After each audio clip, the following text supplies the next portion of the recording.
everybody. I clicked on the wrong thing, but luckily the stories weren't up there. And I just realized that I think I did not actually write down the list. So hang on just a second. But welcome, everybody.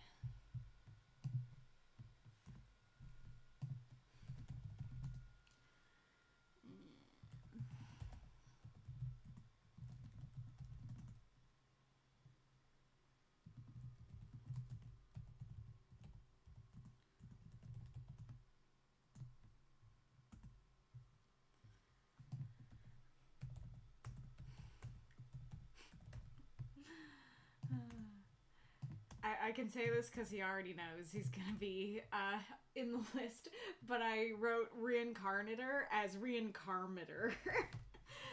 That's Reinkarnitor, but when he wants to be karma, become karma. Full screen mode, there we go. Okay. Welcome. Orphan B2, Ghoulish Misfit, Aerith Winterfell, Deathshead, thank you for the subscription. Stream. Magistrate Iron Lung, Reinkarnitor himself, Autumn Creates, and myself. I think that's everybody. Magistrate Iron Lung, did I say hi to you?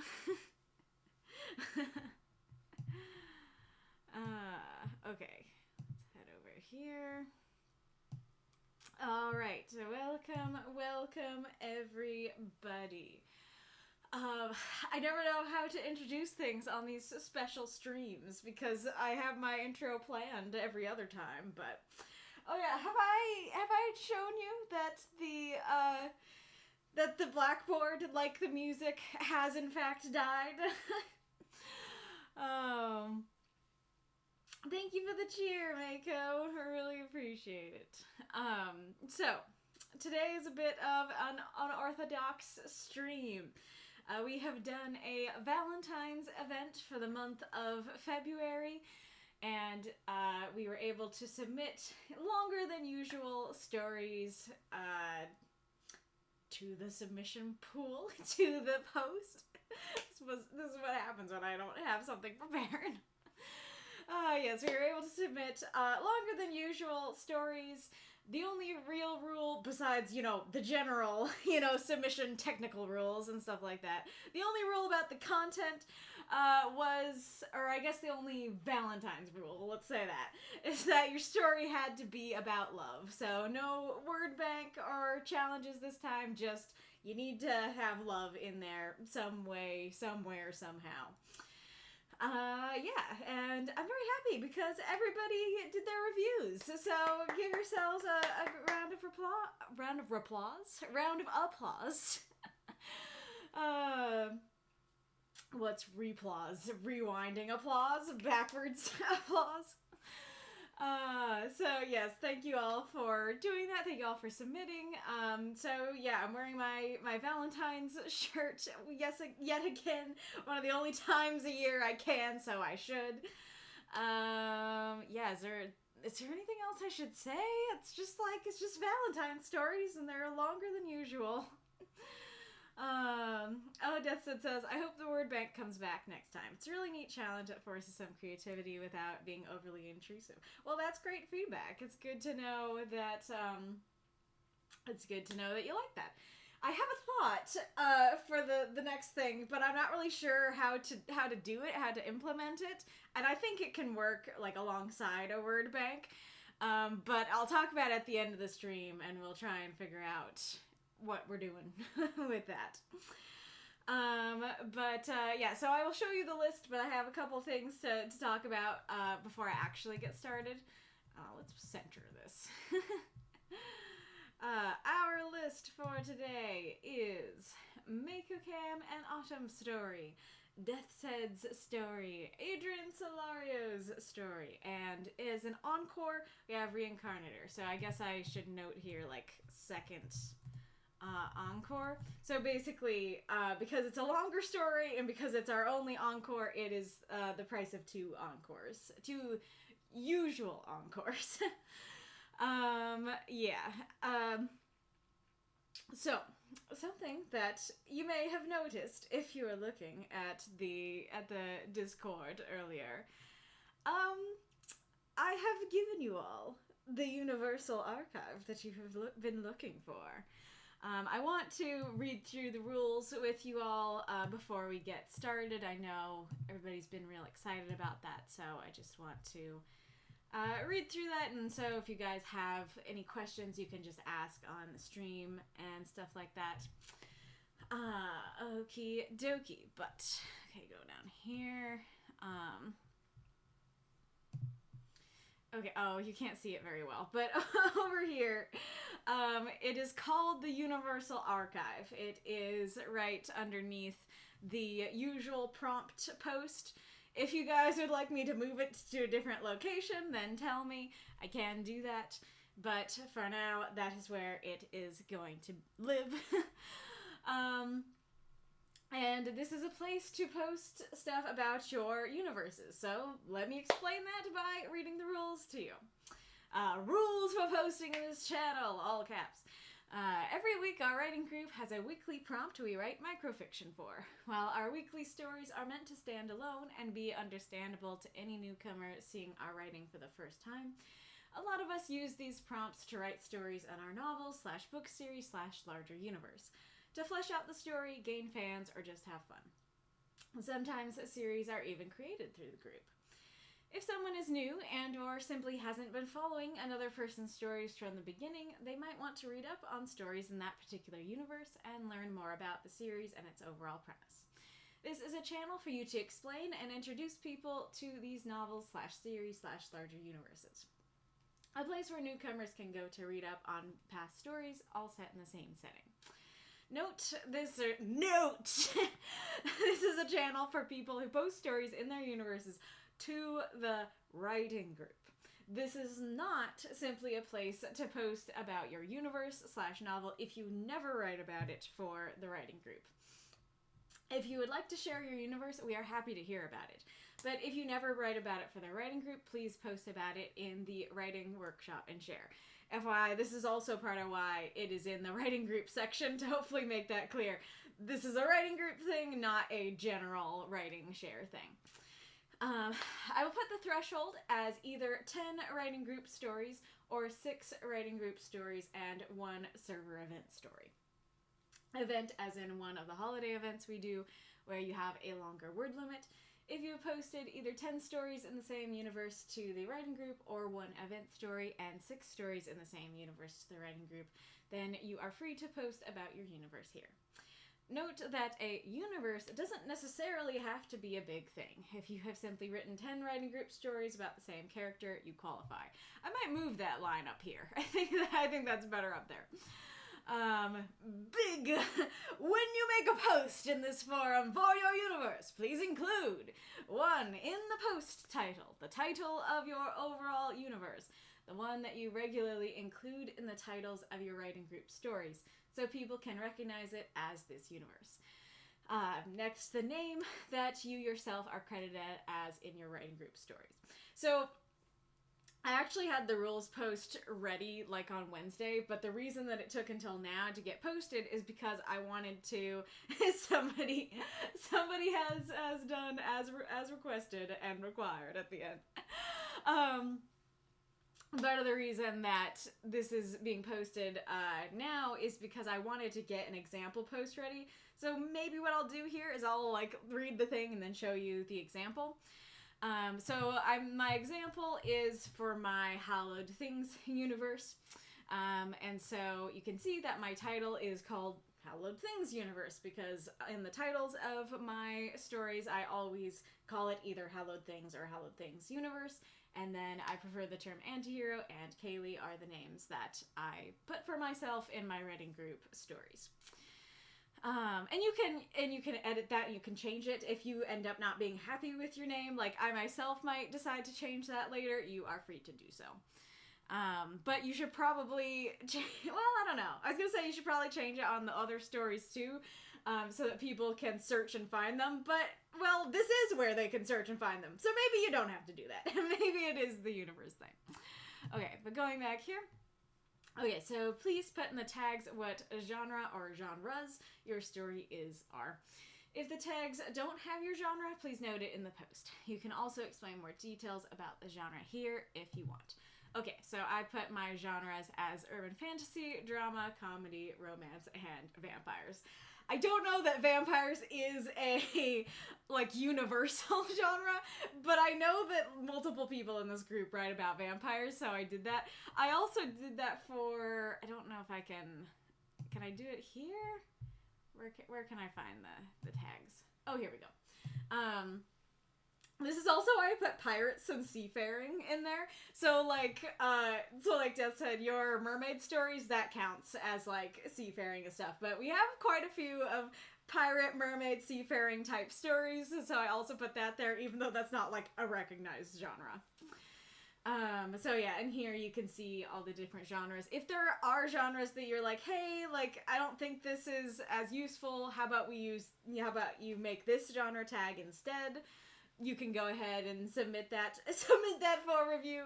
And or if I just see a genre that keeps coming up in your notes that is not in the tags, then I might decide to switch one out for that instead. And then in my example here, in the genre part, I said, the stories is mostly an urban fantasy and a vampire tale. It has quite a few comedic moments and quite a few dramatic moments. The romance between Florence and Daphne and Fred and Cicely come up a lot, so I also put romance. So you don't have to do that. As long as you have the tags up there and you're satisfied with them, you do not have to have any sort of explanation, but I just put that in there so that you know what an explanation might look like. And then a summary of your series/universe, a back of the book type blurb, but this should include relevant info for reading your weekly stories rather than just an advertisement. So what I said is, all those Halloween-y creatures, ghosts, vampires, gargoyles, they're real and hiding right under our noses. But you'd be surprised how much they wish they didn't have to hide. This universe was created with the story I wrote for the Halloween contest. It started with an image of a vampire walking into a graveyard to talk to a gargoyle. The core of the story was that these Halloween-y creatures all have people they love in the land of the living and want to find some way to reach them. This remains at the core of the story overall. So, like, this here is basically, like, my back of the book blurb, and then this is kind of giving you a little more info on the story. And then 3B, if you have a bunch of separate stories set in the same overarching series/universe, please include a summary/blurb about each of the individual storylines that people might read about in addition to the overall one. And so I said, the storylines aren't that separate, nothing like the Ballad of the Monsters, but I kind of have two storylines. The first is about Florence and his family. Florence is a vampire who had a wife and daughter when he was human. He misses them dearly, and they miss him. Will they get to meet again, or be left pining forever? If they do meet, would that be a blessing, or just another curse? Fred is a gargoyle in love with a human. He does his best to find little ways to contact her. Will he be able to pursue a relationship with her one day? I wrote B twice.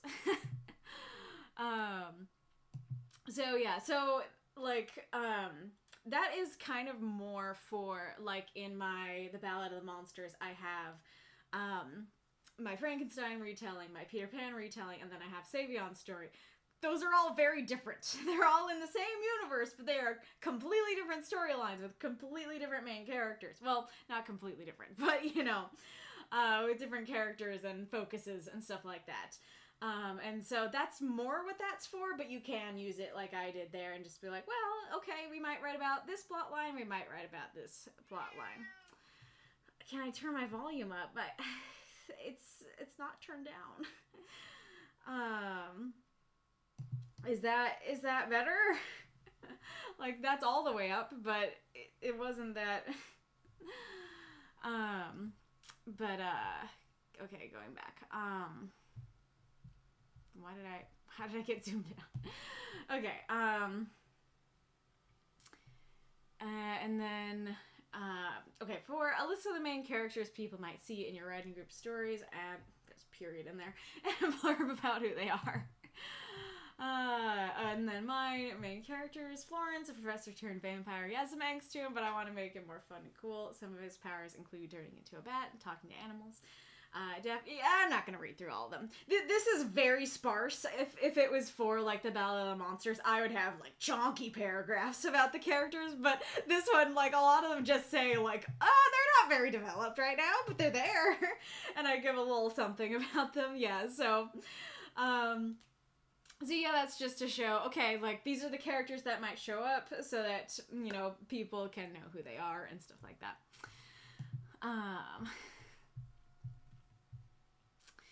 And, let's see.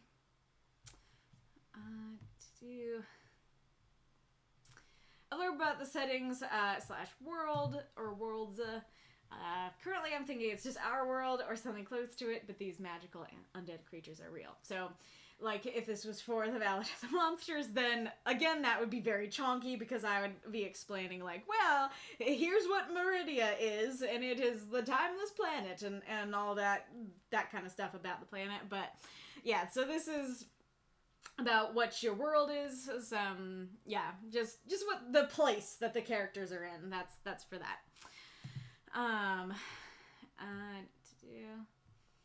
Any other notes that are relevant to helping people understand your weekly stories? And then I just said, so some people meticulously plan out their stories ahead of time, plotters, planners, and some people fly by the seat of their pants, pantsers, and just sit down and write whatever comes to mind. In general, I'm extreme plotter. However, this story is extremely pantsed. Pretty much any time I write it, I just sit down and write what comes to mind in the moment. This means most of the lore is very undeveloped and will simply be developed as I write. Something that might be good to know is that I'm planning on going for a Vampire the Masquerade type idea where vampires must maintain secrecy, and that's why Florence is kept from simply talking to Daphne and Ari. So, again, I'm assuming that others will have a lot more notes than that, but this just kind of gives you a feel for the kind of things you could put in there.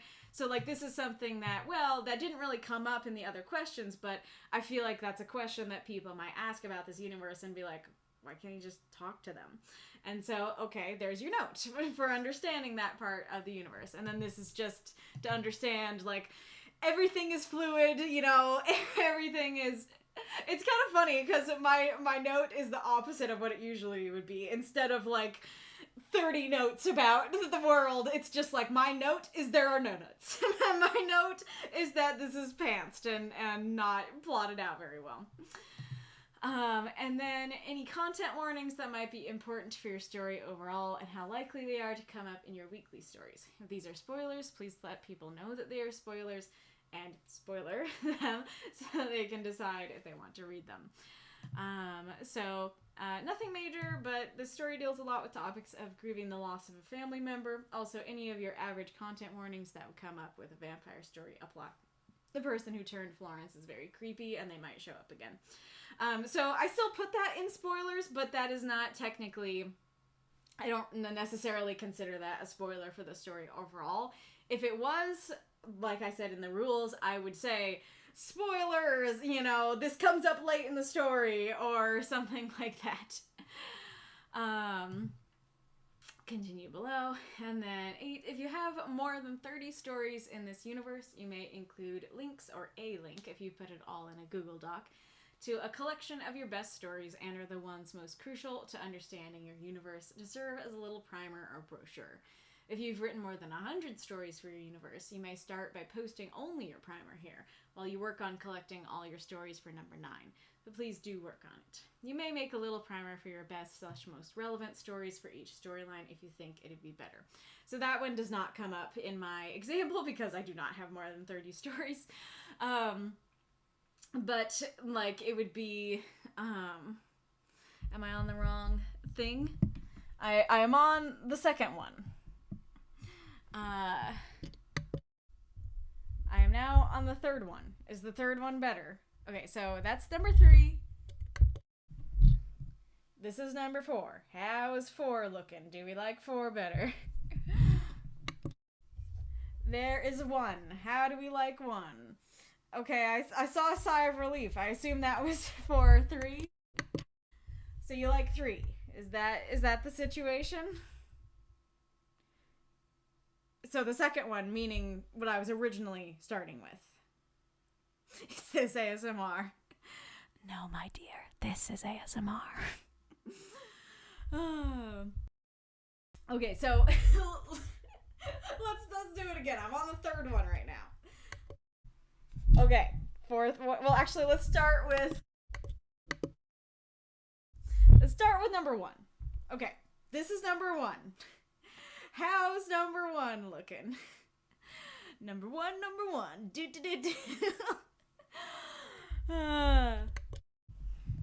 There's number two. This is the second one. How's this one looking? Doodle-a-doo.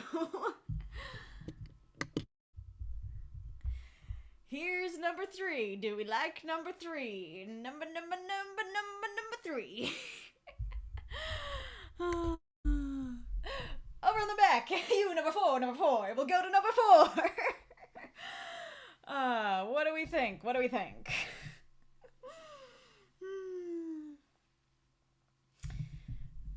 Okay. So, I'm getting mixed signals. Mako said, sigh of relief on 3. Ghoulish said second one is best. Aerith said, whoa, you sound a lot clearer on 1, but 2 is fine. And now Ghoulish is saying it's a little quiet. So, which one do we want?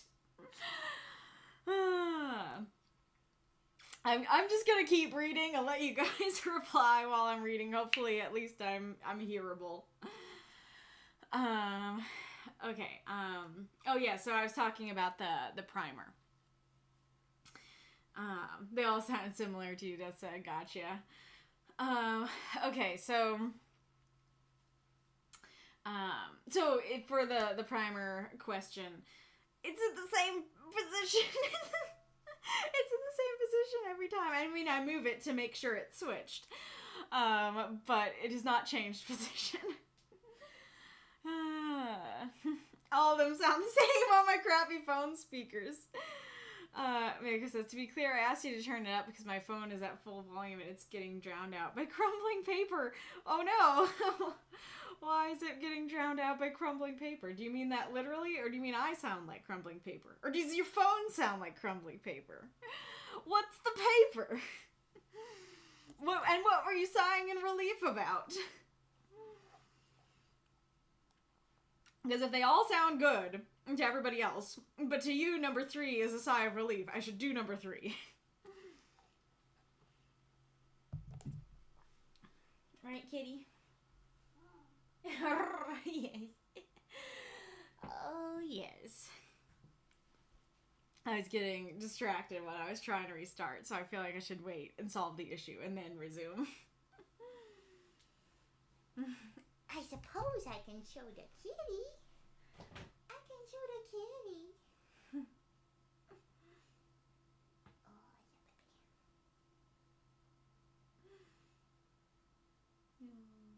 You purring.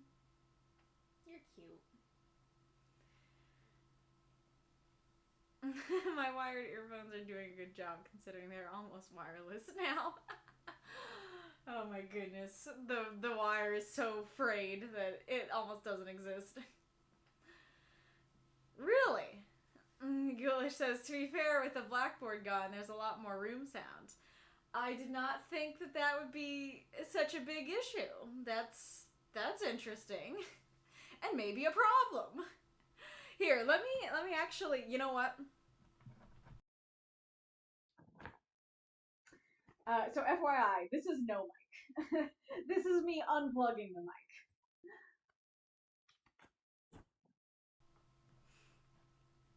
Alright. Now the mic has returned. Now we have the mic again. Here, maybe what I'll do is I'll read a different part of the thing in the different mic settings, and so you get more time with it. Okay, so we will start with number 1. We are on number 1 for this. Okay, so I'll reread 8. So 8. If you have more than 30 stories in this universe, you may include links or a link if you put it all in a Google Doc to a collection of your best stories and or the ones most crucial to understanding your universe to serve as a little primer or brochure. If you've written more than 100 stories for your universe, you may start by posting only your primer here while you work on collecting all your stories for number 9. But please do work on it.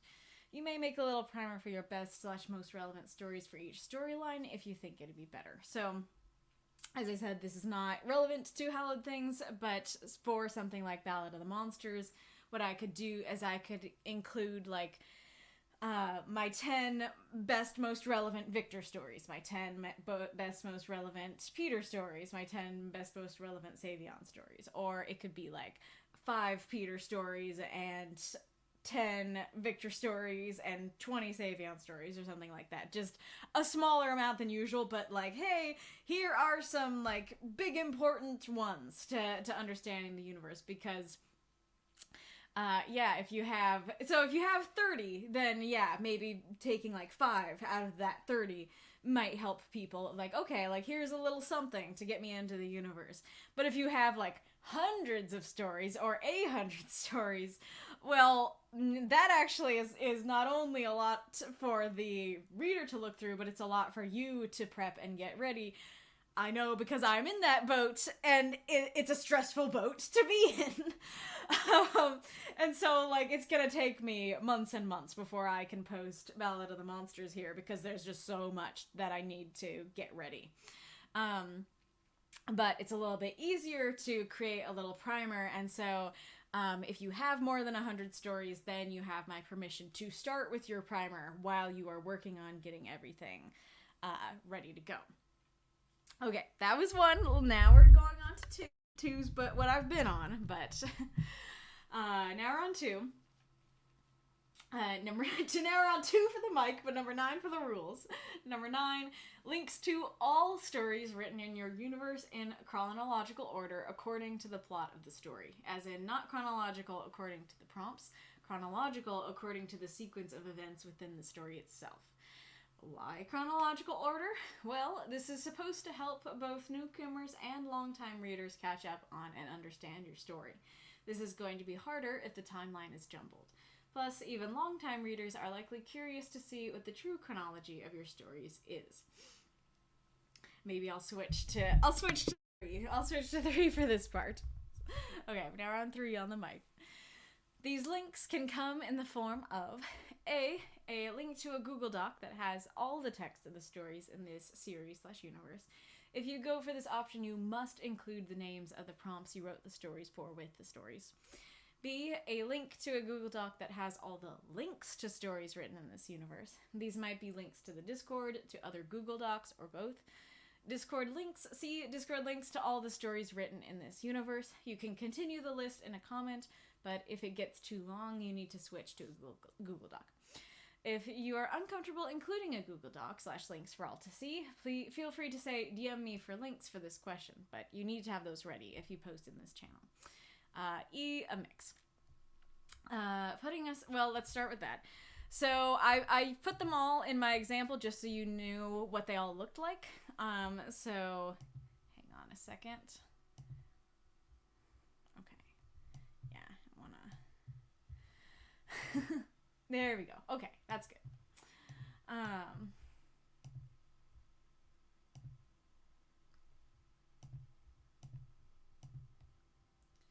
Okay, so...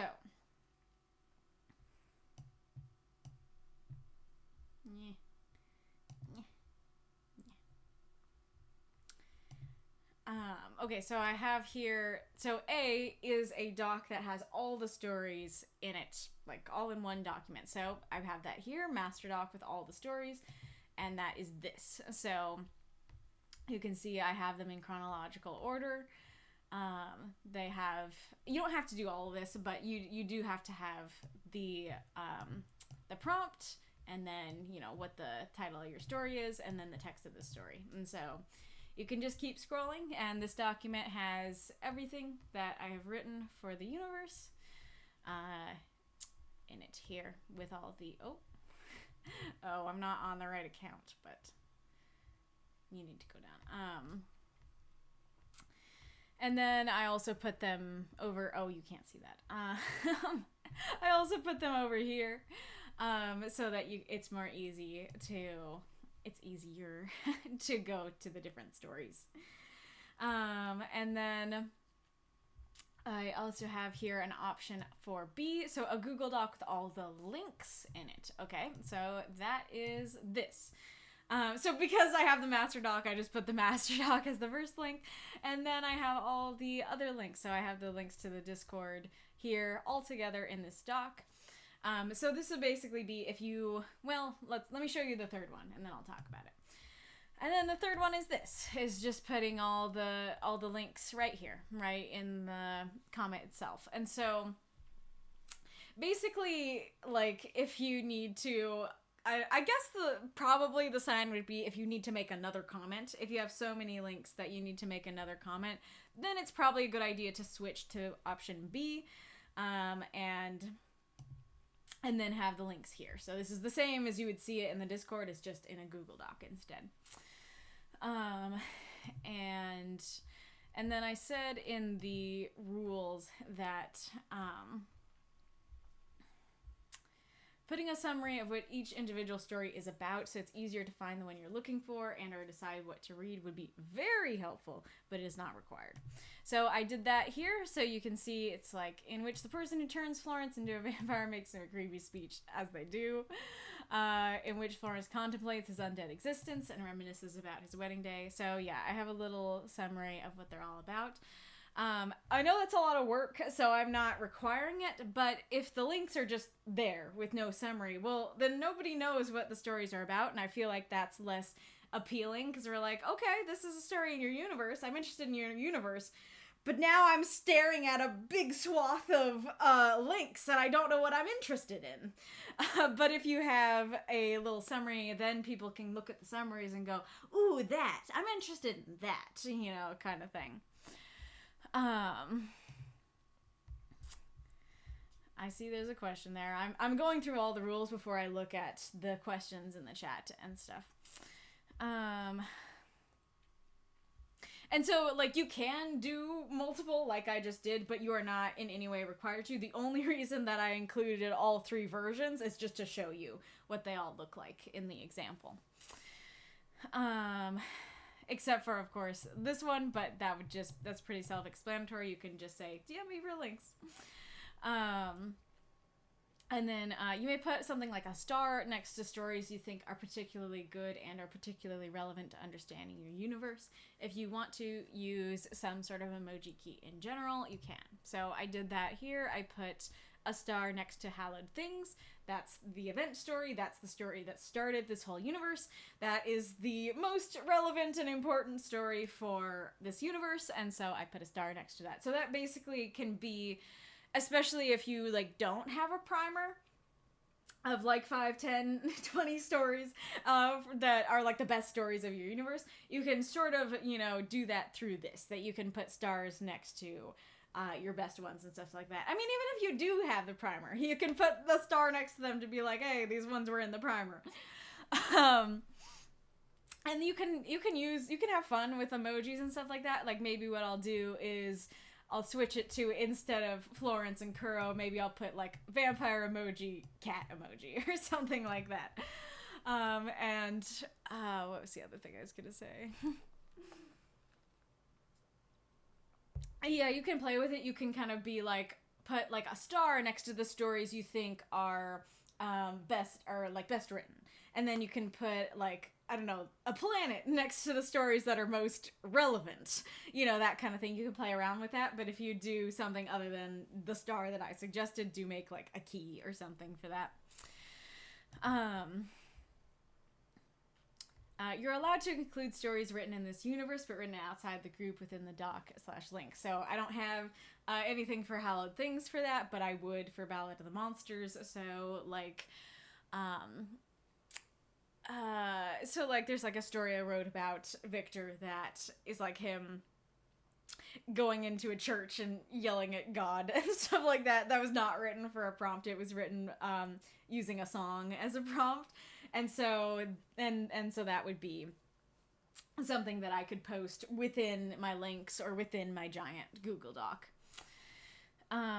You may separate them based on storyline if you think that would make more sense for your readers, but do make sure they are chronological within that. And it'd be great if you could make some sort of note or explanation on the overall chronology of all stories. So I'm lucky in this regard because, like, the separate stories are separate in the timeline. So it's like I would have Victor and then Peter and then Savion, you know. Granted, I guess the other character stuff would be sprinkled in the midst, but those three are pretty simply chronological. But I know for other folks, like, you know, for Marks, then maybe Murphy's story is right in the middle of Matt's story, but maybe he's like, well, I feel like that would mess up the flow if I put them truly chronological and put Murphy within all this Matt stuff. So what I'm gonna do instead is I'm gonna put, okay, here's Matt's story chronologically, here's Murphy's story chronologically. But it is great to know if you can, like, make some sort of note that it's like, I don't know, maybe you could put it next to Murphy's story and say, like, this would go within these two Matt stories, within actual chronology. But, you know, I'm just putting it in the Murphy section. Oh yeah, and then I can... Okay, so now we're on 4. Do... 10, optional, why you wrote the story, what your goals and desires are with it, what you want to know when people review it. So, yeah, just general other, like, more real life, you as the author, personal stuff you want to share about the story. And then 11, also optional, art of your characters or setting. You can put that in the post, in a comment, or you can put that in the post, in a comment on the post, or in a Google Doc. If you have more than 20 pieces of art, please put it in a Google Doc. Make sure to credit the artist or artists. Picrew, Hero Forge, and other such character makers are fine. Please include links if you have them, but AI is not allowed. So for those two... why you wrote the story, like, no big reasons for this one. I just love vampires and Halloween creatures and wanted to write a cute story about them for the contest. I'm excited to see where this universe goes. I want to know if you have fun with it and enjoy it. And then I made a little pit crew of Florence for that. I was gonna make more, but I haven't really decided what the other characters look like, and Fred is a gargoyle. And so unless someone can find a gargoyle pit crew for me, I can't make one of him. But yeah, so that's just to show you what you can do. It's also kind of annoying because I have now learned through that you can't add art to something you've already posted. So yeah, if I went to edit that and was like, I would like to add more art, it would not let me. So you kind of do have to make it its own post unless you just post it all together. And then there's the example post.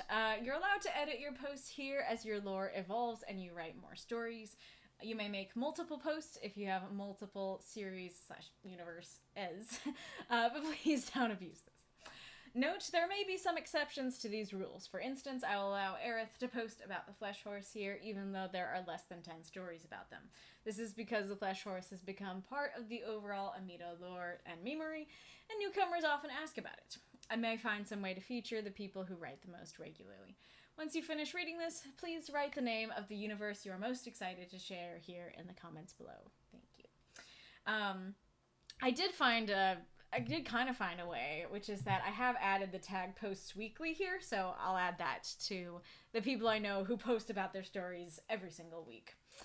I'm not sure if I'll do anything more to highlight or honor them, but that's that.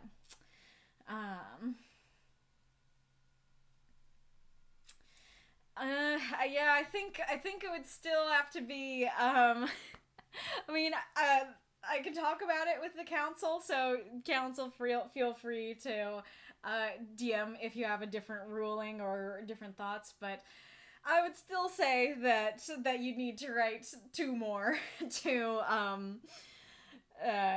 be able to post, unfortunately. Alrighty. No. It says, do my historical stories count? They all take place on Earth.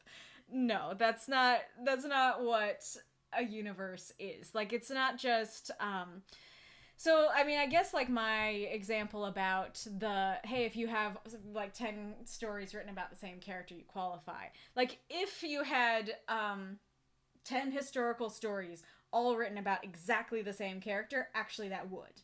But if it's like 10 historical stories, they're all about different characters, they're all about different times in history, or like a couple are the same time but the others aren't, then that's not the same universe. That's not the same series. That's not something that, and that's also not something you'd really need to explain, because it's not like, here's my character, let me tell you about them. It's just like, okay, it's history. You know? I hope that makes sense. But okay, let's go up.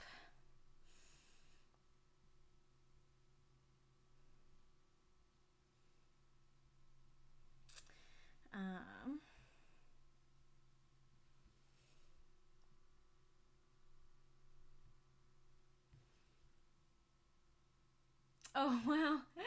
Straight Iron Lungs. Yeah, I found out I've only written 6 My Life in the Idiot Lich story so far. Oh, no. Man, both you and Eddie are like, oh, did I make it to make the number too high? But yeah, you just gotta write 4 more. You gotta get on it then. Considering the church discussion about vampires we had last week, I would say vampires should be their own genre. Nice. Dezza says, I'm curious, Sallascia and Aefron rescue Califrac at one point. They both work at the same sorceress, and I just finished a short story featuring all of them. So are they one universe or 2?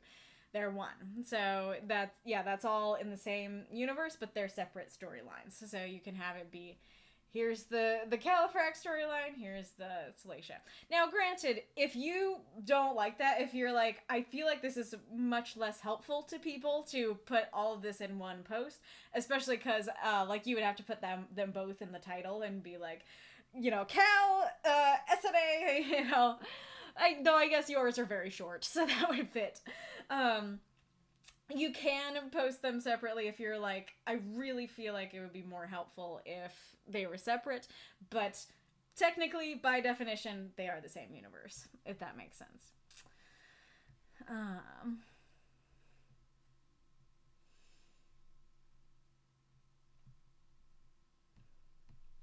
Okay, so I have tested out all the mic stuff. So, which mic is your favorite?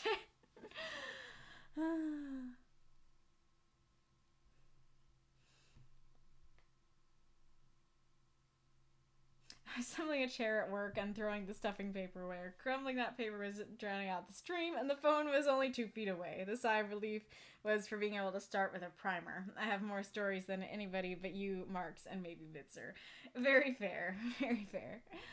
Oh, thank you, Ghoulish. Really appreciate that. Yeah! Ghoulish answering the historical question.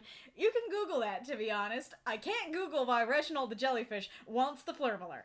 This is true. As silly as that is, that is actually a good example. Yeah, exactly. That,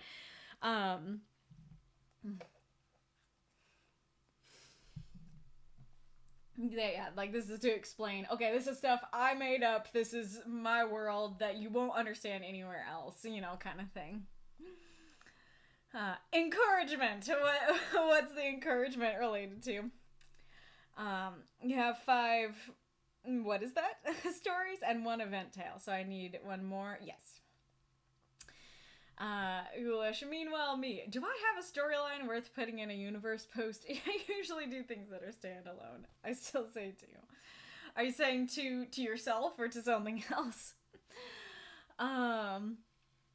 But yeah, and like I didn't note it specifically, but like there are 7 here. So this is writing group, event, writing group, writing group. And while I don't necessarily recommend it, because I did do it, you are allowed to do it. If you have, by the rules of your, I mean, I haven't shown it yet, but by the rules of your tier, if you are able to submit more submissions, then you can go back to old prompts and submit stories for your universe. I definitely would prefer if folks write new stories for their universes, but especially with something like, Yeah, Eddie is the Zeus guy in our group. And so if you just want to like go back to an old prompt and write a story about Zeus so that you can have those 10 in there, you can. It said, I don't have a name that would fit with both. The Deader Knight has little to do with the undersea tales, and Califrac rarely takes to the oceans. Very fair, very fair. I really like the Deader Knight as a name for Califrac's stories, though. And that could be an argument for what I was saying before about, like, technically they are in the same universe, but if you're like, I think this would work better to be 2 posts, like, that could be a reason for that, where it's like, well, yes, but that was more of a cameo. Like, yes, they showed up in the same stories, but that was, like, a one-time thing. This is not going to be a regular occurrence. I just wanted to have fun with it. And so you can then just put them separately, and say, I don't know how exactly you'd say that. I don't know if you'd say somewhere, yes, they overlap with Califrac's stories, but, for the most part, they're separate. Okay, and let's close that so that I can see what Stream Chat has been saying.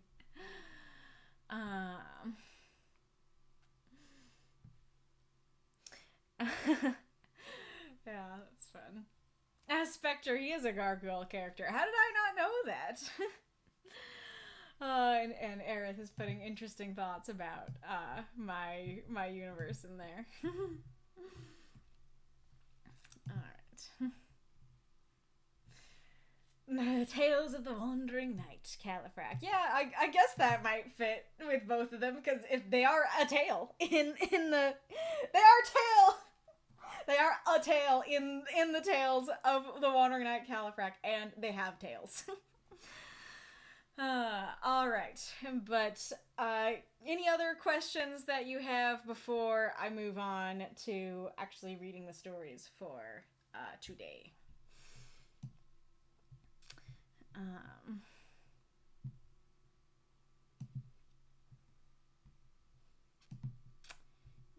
over here.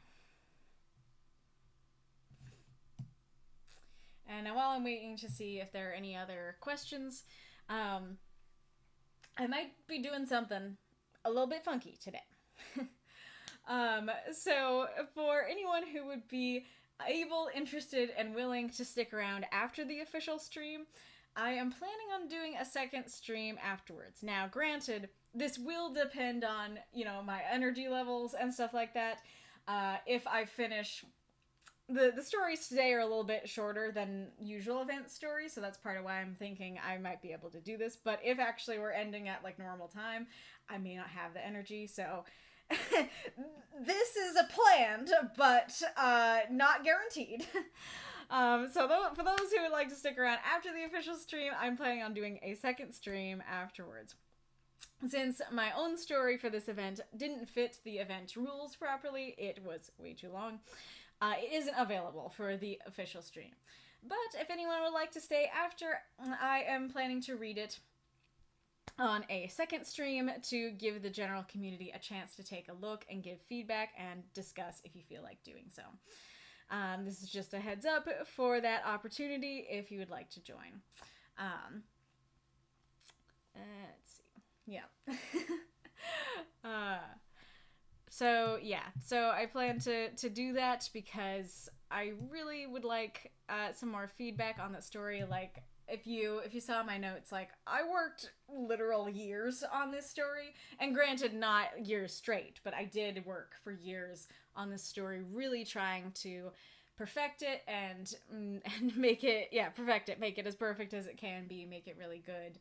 And so I really would like to share it with more people and get more feedback on it if you guys are willing to stick around for that. But because because it doesn't follow these rules, it can't be a part of this stream. But because I am the streamer, I can also make a separate stream for it.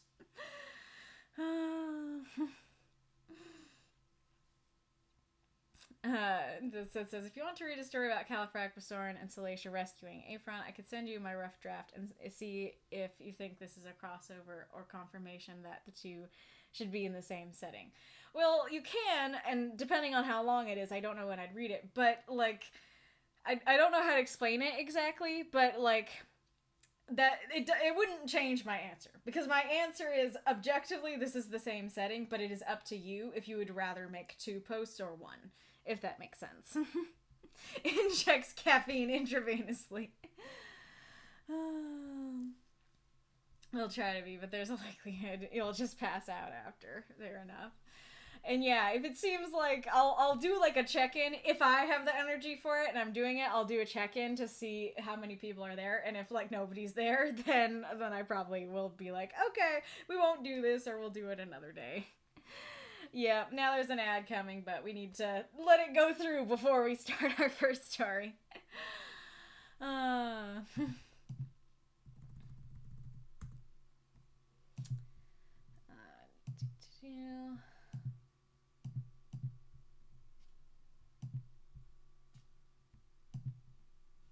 Is Rinks unlocked? Have we unlocked? Okay, so we're exactly at 2,000. So that's the price of 1 encore, not 2. Gotcha. This is why we have the moth core bar, the encore bar. That's a moth.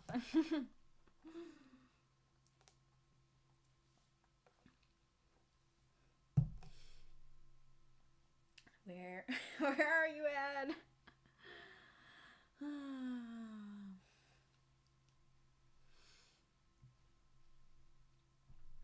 Mothcore sounds like a metal band. It's funny because I was thinking it sounds like cottagecore or something like that. It sounds like an aesthetic. Incredible. Ad? Where are you? Kitty, kitty.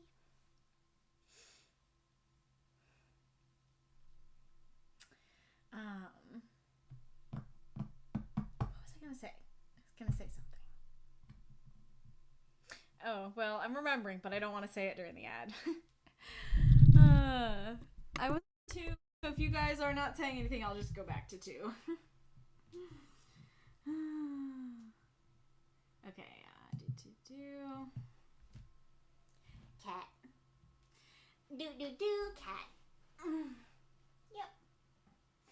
I still have drafted the list of songs that you gave me, and then as unfortunately per usual, I forgot during the week.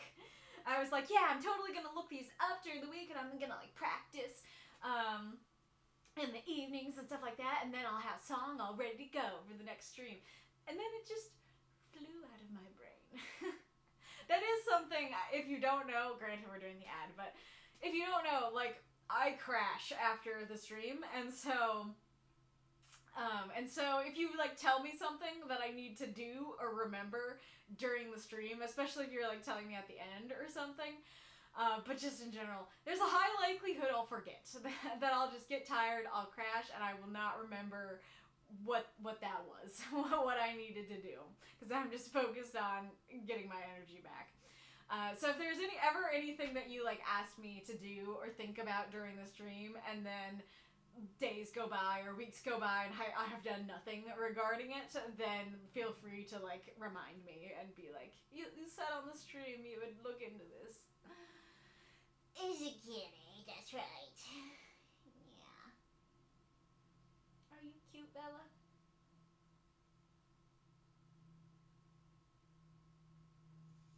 Are you cute, Bella? I want to show you, maybe on the next ad, how thin the blackboard is, because I'm really curious if the blackboard really dampened the sound that much, because it's really thin. And so, but I did like film a little addition for one of my arcane videos like this. And it was the sound was a lot worse. And I was like, should I just re-film that? Because the sound is not good. But I was like, I don't want to. But now I'm scared that the sound will just continue to be bad because the blackboard isn't here. That's not good, if so. Actually, I mean, I guess as we're looking for stuff to talk about during the ads, I want to create kind of like a studio for, well, you know what? We have 10 seconds left. Remind me at the next ad to talk about studio ideas and stuff. It is not wooden. I mean, while I'm talking about it here, I have unearthed myself from the cat.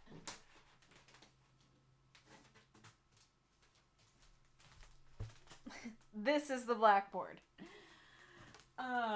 Is it too long? Yeah, so this is it all rolled up, but I don't know how well you can see that, but that is how thin it is.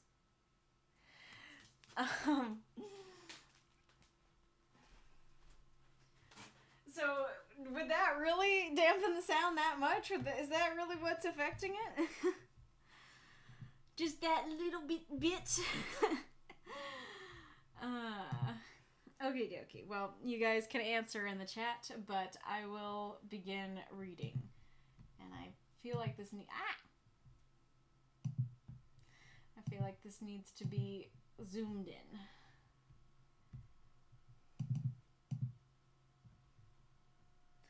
If there's an angle, yes. What do you mean angle? We tried to have it straight. We tried to have the blackboard just put up as a rectangle. I don't know what you mean by angle. It has angles. It was not crooked. At least that was not the intent. I will read the story and then come back to this afterwards. Alright. The Spirit is Willing by Makokam and Autumn. 1,209 words. Fiora walked through the festival, her message book tucked under her arm. Her friends were here somewhere. She'd meet up with them eventually. But at the moment, she was more focused on looking for him. She'd been talking to him about this festival for the last month. She'd been trying to convince him to come so they could finally meet. His last message had been non-committal, but she was sure he'd come. It was too perfect. She stopped and turned. Chewing her lips, she looked around. Not that she'd know him if she saw him, but he knew what she looked like, so she just needed to spot someone she didn't know who recognized her. Nothing. She climbed up and sat on a fence around a merry-go-round. She opened her message book on her lap. She splurged on the extra thick version with the genuine leather cover, so it opened with a satisfying thwomp. She took the quill from its holster on the spine and started by writing his identifier on the top of the page. Then wrote, "Hey, I'm here already. Hope you're doing well and get here soon. The food is to die for. They'll fry anything. And I know you said you weren't interested in rides, but there's so many. They have tunnels of love and even a small roller coaster. I'm sure there's something you'll like. I'm by the merry-go-round if you're here already." She drew a small square with a circle in it and held the book up in front of her.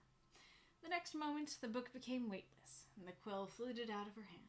She let go of the book, and it hovered in front of her. She clasped her hands in her lap, cocked her shoulder, and smiled at the book. The quill became a blur as it quickly sketched out a picture of her, the fence, and the ride. It was quite detailed for a drawing, especially one made by a spell with only black ink, though the writers and other people waiting in line were just suggested. It wasn't perfect, but it was able to capture what people wanted it to, so nobody had bothered trying to refine it further. Not at that price point, anyway. She signed her name and drew a line under the message. The page flashed, sending the message to the specified book. She nodded to herself and closed the book, then hopped off the fence. She looked around again, pacing back and forth, and swinging in wide arcs. She hoped he'd respond soon, if he didn't come running. "Fiora!" And she looked up as her friends called her name and ran over. "Did you eat? What have you been on? You gotta try that one. Here, have this. I'm gonna get another. Is your boyfriend gonna be here?" It was said with a nudge. "Well, he hasn't said, but..." The book hummed, and she flipped it open. "I can't make it. I'm really sorry. I hope you have fun, and tell me all about it." There was a picture under the message of trees and grass from a high window. He wasn't in it. No, she answered. Fiora paced in her room. The message book sat on her bed. She glanced at it with increasing frequency. Waiting? Finally, she couldn't wait anymore. She threw the cover open and started writing. I'm really mad at you. I've been talking to you about the fair for weeks, and I really thought you wanted to go. Then you don't say anything and just tell me you can't make it. After I'm already there and looking for you. And I don't even know what you look like. Just hoping I'd see someone happy to see me. You won't even send me a picture of yourself. It makes me feel like I can't trust you. Like you don't mean anything you've said. She sent the message and slammed the book shut. She stared back at it for a minute, then left the room. A couple hours later, she returned to find the book lightly buzzing. She wasn't sure she wanted to read whatever it said. She opened it anyway. I'm sorry. You're right. I haven't been entirely honest with you. If you want to know the truth of it, then come to the Badger Hill Library. It's on the other side of town from you, I believe. Come up to the 3rd floor. She closed the book and set it aside. The Badger Hill Library was inside what used to be a large private manor. The accompanying grounds had been turned into a park when the last member of the family left it to the city for public use. Fiora looked up at the building, which seemed to have seen better days, wondering what he wanted to meet her there for. Inside, it didn't look much better. It was clear they were doing their best to keep everything neat and well-maintained, but it was equally clear the building itself was wearing down in ways they weren't able to repair. After wandering the 1st and 2nd floors for several minutes, she had to ask how to get to the 3rd floor. The 3rd floor was closed off 5 years ago. She sat down at one of the reading tables and opened the book. I'm here. They said the 3rd floor is closed. His response was immediate. There's a door at the back of the 2nd floor. I can open for you. Walking from room to room, between rows and rows of shelves, she found a door with a sign that said, Do not enter. Employees only. It was just barely open. She walked up the stairs to a room that looked a lot like the rooms on the floor below, except the shelves were mostly empty, and everything was covered heavily in dust. It didn't look like anything had been disturbed in months. She stopped after passing a window and went back to look out. It was a view she was very familiar with. In the next room, there was a message book sitting open on a table. She knew without looking it was his. Simon? Are you... I'm here. She turned to the voice and jerked back, eyes wide. Simon was in front of her, and she could see through him. Like a drawing on worn thin paper, he was barely more than an outline. It felt like she could only see the parts of him she was looking directly at. The book can't see me, so it can't draw me. And I can't leave the grounds. I can barely leave the library. I'm sorry for not... I shouldn't have let you think we could be a couple. You're a ghost, Fiora said, stating the obvious. Yes, Simon responded. I've never talked to a ghost before. Simon hovered there, struggling to meet her gaze. If you'd told me, I'd have understood. Dating a ghost is a lot easier than dating a liar. He flinched, seeming to flicker as he shifted. You want to? Still? I admit, it has its challenges. But I fell in love with you for you, and I'm not ready to walk away.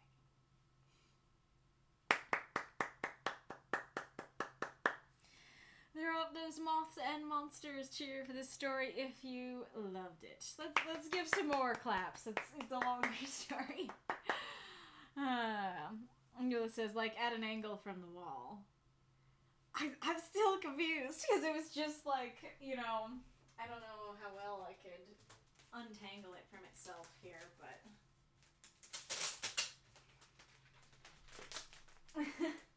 like, it's just, you know, it's just posted to the wall like that. Not at that angle, but, you know, like I said, as a rectangle. Yes, the kitties, the tentacles, the applause. Aaron says, applause, the story was really good and seemed heartfelt. I do agree. I think it was great. And most certainly fulfills the prompt of love. No issues there. So I did review some of the stories. I tried to review ones that didn't have all their reviews in yet, or ones that were on the do not read side and stuff like that. But some are getting read today anyway, so apologies if I'm either retracing things I've already said or saying less than usual because I've already said stuff.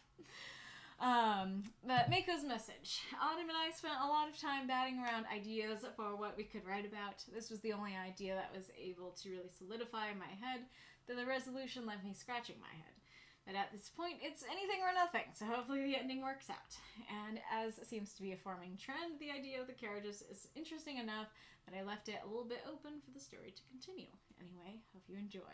I would love that. It would be very fun to see this story continued for like another event or something like that. I would love to see. I'm just like, I don't know why when I got to the end, like I immediately got the idea of like her bringing him to, well, I don't know that she could, but I was gonna say her bringing him to meet the parents and being like, yeah, you're gonna meet my new boyfriend, and then he's a ghost. I wonder if there's some way in universe you could find a way for her to like figure out how to bring him to other places. It's like, as long as you have a piece of the library, like Dracula and his dirt from home. If you have some dirt from the library grounds, if you have a wooden plank from the library around, could he meet the parents? You know, that kind of thing. Or I guess it's not that hard for the parents to go to the library, but yeah, I think there's a lot of fun stuff you could do as the story continues. I really like the idea of the message books. I think that's a really fun little bit of magic that they're like phones, but they're more magical than that. They're little message books. I really like your little details about like she splurged on the thick version so it thwomps. I had to move my books out of here so I don't have. Well, let's see if I can find something to thwomp.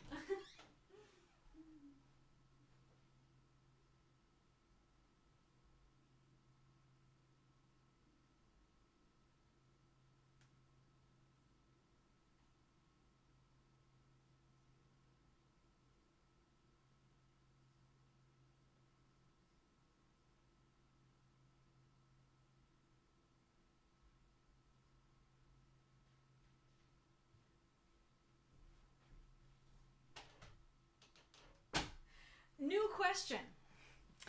Is the extra thick version like this kind of extra thick? Or like this kind of extra thick? I was imagining this. So I'm assuming that your thwomp is... That was not a thwomp, that was a slam! This is not the best... This is a huge book, but it's not thwompy. Okay, I just need to be gentle with it. If I'm gentle with it, then it thwomps. Okay. I'll try it with the other one. Maybe the other one is better.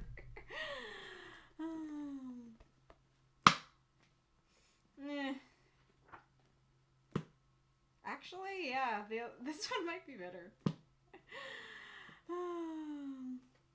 Well, how does it thwomp when it opens? I would not call that a thwomp when it opens.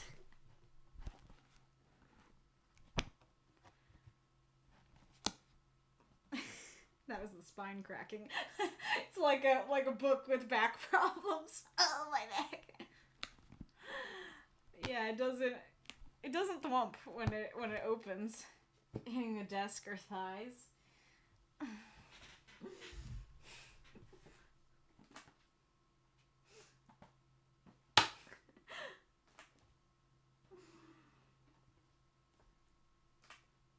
Yeah, it ain't thwomping. I don't think I get it. But anyways, before we actually tested it, I really liked the image. I really liked the idea. And I do like the little, like, the things about the price and how okay, she splurged on the extra thick version, but it's still not the premium Grandmaster message book because it can't do like full color and detail pictures and stuff like that. And I do like that a selfie in the magical world is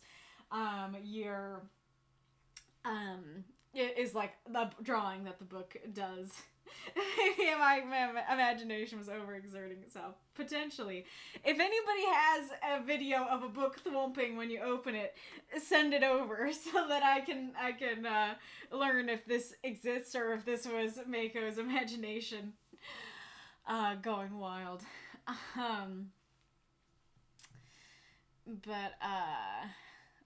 Yeah, so I like the little price things and stuff.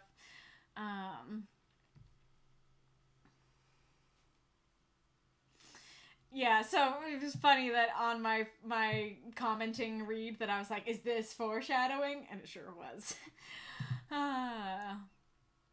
So I understand this a lot more on my second read. Like, this is a small fair, and so a small fair having a roller coaster of any kind, even it be a small roller coaster, is still impressive. is still uneven. But at the time, I wasn't really sure. Okay, because there are some fairs that are really big and have lots of roller coasters, and there are some that aren't. I guess, actually, come to think of it, like, I've gone to the fair in, well, I was gonna say in Seattle, but I think there's probably a more official Seattle fair that I did not go to. But I went to, like, a smaller fair in Washington State that I love, and I want to go back to so bad. And I have gone to the... I don't know what it's called. Is it called the Dallas Fair? Is it called the Texas Fair? I think there's like a sign of like Big Tex at the front and stuff like that. I think people come from all around to it and stuff. And as the saying goes, yeah, the fair is bigger in Texas. And I don't go on roller coasters, but as I recall, like, they have multiple roller coasters there. But I think even the small fair that I went to in the Seattle area, that one also I think had multiple roller coasters. Not as many and not as big, but I think it did have multiple full-fledged roller coasters. So I wasn't sure how big this was, and so then when she's like, there are so many rides, they have a Tunnel of Love, and even a kiddie coaster, and I was like, why is that an even? Like, this is not selling it. I feel like if it's that, I think especially because she said so many in all caps, I was thinking it was more of a, oh yeah, we got the Tunnels of Love, we got the bumper cars, we've got like the little whirly thing, we have a different whirly thing, we have the tornado whirly thing, we have a slingshot thing, and so I'm thinking if there's that many, then we have like multiple actual roller coasters, and so I was very thrown when she's like, we have a Tunnel of Love and a dinky little kiddie coaster, you know?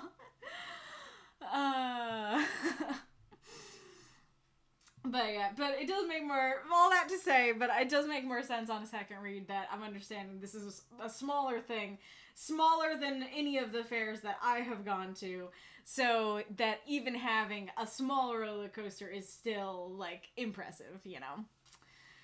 I didn't mean kiddie, I just meant small enough to be packed up compared to permanent ones at amusement parks. Well, I guess, like, I understand that, but I guess it's just the fact that she's going, this is the big ticket item, they even have this! And so, in her even big ticket item, her to call it small is, like, diminishing it, and I think that's part of why I had that initial reaction of, like, they even have a small roller coaster. Like, I honestly think if you didn't have small in there and you just said, like, they even have a roller coaster, I think that alone would have improved the line for me and helped me understand it more. But her saying even, like, here's the big ticket item and it's small is part of it. So I'm also curious, I'm trying to think. I'm trying to think how I feel about the camera stuff or the drawing stuff, because I like it, and I like that you're going into, like, the... Oh, hi, kitty.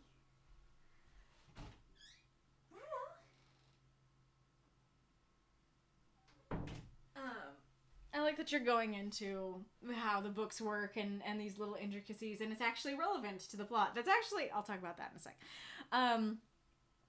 But I also am not sure if, like, there's maybe too many details. Like, do we need to know about, like, drawing the square with the circle and trying to puzzle that out? Like, I don't know. I don't know. But, so, like, the thing I was gonna say is that this is good advice in the sense that... in the sense that, like, the pictures are relevant, right? Because, like, it would work fine. Like, you have the words. It would work fine just to have an irrelevant picture selfie time. But the fact that he can't be seen by the book, and so he does the same thing, but he isn't seen in it, he's not in the picture, actually is relevant to what's going on and is a clue to what's going on. And so I think that's cool that you worked, like, the fun world-building details into the plot and stuff. Well, the Azure Throne is taken. The Azure Throne is taken, kitty cat. I know it's upsetting. Oh. Well, now I put books in your spot. Can I move them for you?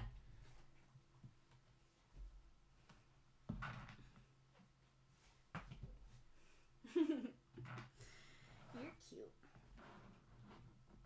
You're cute, kitty. You know that?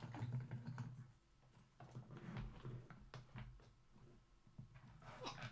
Is that a nice spot? Oh, you're so cute. You're purring. Purring. I wonder, am I still quiet? Because I just had a thought. It's been said before, but I love the switch to kitty mode. Nice.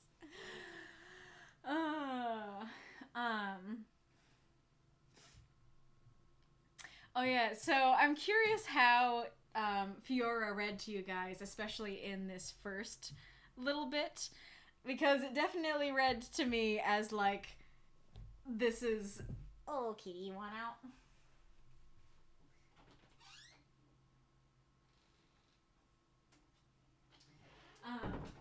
It definitely read to me as, like, he's very clearly non-committal. Like, even she can admit that he's non-committal, but she's like, no, but it's perfect, it's amazing, he has to come.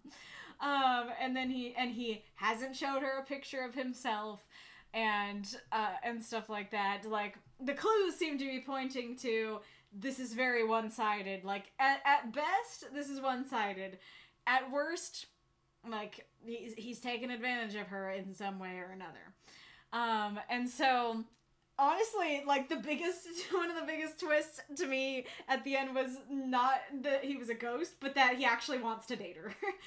That he's actually into her. And so, I'm curious if it read to you guys, how it read to you guys. If you were like, no, like, I think he actually cares about her. Or if you were like, oh, sweet baby summer child. Like, he is not into you. that kind of thing. I don't know if that's an issue because, like, it just is kind of fun at the end that we're like, not only is he a ghost, he's into her. Oh, amazing. Like, yeah, I don't care if you're a ghost. Are you into me? Thing to clip. But, just lost my train of thought now. But I don't know if there would be a better way to kind of convey... Well, actually, let's go back to one of my original questions, because one of my original questions in my original review was, why doesn't he just say no? Like, he can't leave the library. He knows he physically can't go. And so why doesn't he just say, I can't do it? And thinking about it more, I can understand that, like, he wants to, like, I know now that he wants to be in a relationship with her. And so he wants to say yes, but he physically can't. And so he's not willing to just say no, and, like, potentially he might fear that the relationship ends if she says no. but he also isn't gonna fully lie and say yes and then not show up, and so he kind of was like, ghost noises. That would be really funny if we saw his message that, of whether or not he was gonna go, his non-committal message, and instead of it being like, I don't know, I'm not sure, my dear girlfriend, like, maybe not. Instead, it's just like, and that's the whole message sent. Yeah, Irvin said a straight no might end the relationship. Yeah, so I can understand now more of why he didn't say a straight no, but I'm wondering on the opposite side, is there something you could have done to better convey, like, no, like, this is not one-sided, there's nothing creepy going on here, he does care about her, they actually want to date, both of them do, it's just, he cannot go, he cannot go to the festival. That does sound like the Tim Allen thing, doesn't it? What? Exactly. Oh, that's incredible. Oh, now, do you guys know about that? Because now I kind of want to play the sound for the people who don't know, because it's wonderfully similar. I don't think their message books can send gifts, but now I'm switching the imagination to, instead of like EHHHHH question mark, that instead it's just a gif of that, a gif of Tim Allen. Nika says, I always imagine him saying things like, that does sound fun. That's fair. It does sound that way. I cannot see it, though. It sounds great. I cannot show up. That's fair. But anyway, so yeah, just wondering if there's anything that he could do to, earlier in the story, more clearly convey he is into her. I guess something you could have done is had her kind of describe a little bit more of what their relationship has been up until this point, which could potentially solve another issue. I guess I'll just talk about that now. So, quite a few readers I saw in the reviews had an issue with the fact that it's not clarified how they met, how they knew each other. Personally, I didn't have a problem with that because I was making the connection of book equals phone, message book equals texting. And so I just kind of was thinking, well, they met online. And most of my friends I have met online, and so I am very familiar with that, with that idea of just, like, meeting someone in some sort of forum or group or Discord or on Reddit or whatever, and then, like, talking to them, migrating to DMs and stuff like that. And so that's kind of what I was just thinking happened. But I did realize, like, you didn't necessarily say that, oh, hey, there's, like, message book forums, that you can have group message books coming together. And so, because a message book isn't exactly the same as a phone, we don't know what all its capabilities are, I can understand how some readers might go, well, how did she get his identifier? Like, we haven't been told that there are, like, group chats that they could have met in, so how did they get each other's identifier? So I do think if you had had a paragraph in there that was like, they met on a message book forum, or, like, you know, you just explain what the forums are or what it was, and, like, they first started talking there and stuff like that, and then you could also describe how, like, they grew closer and closer, and then one day she asked, like, can I call you my boyfriend, or something like that. Well, that might seem one-sided. Maybe if he asked, you know, can I call you my girlfriend, or whatever. So yeah, if you had something to both show how they met and also show why it's not just one-sided, that he was giving clear signals that he loved her, that could potentially improve the story. My cat. My dog. My darling dog. Snuggle. Feet. What if I get your box? Would that be something you're into? My little dog? My little darling? You're such a cute thing. All true in retrospect. that is fair.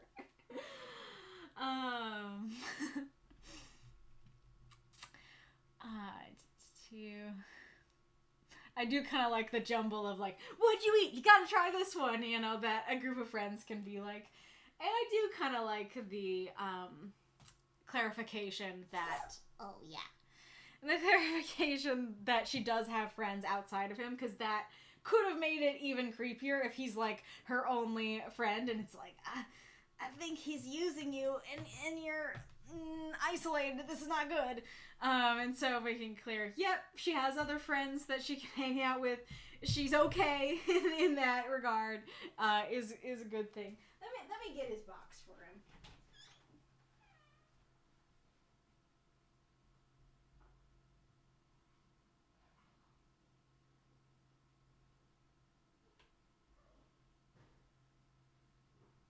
Kitty. Come back, Kitty. I brought your box.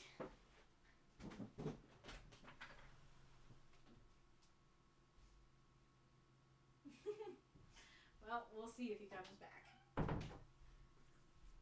I love this kitty.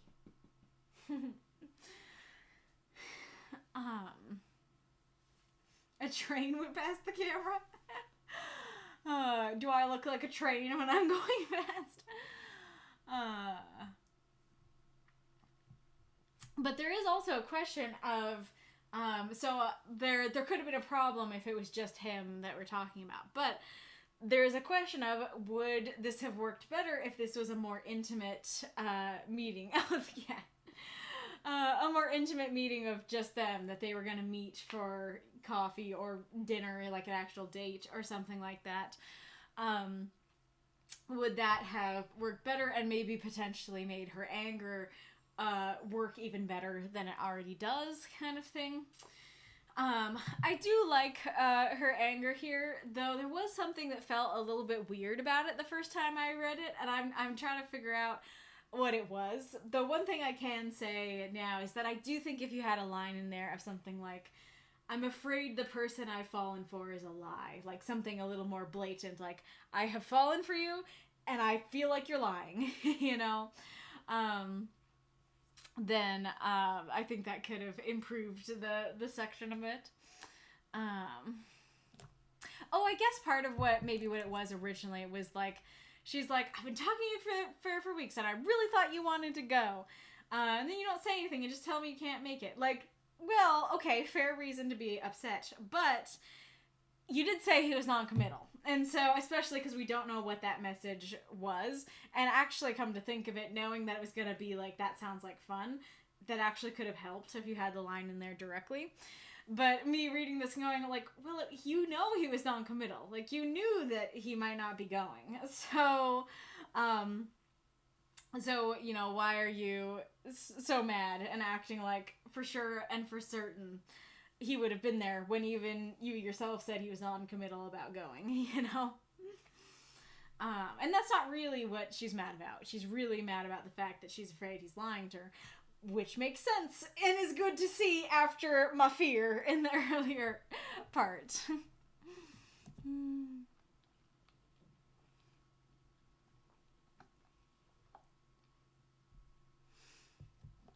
Oh, and I guess part of it could also be, like, in addition to the non-committal thing, it's like, you won't even send me a picture of yourself. It makes me feel like I can't trust you. For me,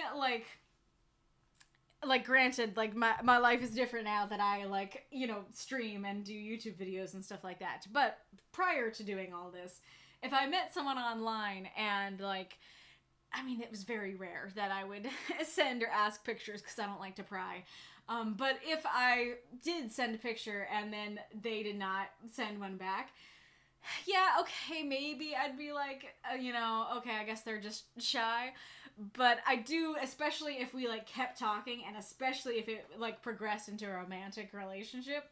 Yeah, actually, that is the situation. Is that this isn't just like, oh, we're friends, you might be a little shy. This is like, we're boyfriend-girlfriend now. And so if it's like, yay, we're boyfriend-girlfriend now, here's a picture of me. And then he doesn't send one back, I would be like, oh, no. Like, I have made a mistake. And so I think that might be part of why it sounded weird to me that she's like, you won't send a picture of yourself. Like, I'm starting to wonder if I can't trust you. And I'm like, I would have been like running for the hills the minute that we are boyfriend and girlfriend and he doesn't send me a picture. And so I guess that's part of why going more general and saying something like, I'm afraid the person I've fallen for is a lie, rather than talking about the specifics there, I think it could, at least for me, improve that little bit. It's really not that big a deal, though, because, like, it did work, and I did like the anger and emotion of it. I do like that right after we as the audience are questioning him, she's questioning him. Do I hear him? Yeah. Yes, I do.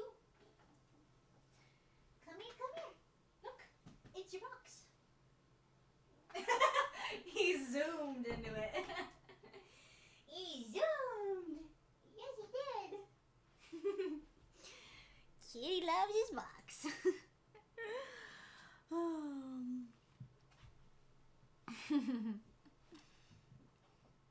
And as I said in my comments, she is stronger than me. She is a stronger person than me. That she's not sitting right beside her message book just waiting. Because, like, I try, and granted there are times where I am like, I'm literally going to put my phone in a different room because it's going to bother me so much. So maybe that's what she's doing. But generally I will just, like, I'll try to watch my show, but, like, be checking my phone every 30 seconds. Also, this is only something I thought about on this read. It works perfectly fine. But I wonder if the buzzing thing is a little bit too phone-like. I wonder if there would be something more magical you could do, like have a little, like, wispy hologram come out and be like, you have one new message. I guess that's phone-like too, but the magical hologram part is not. Or I guess it would be the equivalent of your message app having a 1 in the corner, that the little floaty hologram just has a 1 on it or something like that. What else could you do? Because you did say it can't be in color, so maybe you have to upgrade. Maybe you have to upgrade for the hologram.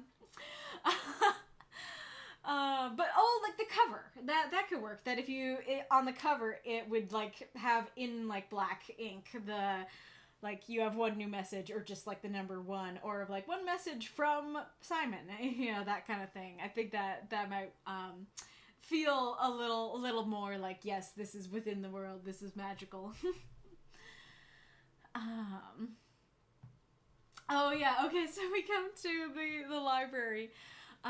So my biggest critique when I walked away from the story, it still is my biggest complaint with the story, is the disembodied voice. Because, and I'm curious how other people read it, if other people had this problem or not. But for me, okay, we get to the library. Yep, it used to be a private manor. Oh, I'll come back to that. Now the outside grounds are a park. She looks up. It seems to have seen better days. Now, granted, that can mean multiple different things. It can mean this is a ruin, this is a haunted house, like, it's not good. Or this could mean, it's a little worse for wear, but it's very much still in use. And so it's like, okay, like, I'm kind of reserving judgment. What does that mean?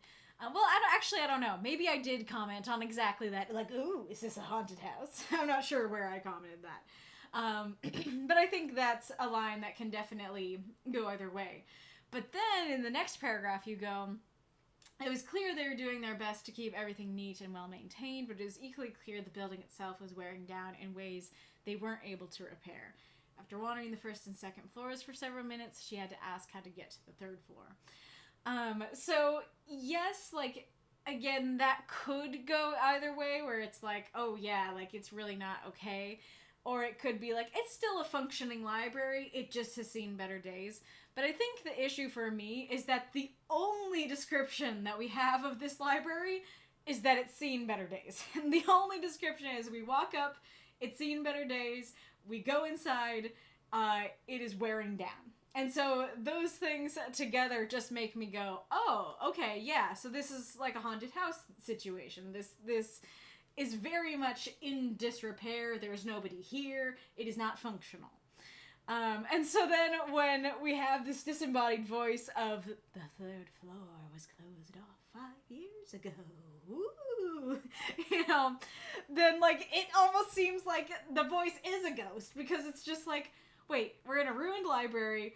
It doesn't seem like it's functional, and now there's a voice. Like, what's happening? And so I think that it would be very simple to fix that. You could just describe more than the disrepair. You could just describe, oh yeah, like there's librarians walking around, or there's patrons, or a patron opens the door for her when she walks in, or something like that. Or you could even say, like, the walls, the shelves don't seem okay, but the books are. So something like, the walls are all scuffed up, but the books seem to be in good shape. That kind of thing. It could better show, like, yeah, they're still trying to get you to, take the books out and stuff like that. What is he gonna say? But yeah, so just a description more than the disrepair would be good. And then also a dialogue tag of, like, the librarian or something like that would help. It's really interesting because it doesn't even say someone. It doesn't even say she had to ask someone how to get to the third floor. It just says she had to ask. And so an option was in my brain that she asked, like, a kiosk, that she asked, like, an electronic, thing or a computer or whatever. And granted, like, would those be working in a haunted house? Probably not. But still, like, I don't know. The point of the critique is, I don't know, like, what he's asking. Not even who, but what. She is asking, I mean, about the third floor. And so that honestly was just, like, the most confusing part of it when I first read it. Like, for the most part, the story works extremely well and is very well done and flows and stuff like that. Like, that alone is just the main part that I was like, what? About. I do like the whole situation with the third floor and him opening the employees only door. Again, it's like, what's going on? Is this sus? What's happening? And then it is interesting. I don't have a lot of familiarity with these kinds of buildings, but is this a common thing that when you have a super big building that, like, you can pay to maintain the first floor and have the library in the first floor, but you can't maintain the upper floors? Or is it more like it's either all or nothing? Like, either the whole building is working or the whole building is not. That also reminds me, this is rather nitpicky, but the Badger Hill Library was inside what used to be a large private manor. The accompanying grounds had been turned into a park, and the last member of the family left it to the city for public use. Because this is the longer part of this paragraph, and because it's what we're left on, I actually ended up reading that as the grounds were turned into a park. The grounds were left for public use. And I forgot, like, it didn't compute that you said it's a manor. So it's the manor that was left for the manor and all the grounds that were left for public use. Now, granted, if you wanted to obfuscate it a little bit, that kind of works. At least it did on me. But it's the fact that it's a manor. It used to be a manor. That's the important part. Because I was actually going to ask after my first read, I was like, why did this kid die in a library? Like, people don't usually be dying in libraries. And on my second read, I realized he didn't die in the library. He died in the manor. It's because it used to be a home of somebody in the past. And that does show how old of a ghost he is then. It's not like he died recently, which actually is kind of what I was thinking at first. But rather, like, he has been around so long that he died in the manor, and the manor was left by the last member of the family.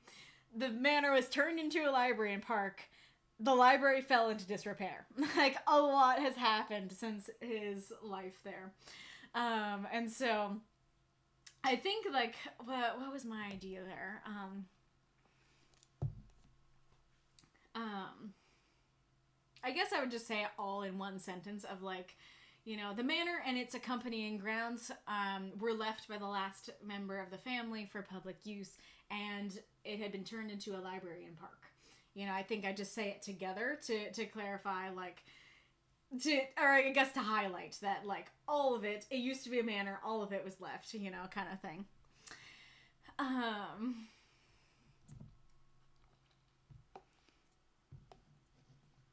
I'm very curious how he can use the message book. I'm guessing it's just like that he has limited interactability with the real world. He can interact with the door and open it for her. He can interact with the book and stuff like that. But especially because the book can't see him, it is a little curious. Okay, if the book can't see him, how can he touch the book? And maybe more pressing, how did he get it? Was it his book while he was alive? Were they around hundreds of years ago? Was it a book that some patron of the library left? Maybe they went into the third floor, got scared, and left it. Was it left by the last surviving member of the family? Did the last surviving member of the family know him? This is kind of to what I was saying about how universes can get created through the writing group itself rather than the other way around. Or them being created first and then you writing about them for the writing group. What was I gonna say? That, like, you know, for my Hallowed Things universe, like, this is in no way a planned thing. It's just a thing I wrote for the contest, and I was like, I like these characters. I want to write more about them. I feel like that this could happen with this, too, because I'm like, ooh, like, what was Simon's life like while he was alive? How far away in time did he live? What was his family like? Did his family know that he was a ghost? Did they try to take care of him? What happened when it became a library? Like, there's stuff you could write before and there's stuff you could write about after. So yeah, curious how he got the book.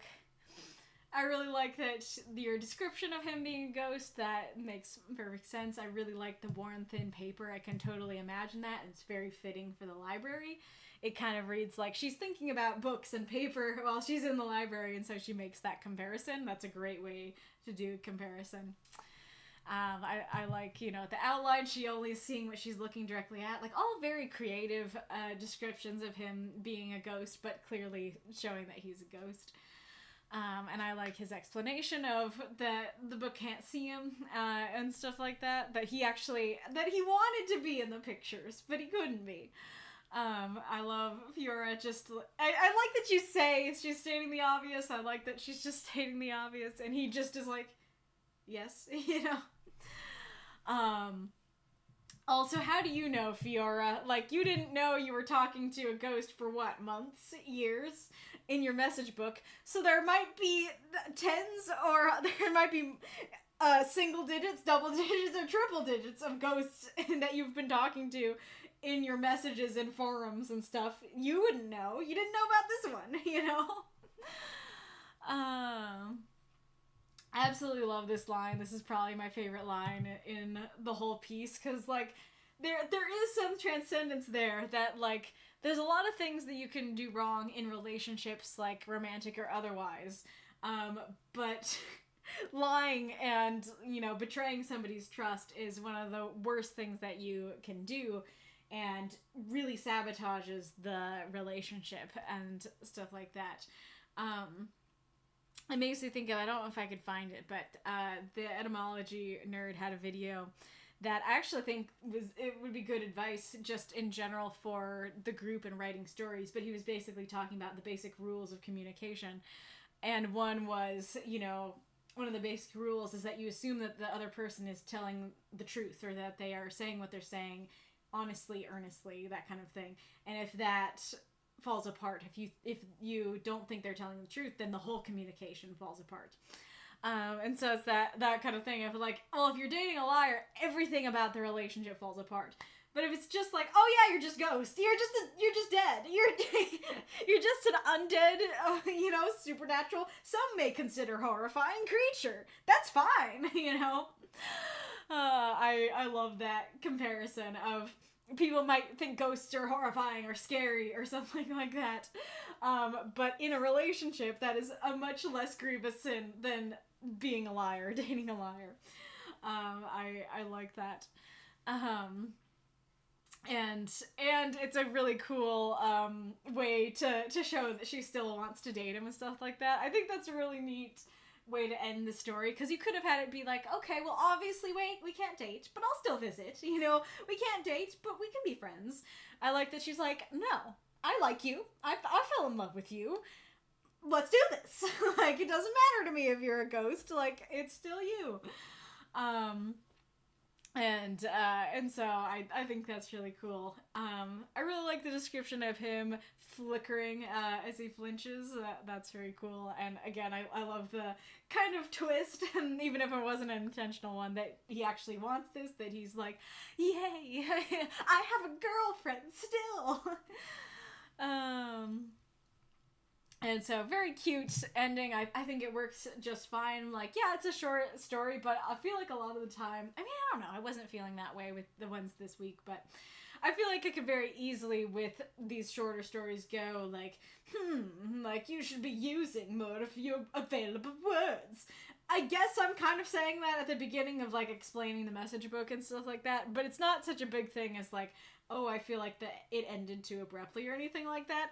I definitely don't. I feel like this wraps up everything perfectly well at the end. I feel like the story flowed very well. It had a little arc to it. I think it works great. I think it's super cute, and it lifts my spirits. Let's see. Describing people and activity definitely would have helped set the scene.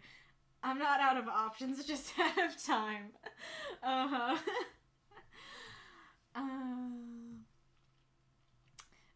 Similar to Makeup and I the other day, where we're talking about this kind of thing and going, I'm not hurting for words, I'm just hurting. And I feel like that's a lot of us in our stories, like, I'm not hurting for words, I just need to post the story, you know? Or at least in the holiday stories. Okay, Orphan says, one of our old school buildings had 3 floors, and the first 2 were in top condition, while the 3rd floor looks like something out of a horror movie. Gotcha. Mako, if we want to continue this, I think we should have the librarians know about him. Maybe. I mean, like, yes and no. I feel like maybe it might be difficult for them not to know about him. I don't know, that might be strange, but why would his home be so dusty and in disrepair if the librarians care? Because I feel like if they cared about him, they would be like, you can't leave, so let's try and make the 3rd floor as nice as it can be for you. Is that okay, honey? You know, because if they're just like, yeah, there's a ghost up there, like, we don't talk to him, we don't maintain his space, then it's like, oh, rude, you know? You don't have to be mean about it. You can be nice. I'm imagining her getting a cart of books for him to ride on and trying to shove him out of the gate. Please write that. That's so cute and fun. Dead magic internet theory. I don't think I've heard of this. Brings new meaning to the concept of ghost accounts. Yeah, and of ghosting somebody.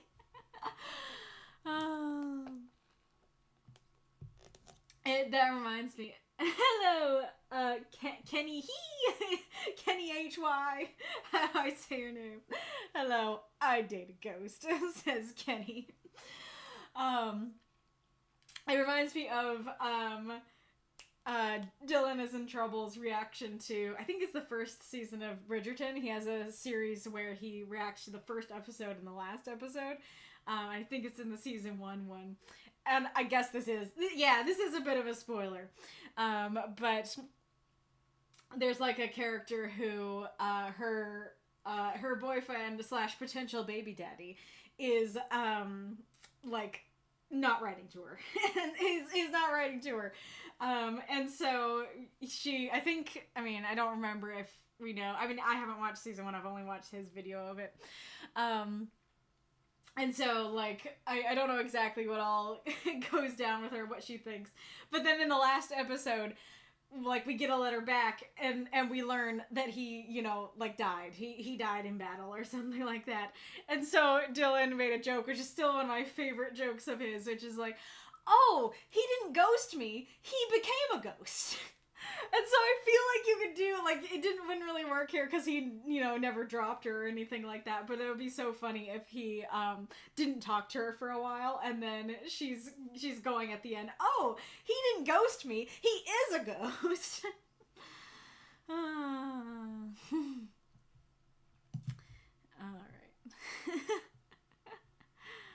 Oh, there's the ad.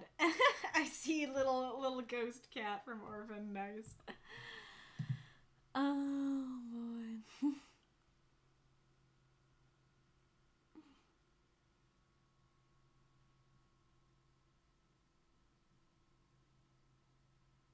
Oh, that's so cute. Reinkarnitor posted a little comic about a little girl going to a police officer and going like, I have a ghost problem, and then, you know, he goes up and she is like, I've knocked all the books down, but now I can't put them back up. That's very cute. I didn't even notice the police officer is a dog. He's like a little Snoopy dog. But that is a cute idea for how ghosts work, of that they can, like, I don't know, like, knock the books down but not put them back up. They can make the lights flicker and go out, but not, you know, turn them back on or something like that.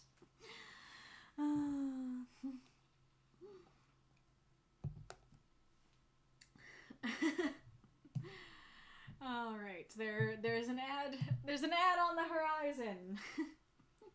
I think Ghoulish might have fallen asleep because he's not grabbing his harpoons. I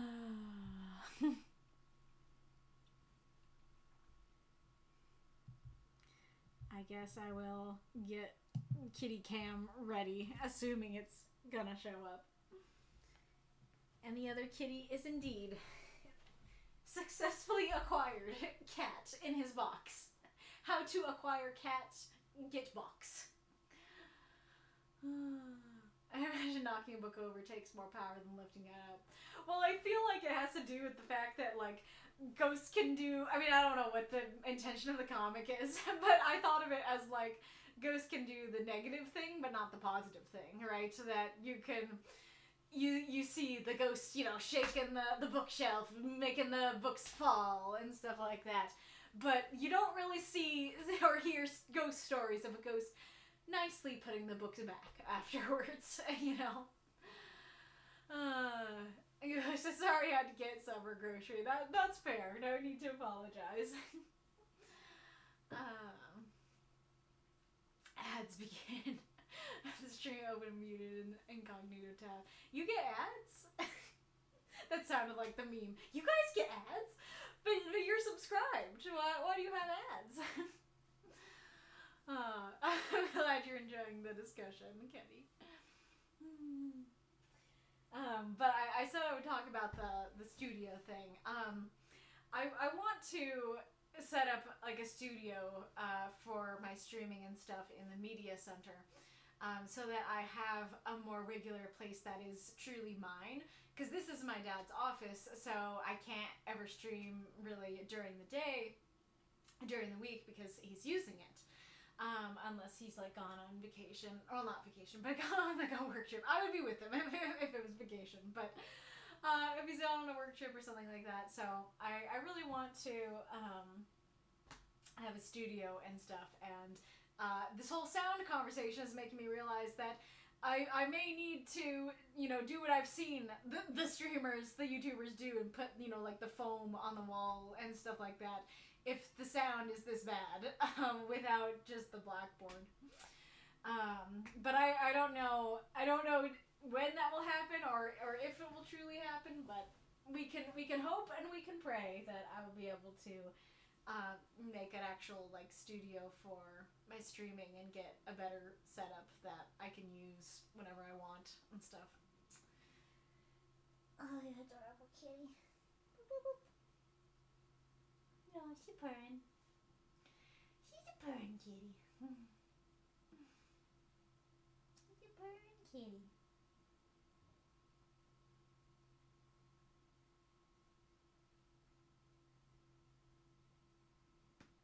Oh, yeah. You're the baby.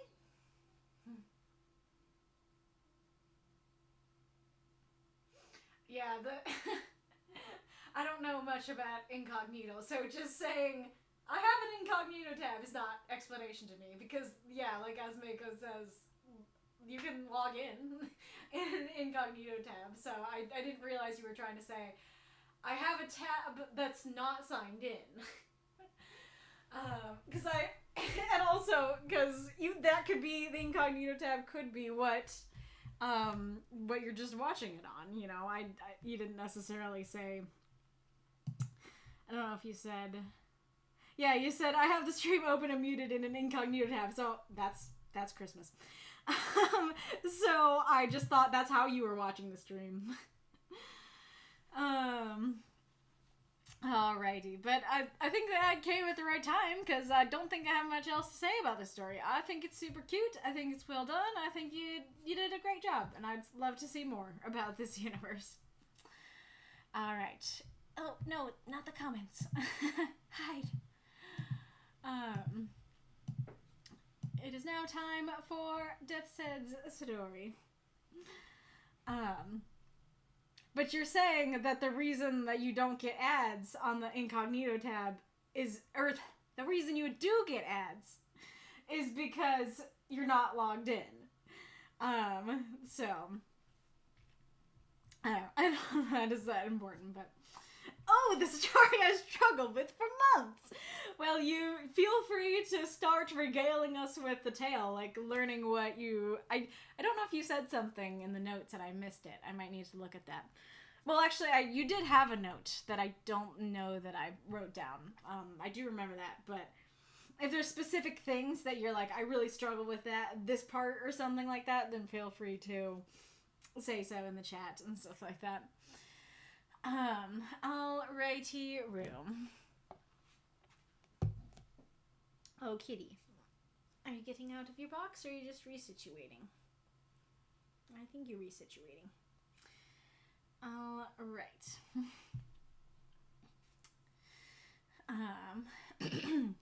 Need some actual water.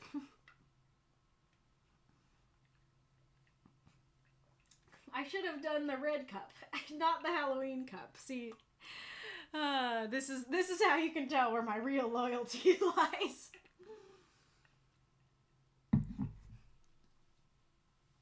Alright. Snowy Scales, Sallascia and Aefron by Deathshead. 1,911 words. The gentle wash of river swells rushed against the icy shore, the moonlight glittering upon the waves. Out of the inky blackness emerged the blue shimmering of fish scales, though the figure was half human in shape. Soaking black curls fell from the mermaid Sallascia's head as she emerged from the waters, reaching her hands into the pile of pale white on the shore. She frowned, scooping out a double handful of snow and examining it under the silvery light. So this is snow, she said quietly, poking at the pile with her nose. Careful, came the voice of Aefron. She glanced over her shoulder, a purple-scaled merman rising up on the shore beside her. He pushed the blonde locks from his eyes, grinning as their tail fins rubbed together. He drew a line in the snowball she had made, whispering, "It'll freeze your hands if you hold it too long." "I'm not a fool," she muttered, dumping it onto his head. "Besides, I'm not so weak to the cold like a human would be, else this river water would have turned us away." "Fair, fair," Aefron laughed, brushing the snow from his hair. "Anyway, now that you've seen snow, can we head back into deeper waters?" "Please," Sallascia moaned, grabbing more snow and tossing it at Aefron. "You promised to show me more of the human world, and your surface winters are an enigma to me." All right. But what? Do you want to pull yourself ashore and swim in snow?" "No, but maybe we can go skating?" Sallascia asked, her eyes shining in expectation. How would we do that without feet? Well, you told me that people slide around on top of a frozen pond. So we find a frozen pond and then slide around on the underside. That's not going to give you a good idea of what skating is like, Aefron replied. Then what will? I don't know. We don't have feet, Aefron said, frowning. This is why I wanted to turn into a human, Sallascia said glumly, fitfully splashing with her tail. Okay, wait. Maybe I can show you something upriver, Aefron said quickly, biting his lip as he tried to think. Go on. Aefron furrowed his brow.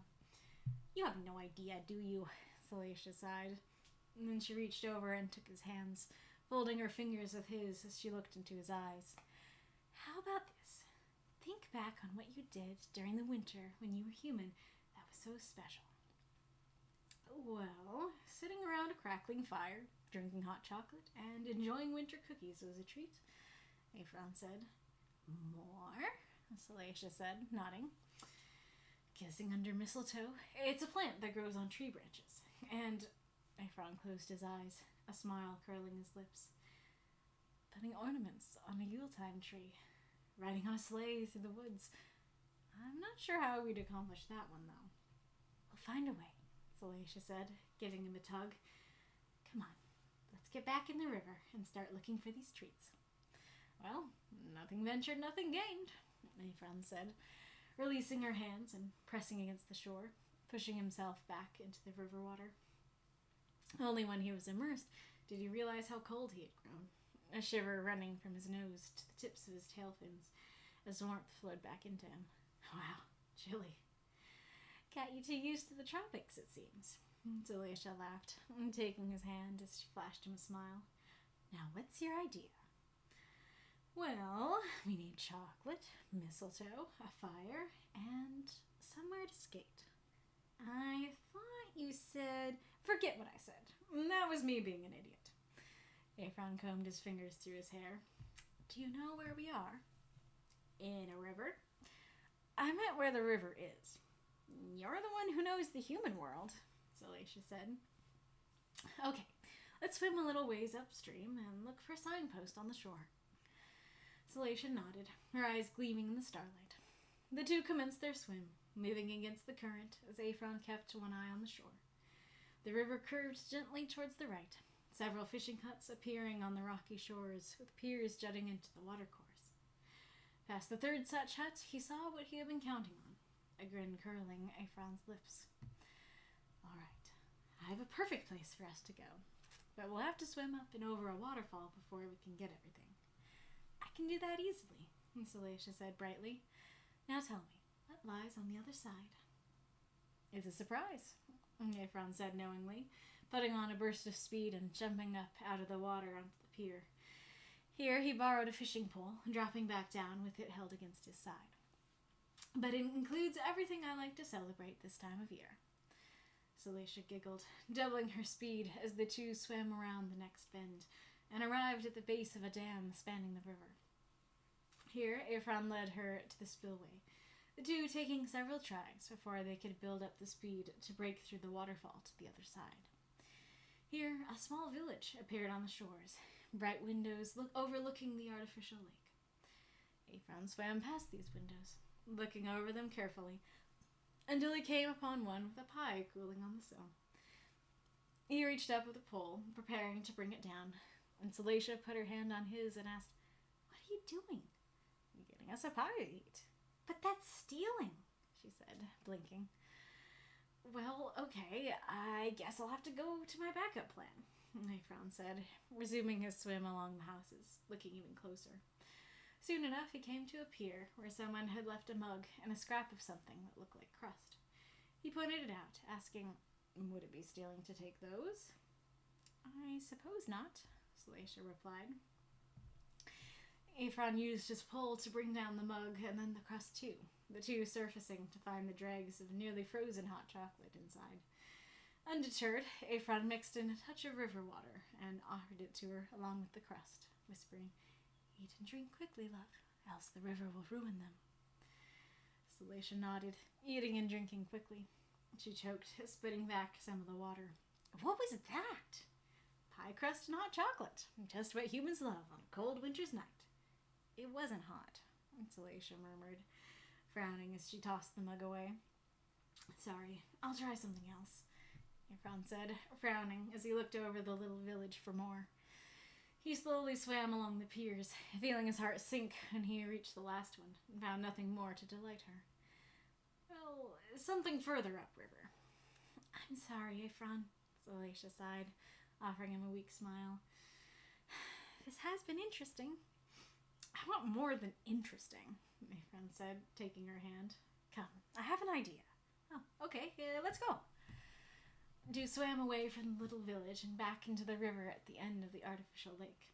The current pressed against them, the water growing colder as ice jutted out from the shores. Aefron led them up the watercourse until they came to a second dam. Here they had to climb up the muddy face and crack through the ice on the other side. Sallascia gasped, putting her hand to her lips.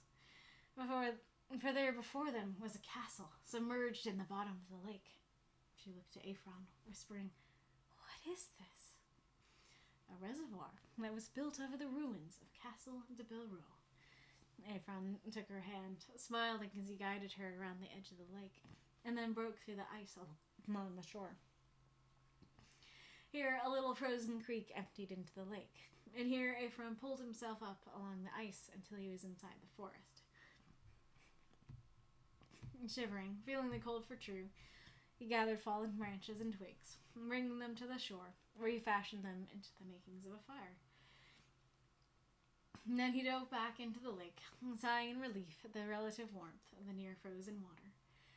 Sallascia eyed him, crossing her arms as she asked, What are you up to? You'll see, Aefron said, swimming once more along the shore. As expected, he came to a small hunter's shelter, a snow-covered lean-to on the beach. A few coals were still burning while the man himself slept, the frozen carcass of his kill butchered behind him. Perfect.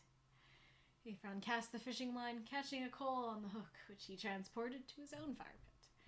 He tried over and over again to spark a fire into life, his efforts made futile by his lack of lungs, though he did make the logs smoke. Sallascia popped up beside him, looking at the fire and him blowing air from his mouth. Oh, you're trying to make a fire for us to sit beside. Failing, more like, Aefron muttered, sliding back down through the ice. He hung there in the lake, tracing his fingers on the underside of the ice. I'm so sorry, Sallascia. I suppose there are some elements of the human world that are all but impossible for us merfolk to partake in. Is that the way of it? Sallascia asked, frowning. You try once and then give up? I tried several times to get the fire burning. Tried the same thing several times, you mean? I suppose, Aefron muttered, licking his tail fins fitfully. Don't suppose. Sallascia took his hand and brought herself alongside him. I'm sure next year we can make something happen. If I put my mind to it. Well, will you? Yeah, Aefron said, turning to her as a smirk curled his lips. He slid one hand under her arm and another around her hips. Sallascia doing the same to him as he whispered, I already have a few ideas how we could do it, too. That's great. She brushed her tail fins against his, lifting her gentle hand to his cheek. Though there is still one human thing we've yet to try. Aefron looked up at the ice above them, then down at Sallascia, nodding. With a swish of their tails, the two reoriented themselves. Aefron feeling a little dizzy as the lake bottom became the sky, while the icy surface became down. But everything is relative under the waves. He took her hands, trying several techniques, until at last he was able to approximate ice skating by holding her with one hand, and using a piece of flat wood from the bottom of the lake to push himself laterally through the water. It was slow going and oddly unnatural, but the two moved across the lake like skaters underneath, their tail fins trailing on the ice, their bodies moving in the slow dance of merfolk as a castle loomed over them in the sky. The joy in Sallascia's eyes sent a shiver through Aefron as he at last fulfilled his promise to show her a winter wonderland. All that was left was when she produced a sprig of mistletoe hidden in her hair, letting it fall from her hands toward the castle above them. Where did you get that? Aefron asked. In reply, Sallascia kissed him, the two folding together upon the ice.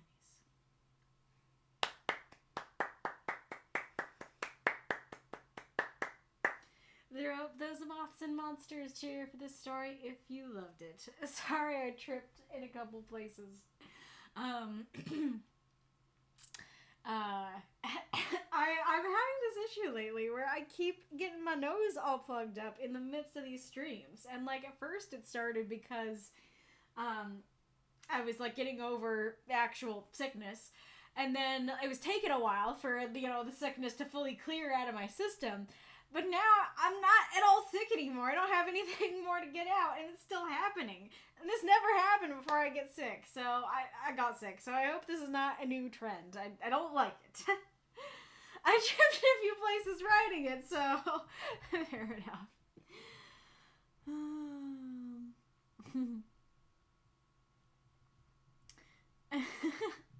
I heard you know where my allegiance lies. And I immediately thought of I pledge allegiance to Halloween. Oh, amazing. Yay for the sharks and turtles and tentacles and wheeze and kitties. Alrighty, room. Well, let me give you a summary of kind of my overall thoughts and where this is going to go before I begin going into the details. Well, actually, before I do that, let's find Nessa's note and then read that.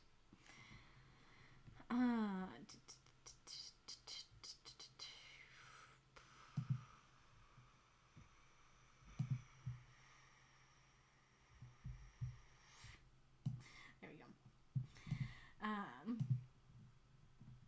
No questions, it seems. Just a note. Hello? There we go. I worked on this originally for the Christmas event, only to shelve it a third finished. After hemming and hawing, I finished it off for Valentine's, a holiday that does happen in the winter, so it fits, right? Though it's a little rough around the edges. In this tale, Aefron is trying to show Sallascia the joys of wintertime, from the safety of the water to the best of his now limited abilities, with mixed results. It's very cute that you guys put little summaries of the stories, even though it's not something that I've required and stuff like that. I enjoy it.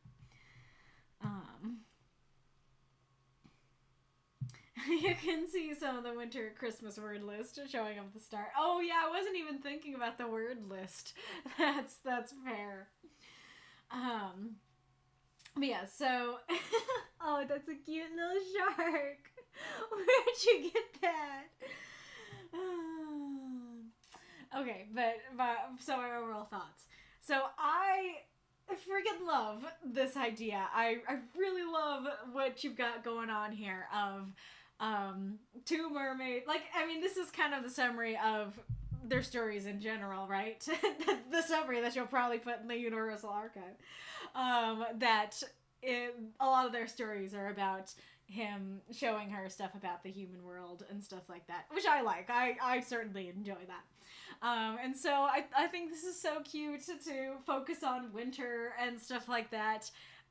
It's not something I've necessarily seen in other, mermaid stories that I've read, though granted, I wouldn't necessarily say I've read a lot. But I love the specificity of, that makes sense. A tropical mermaid would not have seen winter, and so it's so cute for him to be like, we would like to sit and drink hot chocolate by the fire, but it's very difficult for them to do that. And I quite like the element of he keeps trying and failing, that like things are going wrong and stuff like that, and so by the end they kind of just have to make do with what they can, and stuff like that. That it's not perfect, but it is still fun. It is still a good moment between them. I do really like that as well. You can see the Christmas influence, but I actually was okay with it. It is there. And I could definitely see other readers might be and let's ask the chat. Was that a problem for you or not? Were you like, oh, this totally reads like a Christmas story, or were you like, oh yeah, February's in the winter? I actually was the latter. I was like, that's kind of cute, focusing on the winter aspects of February. I kind of like that. So, like, I really like what you have going on here. Like, this is such a cute idea, and there's so many cute things about this story. But within, like, I might have quite a few critiques. Well, I know I will have quite a few critiques for this story. Because within the execution of it, it does feel like there's some disjointedness to it. And it's interesting because I've been struggling to figure out how to describe it. There are some things that I can specifically, like, say, like, this isn't quite working for me. But the overall disjointedness, I don't really know why that's occurring. So some of my comments might be like, it might be this. I don't know. But if like people in the chat have their own thoughts and feelings and theories, feel free to share any and all of that. Okie dokie. So the beginning is a really neat image. I will say that, so I don't know that I'm going to talk about many of his comments. This was one I read to my dad. And I can't say from him that the mermaid was necessary, because he actually was getting very, like, portally, inky blackness, blue shimmering, magical images, and so he had to kind of, like, rejigger his brain a little bit and go, wait, like, okay, half human in shape, magical, mermaid,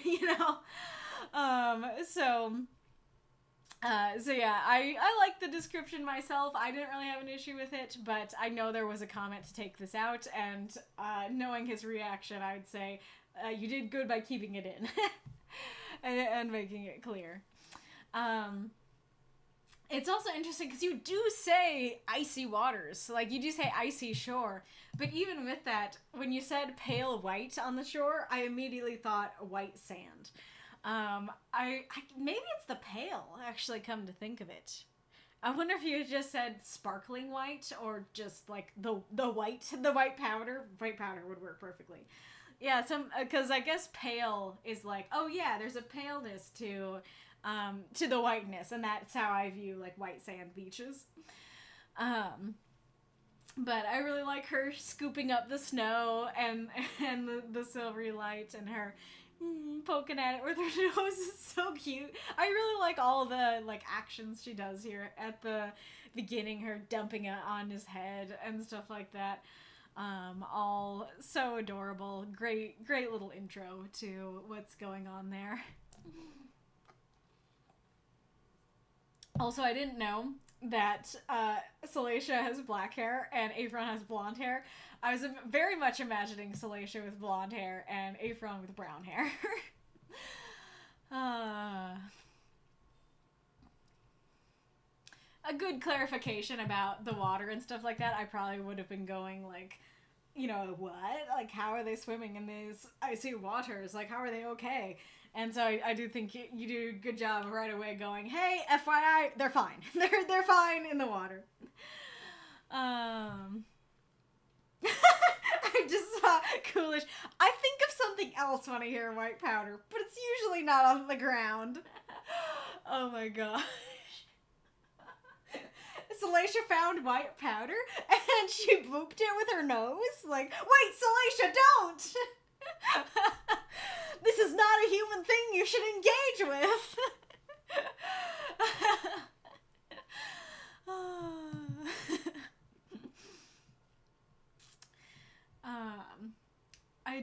I do like him being like, okay, can we go back? And she's, oh gosh, the gif. But I do like her kind of, like, tossing snow at him. I kind of wish she tossed an actual snowball, but that's still really cute. And she's like, we came all this way so I could learn about the human world, and now you want to go back? Yeah, I totally get the frustration. I love the word enigma there. That's not a word I hear enough. Also, why not? Why not swim in snow? Because I kind of feel like, unless there's, like, a reason, like, okay, that would actually freeze them, and granted, they do get a lot colder on the shore, and also there's other stuff at the end I'll talk about that kind of makes sense as to why they would physically not be able to do that. But like swimming in snow would actually give her like a good, kind of be like sledding, you know, that actually would be more of a like more of an approximation of human things in the winter than you know, than potentially like skating on the underside and stuff like that. So I'm curious why that was a immediate no.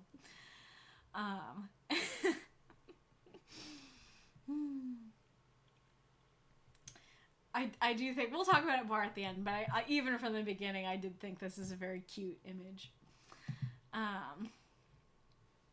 This is super curious. I'm so curious about this line here.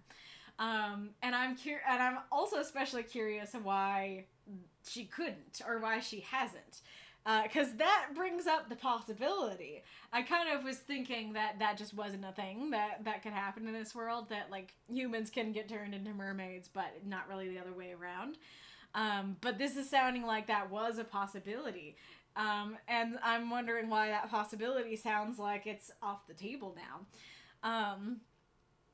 They'll come to think of it. Now I'm thinking, is it just because she's in love with Aefron, and Aefron was a human, and she was gonna turn into a human with him, and then he got in a shipwreck, and he was gonna die, and so she had to turn him into a mermaid. And now, yes, she can turn into a human, but she couldn't be with Aefron if she did that, so she's not gonna. That's really cute. That's really sweet of her. If that's true, if that she's so in love with him that she would give up her dream of being a human, in order to be with him. Oh, okay, that's very simple. Tessa said, at least here the snow is, or I intend it to be, implied to be far too shallow for her to swim in it. Gotcha. I guess it's interesting because the question was more like, do you want to do this? And her answer was no. So I guess saying like, it's too shallow for that would have cleared it up, but it's fine as is. It's not that big a deal. I was just curious. I really like them fitfully splashing with their tails. I always love when you use like non-human creatures, when you use non-human features to like show their emotions and stuff like that. Like I don't know that I'm the best at it, but I try when like Savion and Lister are wolves to like show their emotions through like their ears drooping or going back, or like, you know, what their tails are doing or whatever. And so I really like that when they're kind of like, you know, and then they'll be like, ugh, fitfully splashing their tails. That's super cute and great little like character creature world building.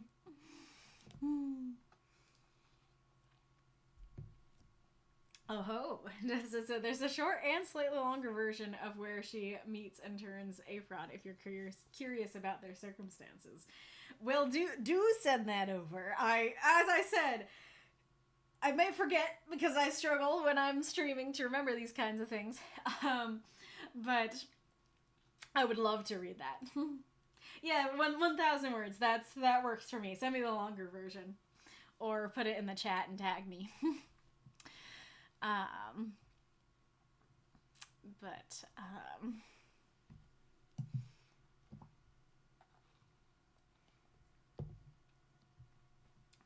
I do think it's cute that like he's like, let's go upriver, let's do and she's like, yeah, you have no idea what to do, but then she kind of helps him and is like, hey, okay, let's take a second. What did you do in the winter? Let's think about this. That's very cute. We'll talk about this in at the end, but I'm gonna point this out that he defines what mistletoe is to her, like she doesn't know. We will remember that for later. I'm also curious why it was Yule time and not Yule tide. I'm not a Yule, celebrator, so I don't know much about the terminology with it. But it did sound slightly odd. This was time and not tide. Tide! Mermaids! Aha! I'm curious why the sleigh is the one he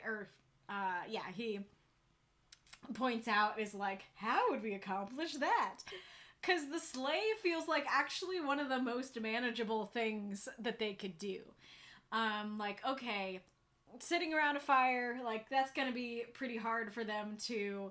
I mean, we see what happens at the end. But, you know, you're not gonna get inside a house and sit on the couch and sit by the fire. And if you did, you'd probably be, like, either suffocating or, like, drying out, or bad things would happen. That doesn't sound very doable for them.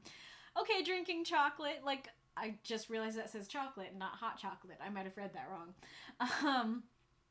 That's so funny how weird that sounds to say drinking chocolate. Totally brings to mind the idea of just like melting candy bars and drinking it straight. But that is what hot chocolate is. It's a chocolate that you drink. Hey, Marks, thank you for the big cheer. Welcome. Anyways, so like, okay, like they might be able to drink hot chocolate, but you know, how are they gonna acquire that? How are they gonna acquire the cookies? Okay, like, are they gonna be able to get somewhere? Like, they might be able to do the mistletoe, but can they get somewhere where they're under it? Okay, yeah, they can't really put ornaments on the tree, especially they can't, like, stand to get the top ones. So, like, yeah, I can understand how a lot of this is sounding not very doable. But riding on a sleigh, well, surely, like, people ride on sleighs close to the shore.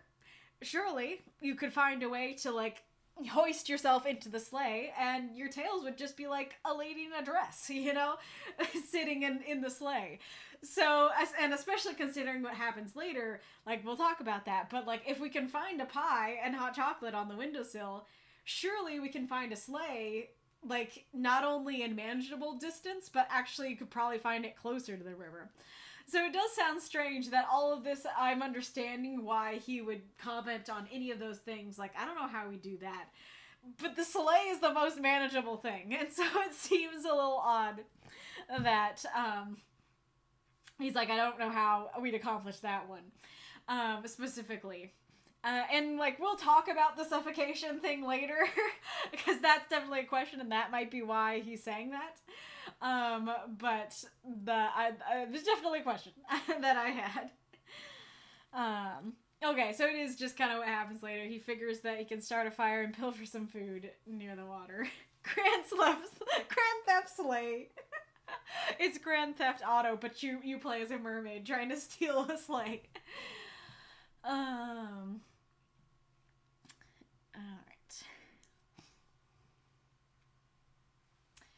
I guess I'll talk... I think I commented on it earlier, so I guess I should talk about it now while I remember it.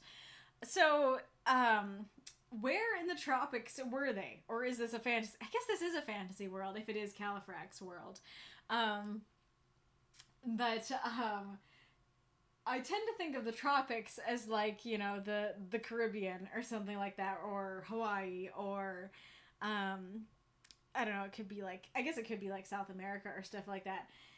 And all of those things are not in reasonable distance to somewhere snowy. And so that would mean, I mean, granted, I don't know a whole lot about all those places. Maybe I'm totally wrong. But... you know, I'm imagining you have to go pretty far north to get somewhere snowy, like thousands of miles. And so when I first read it, I didn't have a problem with it. I was like, oh yeah, like they're in the tropics and other stories. Totally makes sense that he's used to that. But as I think about it, I'm like, did they travel thousands of miles so that she could see snow? And then he immediately wants to turn around. That does seem a little odd if that's the case. Now, granted, you do have, like, Florida that is, you could consider tropical, that maybe you don't have to go so far to get to the snow, so maybe it's a situation like that. But definitely a question that I had.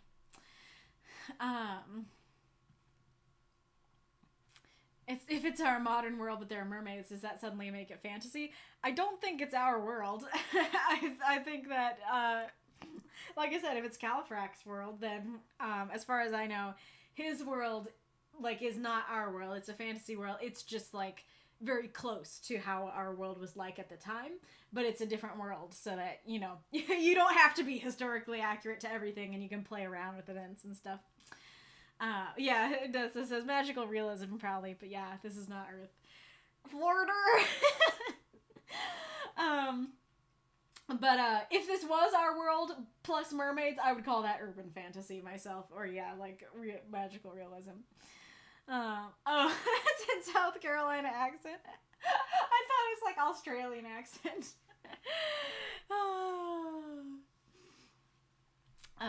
All right. Oh, okay. So yeah, we can talk about this here. So this goes to some of like the disjointedness I was talking about, and I think because this is kind of the main crux is the skating thing. I think this might be part of where that overall like why does this feel disjointed might come from. Because at first she's like, hey, can we skate? And he's like, no, we have no feet. And she has this idea of like, okay, well, we could do it on the underside though. And he's like, no, we have no feet. You know, he's very much against it. And then he gets these other ideas of what they could do about the mistletoe and the fire and stuff like that. And then he says, no, actually we are going to skate. And she's like, wait, you said we have no feet. And he's like, forget what I said. That was me being an idiot. And like, on the one sense, this is part of why I'm like, like, is this why it feels disjointed? Because it does, like, make sense. This is how people can genuinely interact, where, like, 1 second you're like, no, that's a terrible idea. And then the next second you're like, well, actually, though, unless, you know. But I do think there's a bit of an oddness to him immediately going, no. And then going, wait, yes. And then at the end, like, she kind of has to remind him and stuff like that. Oh, what was it? In my practice, I thought about this in so much more eloquent terms. I'll kind of talk about my conclusion, I guess, which is that I think that if he firmly was like, no to the skating, let's try other things. You know, that skating, that's not going to give you a good picture, not a good idea. But, hey, maybe we can find a pie, maybe we can make a fire, maybe we can do these other things. And then at the end, all those things fail. And then Sallascia is like, hey, I know that you didn't like the idea, but can we try my idea? Can we try skating? And then he's like, okay, we can try. And they actually have a really nice time. I actually think that would work a lot better for me than her going, let's skate, and him going, no, let's not, terrible idea. And then 3 seconds later going, actually, yes, great idea. And then at the end, you know, then still doing it, you know. I just had an idea. That's a terrible idea. The time skip. Let's do your idea. Oh, okay. Yeah, so if she had to convince him, or I don't know how to describe it, but I think that would be quite a good arc, at least to me, if he's like, no, and then all of his plans fall through, and then we return to it. I think that would work a little bit better for me.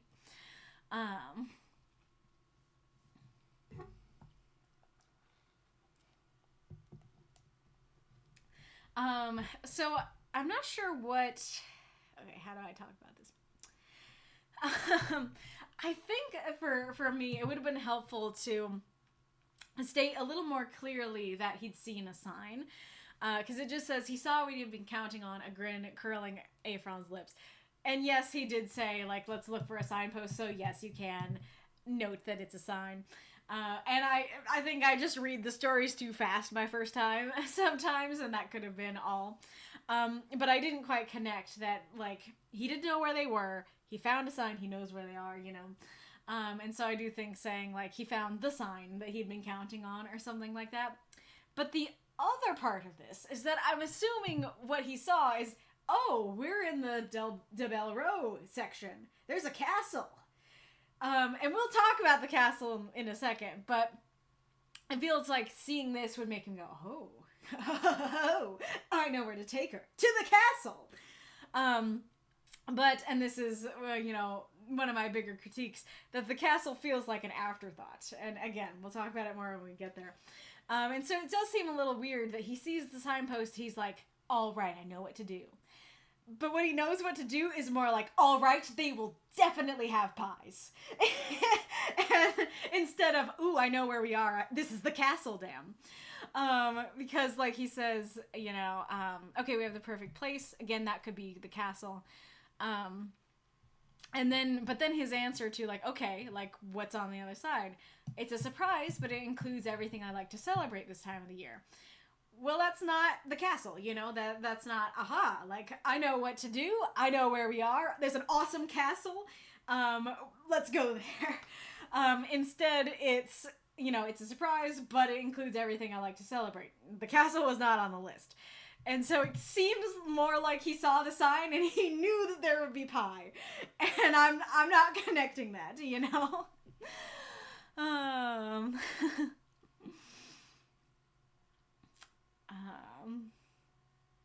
I do like him just like flopping onto the pier, grabbing somebody's fishing rod, and then flopping back into the water. That's great.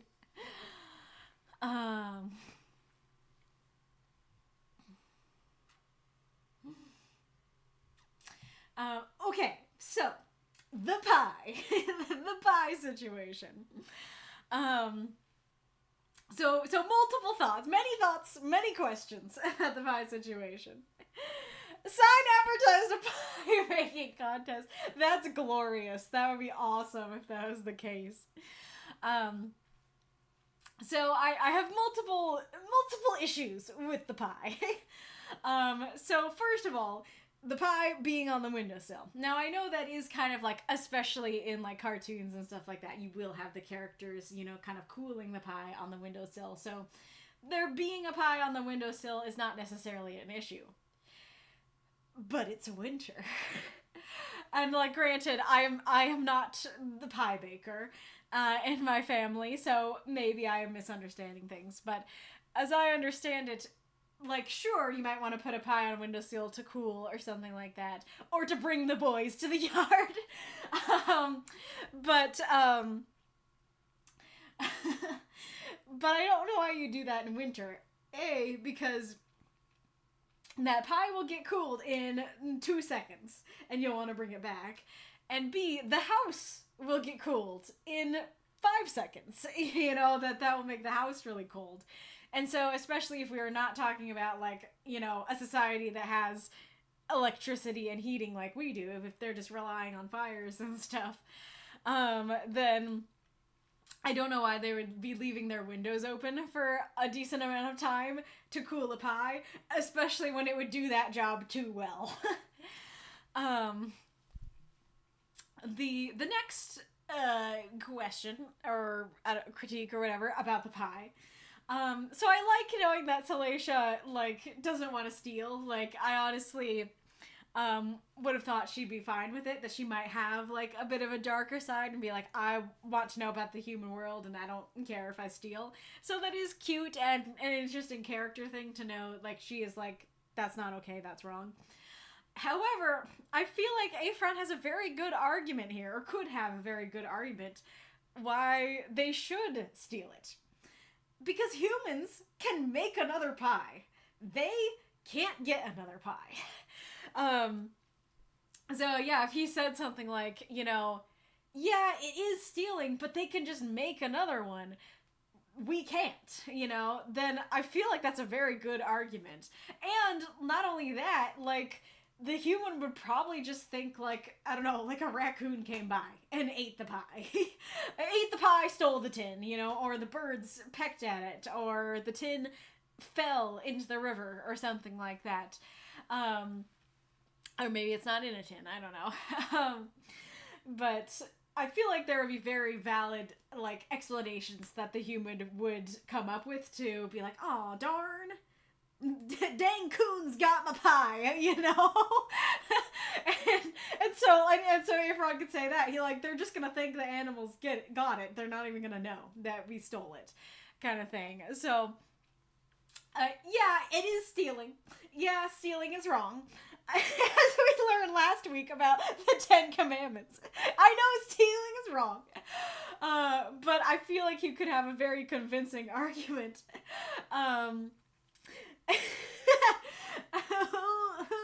what the F steals a pie?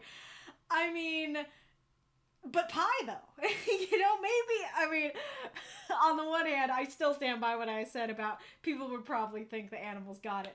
But also, if you're leaving yummy pies on the windowsill, I guess the neighbors could be interested in that pie. But even then, the human would still think it's the neighbors. The humans would still be like, the neighbors stole the pie. They would not think, what if? I'm just thinking out loud here. What if a mermaid came by and took it? You know, like, I think the coons got to your brain, Jim, you know?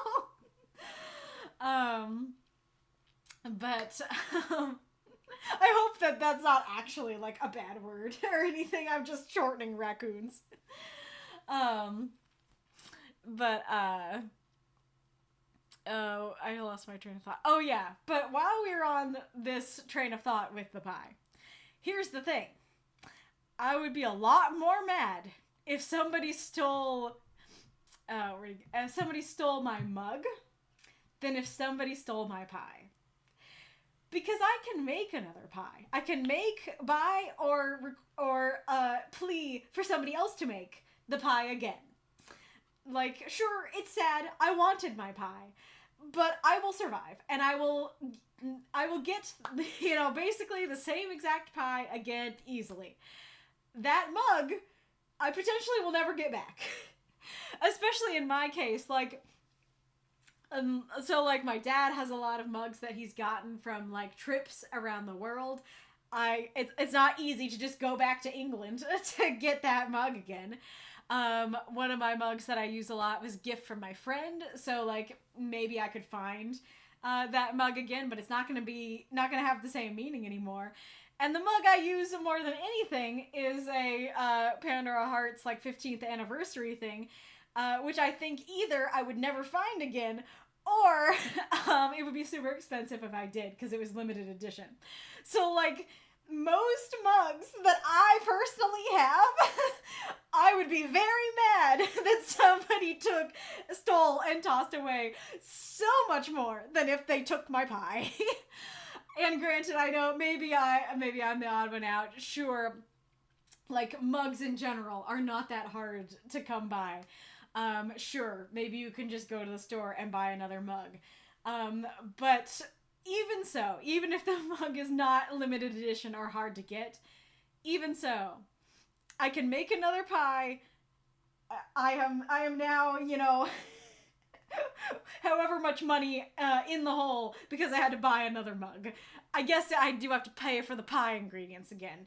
But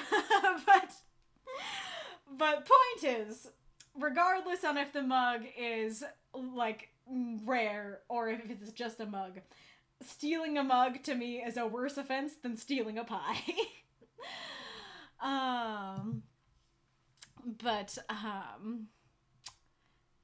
Let's see, what was the other thing? Oh yeah, and so then the other thing regarding the pie is that, like, okay, like, I do have to suspend my disbelief a little bit to recognize, like, okay, like, I know the image of pie cooling on the windowsill. I don't feel like it really works in winter, but I can suspend my disbelief and believe that there was a pie there. I can do that. But weirdly, it actually is much harder for me to suspend my disbelief that not only is there a house with a pie on the windowsill, there's another house with crust and old hot chocolate on the windowsill nearby. I don't know why exactly that feels more unbelievable.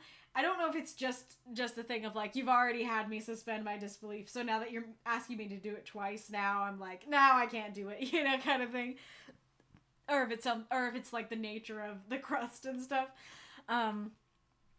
But that part definitely was a lot like, I raised my eyebrows, you know, much more so than the pie. And so that goes back to, all of this is basically me arguing, just steal the pie. This is basically me arguing for stealing the pie. Not just, like, in universe, but because I feel like that flows better inside the story and to me as a reader. That if it's just like, yeah, like they can make another pie, we can't. And like he could even say, we'll just steal a slice, or we'll just take a bite. Now, granted, if I came to my pie and there was a bite out of it, I would be very concerned. But if that is really funny. If my pie was cooling on the windowsill and then I came back and there was a bite out of it, I'd be like, I don't know what made that bite. I am now concerned about the integrity of my pie. But if like a slice was taken out of it, I'd be like, okay, well, I know a human did this, so I'm unhappy with my neighbors, but I know the pie is still edible. I know the pie has not been contaminated. The conversations we get into on this stream. Oh yeah, and the other thing about this situation is like, okay, I can suspend my disbelief that the pole could get the pie crust, but mugs be heavy though, and so like sure you could fish and get it wrapped around like the handle and then drag it along the snowy bank, but then the hot chocolate is gone. So I'm curious how and granted I don't know a lot about fishing, so maybe I'm way off base here. But I'm also wondering about how he was able to get this really heavy mug on his little fishing pole and bring it to him without spilling any of it. And then, unfortunately, this is being critique alley here. I'm also wondering why he puts river water in it. My guesses are, one, it's nearly frozen, and so putting the river is a little bit hotter than the frozen hot chocolate, and so putting it in there warms it up a little bit. Or, like, they need the river water, like Dracula and his dirt. They need their river water. They can't be drinking things that don't have the river water in it. But I definitely am kind of sitting there going, wait, what do you mean drink it quickly or the river water will ruin it? I feel like the minute that you put river water in it, that immediately will completely ruin the hot chocolate experience. But I don't know if I'm missing something there. And her reaction is very fair. I do like that she's like, it wasn't hot. Like he said, it's hot chocolate. It wasn't hot. This is not the experience I'm looking for.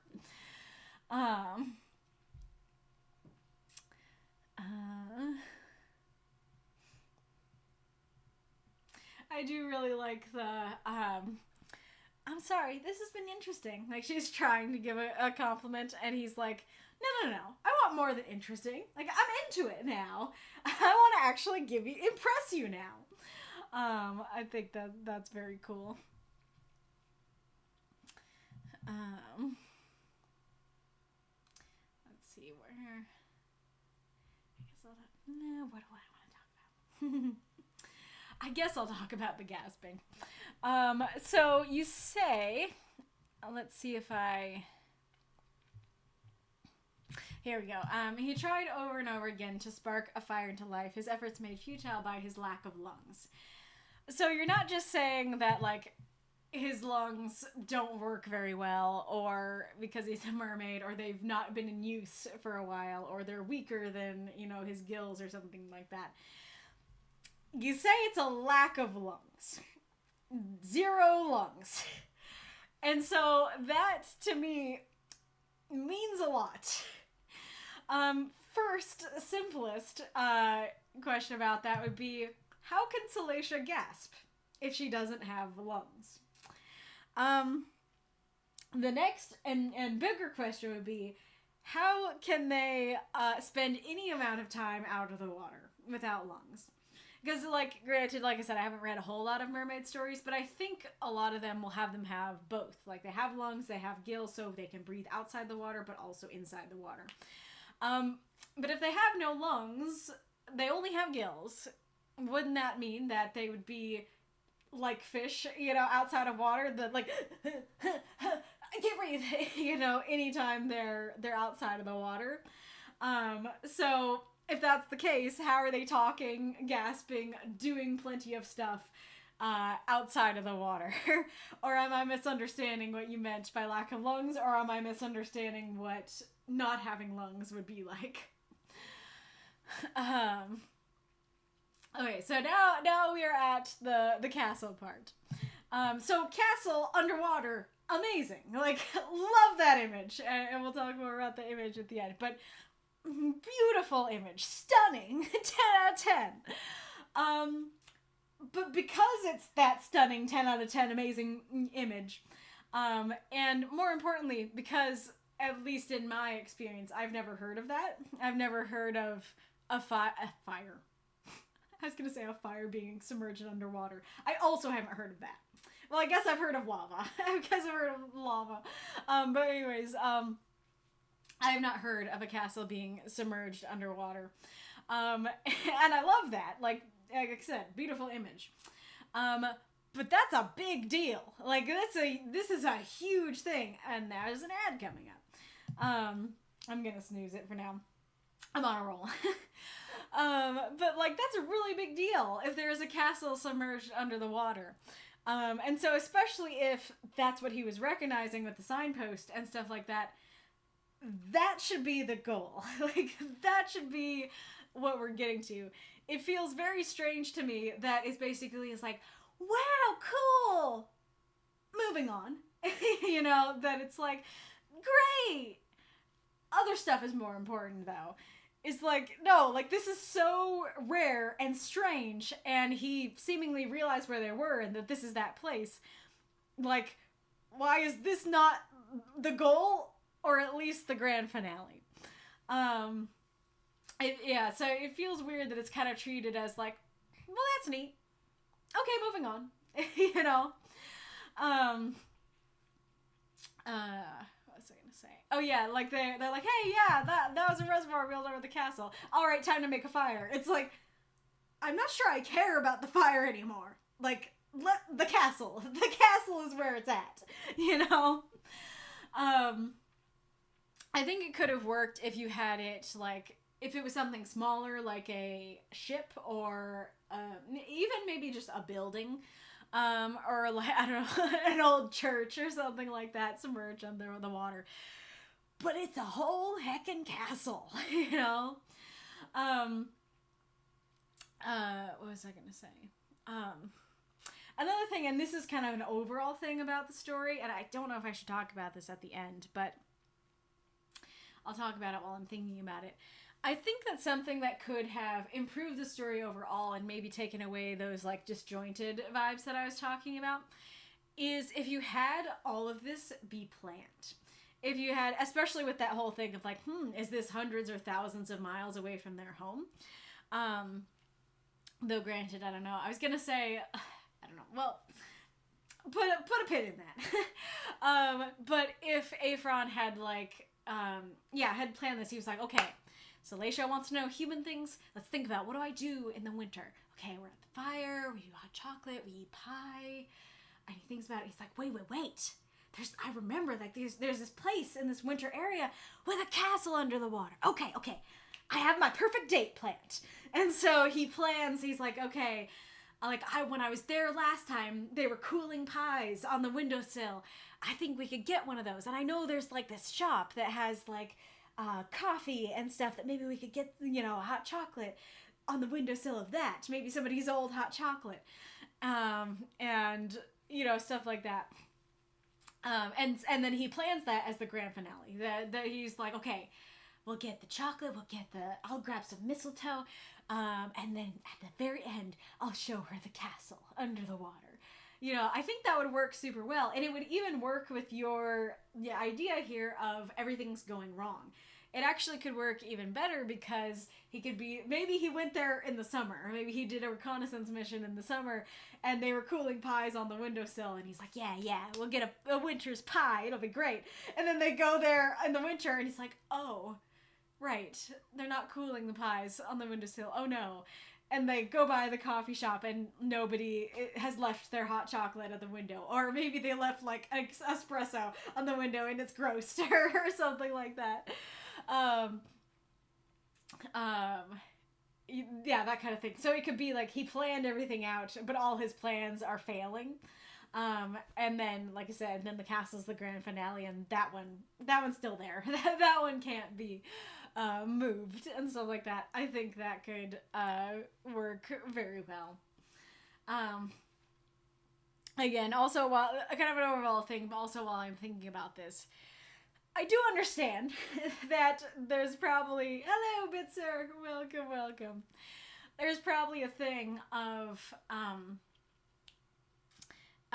that, yeah, kind of a Vampire the Masquerade thing, Mermaid the Masquerade thing, where mermaids are probably not supposed to talk to people. They're probably not supposed to reveal themselves to people, either because of mermaid rules, or because they don't want to get killed, or put in a zoo. That's very understandable. So I can understand why, like, that's not presented as an option, and I can also understand why you probably didn't feel the need to, like, say, hello, this is not an option. The ad comes back so quickly.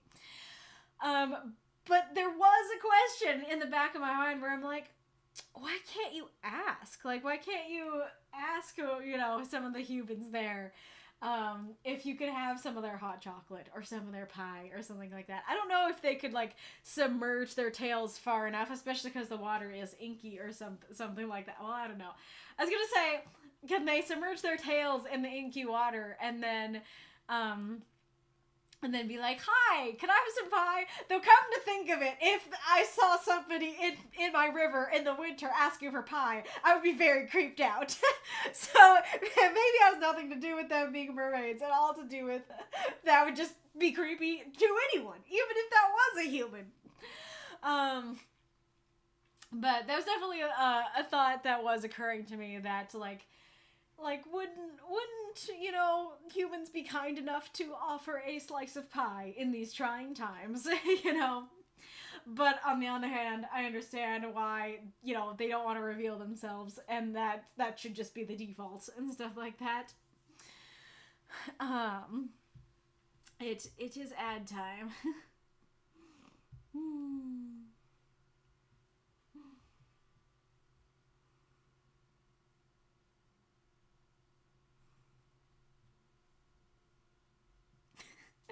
My mince pies bring all the boys to the yard, the bardcore version of milkshake. Medieval raccoons. I mean, they had raccoons in medieval times, didn't they? Are raccoons only a New World creature? Here is Kitty. She is cute. Sneeze, sneeze. You're adorable. Yes, you are. You are adorable. Yes, you are.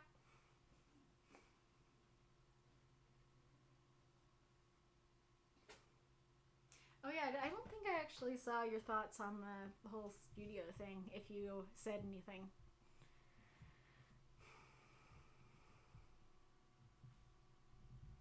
Now I'm covering the cat.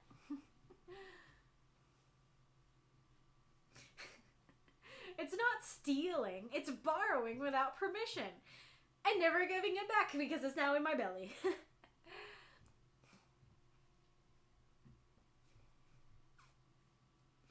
Who is Gahurl? Who is this Gahurl, and why does she have sharks? Ah!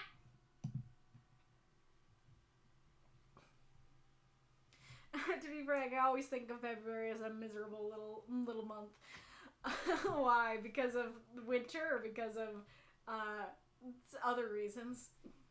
I mean, granted, like, I don't know. I was gonna say, maybe I agree, but, like, I don't know. I don't feel like I think I'm more miserable in the spring. Unless, I lose power or something in the winter.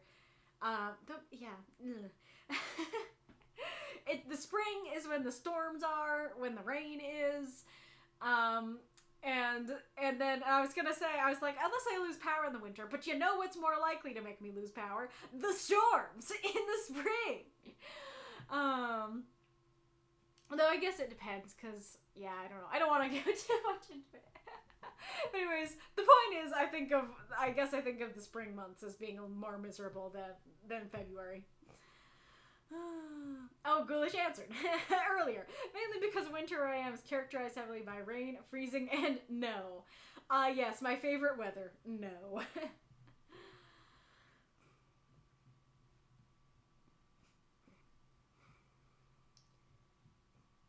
Oh, kitty cat.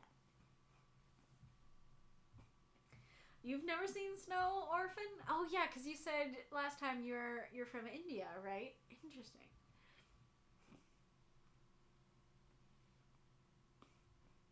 Oh yeah, okay. That's a good point. I'll bring that up again after once we come back, or once it's question time, question and discussion time.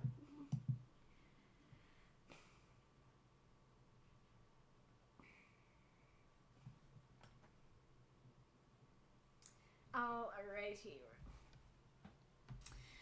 Okie dokie. Oh yeah, the Christmas setup actually wouldn't be too bad for this particular story. I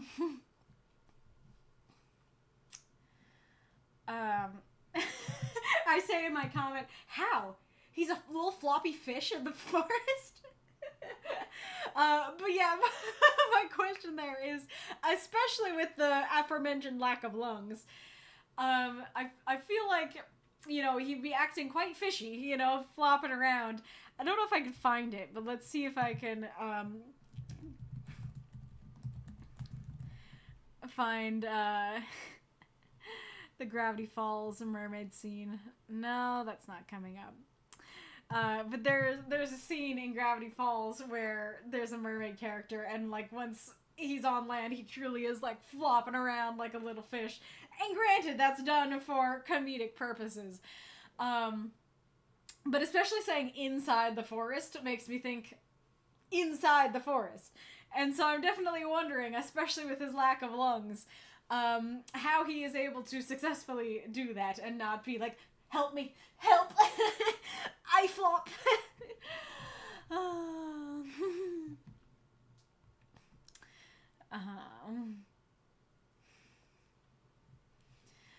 I do like him trying to make the fire, and stuff like that.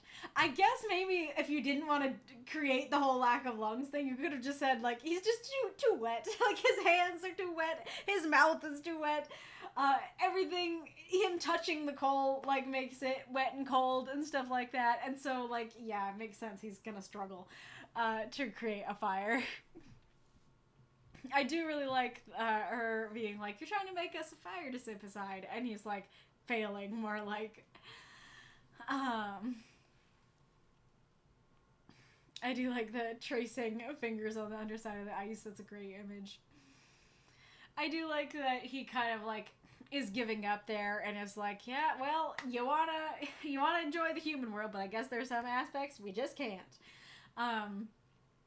But and we'll talk about this in a second, but she seems to kind of be going like, really? Like, you giving up just like that? Like, not cool. Not cool, man. And I do like that.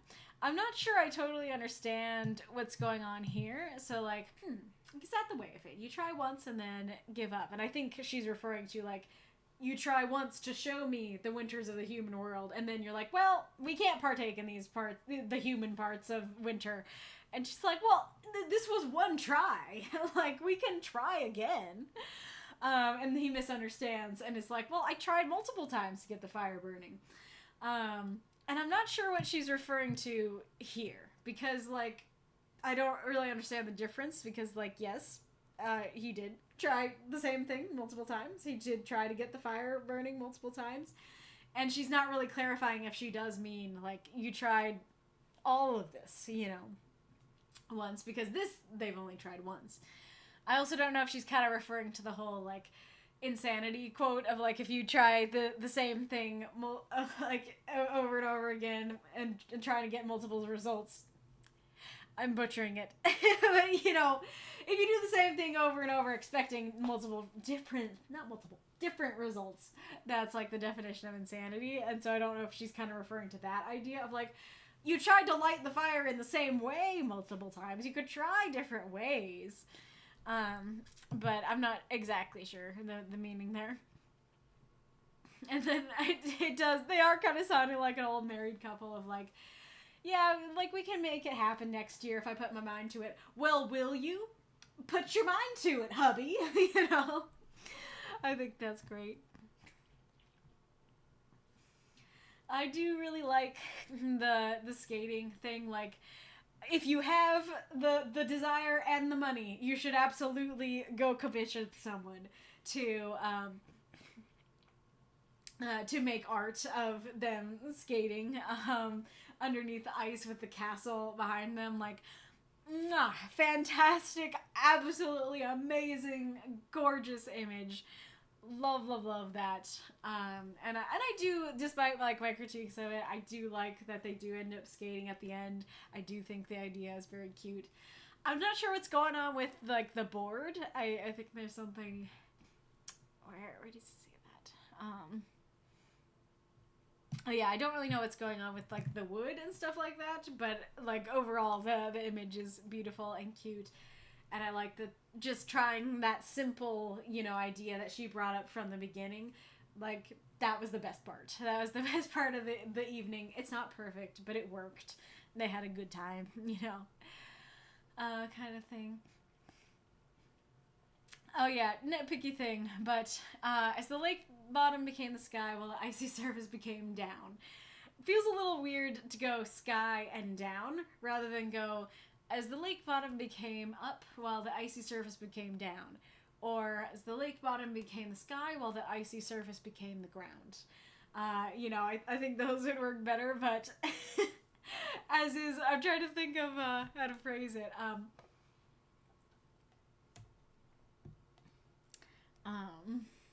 I don't know, but it feels like a very beautiful image of like, oh yes, this becomes the sky, and then it kind of drops off on a very simple image that doesn't quite compare, right? If that makes sense. But I do like the idea. I do like the image of everything being relative under the waves, and that like once you're turned around, now there's a castle in the sky. Like, a castle being underwater is also already a great image. And then a castle in the sky is also a great image. An upside down castle in the sky. Now I'm thinking of Castlevania, and that's pretty cool. I'm thinking of Symphony of the Night. But yeah, so I love the image in that way. So now we return to the mistletoe. Remember what I said about Aefron pointing out, defining what mistletoe is, because she doesn't presumably know what it is. So it's super cute that she somehow, somewhere got a sprig of mistletoe. And you know, produced that at the end. That she kind of had a little surprise gift for him, that everything was going wrong, but one thing went right. I do really like that. But I have an issue with it because she doesn't know what mistletoe is. If he just said, you know, oh yeah, kissing under the mistletoe, like, you know, eating by the fire, drinking by the fire, then I'd be like, oh, okay, like, you know, I can believe that she knows what mistletoe is because he didn't have to define it. He just was like, yeah, kissing under the mistletoe. But because he specifically went out of his way to be like, a plant that grows on trees, yeah, she could have grabbed moss, you know, like, she doesn't know what it is until he tells it to her. And so I think that could be quite simply fixed just by him not defining it. I am curious where she got it, because, like, we actually have mistletoe in the trees here, and it tends to be pretty high up. I think it often comes from, like, birds, you know, like, pooping in the trees or something, and it grows there. I don't know for sure. But I do believe that, like, I think it can grow anywhere, so I do believe that you could find one that's close to the water. You could find one that's down below, because I think it can just kind of grow anywhere. But I'm curious where she got that for sure. And I do like that it ends with the sweet moment of them making the best of it, that there is a transcendence to this story in the sense that, like, a lot of the things that we might want to do may not go according to plan, but sometimes, like, making the best of what you have and, you know, working with an idea you might have brushed off at first can often be worth doing and beautiful and the best part of your night. You know, it's kind of this idea of, like, you know, kids being reined in and they're all mad that they can't go outside, but they actually have, like, an amazing time inside. And it's, like, one of their favorite memories from this vacation or whatever. Like, it's that kind of idea. I really like that.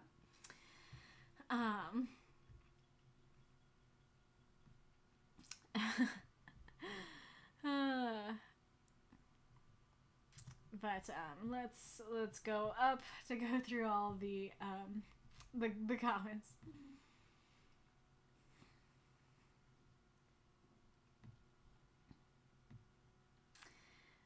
Well, they'd have to find the sleigh, reach it, get everything harnessed up, and then ride all without getting caught. That is very fair. And I honestly was not thinking about the horse. I was just kind of thinking of slide. I was just kind of thinking of them sliding around in the sleigh. But that's a very good point. If you're looking for a horse, I now understand the difficulty of the sleigh. And that is a good point of, like, there's a lot to do without getting caught. This also reminds me of another question I had. Why couldn't they find sleds? Because presumably, like, especially in a wintry place, like, maybe a house would have little sleds or toboggans or whatever, like, leaned against the side of the house.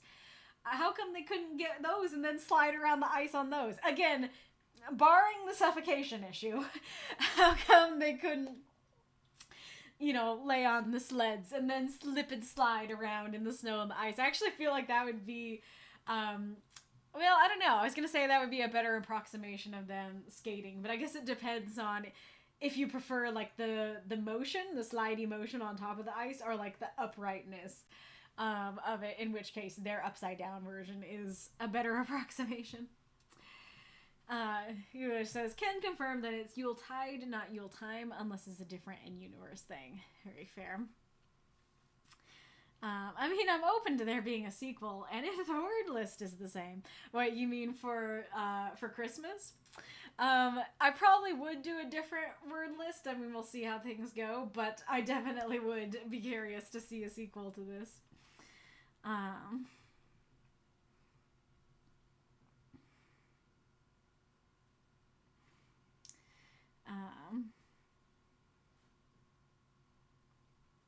Mako, oh, I know it's Califrac. I was just wondering aloud, I guess, because if mermaids aren't believed to be real, but then they are, does that make it fantasy? Or, yeah, urban fantasy then.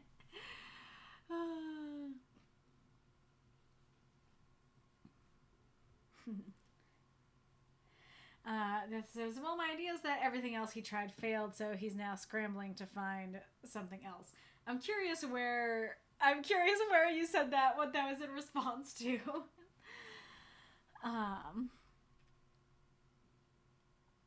Oh, it sounds like it was in the section with the like, idea, terrible idea. Okay, let's do your idea part. Like, that does make sense, and like I said, this is part of my, like, like, I don't quite know where the disjointedness comes from, because, like, it makes sense, right? That you can go, I don't like that idea. Wait a second, maybe I do. You know, it's not unrealistic, but there is something a little odd about it. Yeah, I think it's just the fact, I guess it's more of the fact that there's so many other ideas to explore. Like, he's already dismissed that idea, and so it feels a little bit weird that he's like, no, that sucks. And then he's like, I have these other ideas to do. And also, we'll do your sucky idea, you know? I guess that is part of it. That is part of what would make it make more sense to me if he's like, no, I have all these ideas. We don't have to do your sucky idea. We'll do my ideas. And then at the end, she's like, can we please do my idea that you said sucks? And then he's like, okay. And then they do it and it doesn't suck. And then they do it and it's actually the best idea of the day, you know? actually exploring the castle would be super cool for seeing human stuff. I didn't even think of that. That's a great point. That could be, you know, like in Little Mermaid when she's exploring the ship and stuff. But yeah, that would be pretty awesome if there was a sign for the pie baking contest. You would kind of have to say that, but that would be great if it's like, ooh, there's a pie bake sale or baking contest. Well, we can grab a pie from there.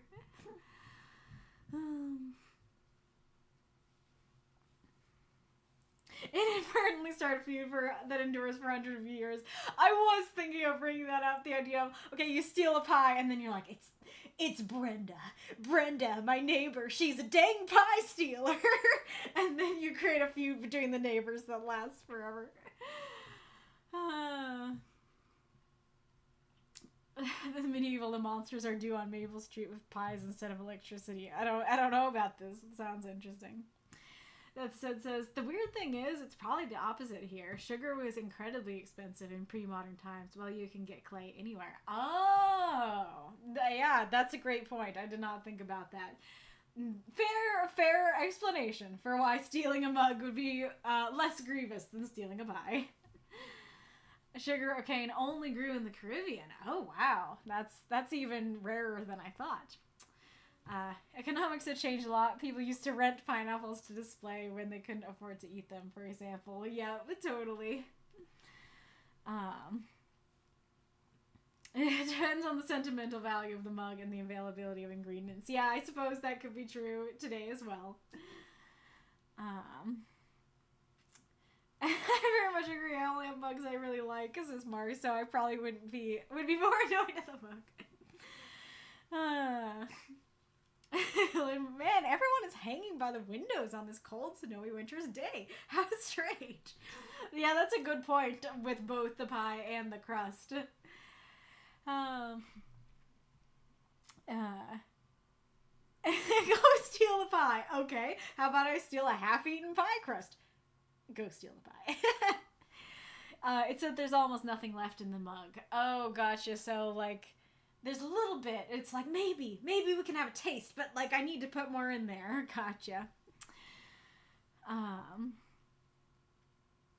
mean, not spilling it is impressive, but I think a lot of fish worth catching way more than a mug. That's fair. Some fish can survive a decent length of time outside of water. Gotcha. So, like, I don't know a lot about fish, but are there some fish who will calmly, you know, like when they're out of water, they'll just be like, yes, this is fine, rather than, you know, flop around. Ghoulish. Had to look it up. Most fish do not have lungs, so it might be a swim bladder, but that organ is used to control a fish's buoyancy. Gotcha. Oh, you know of a city that's underwater, says Orphan. Are you talking about Atlantis? Oh, well, no, you did say real one. Archaeologists are still working on. It does. It says some castles are quite small, just a tower in some cases.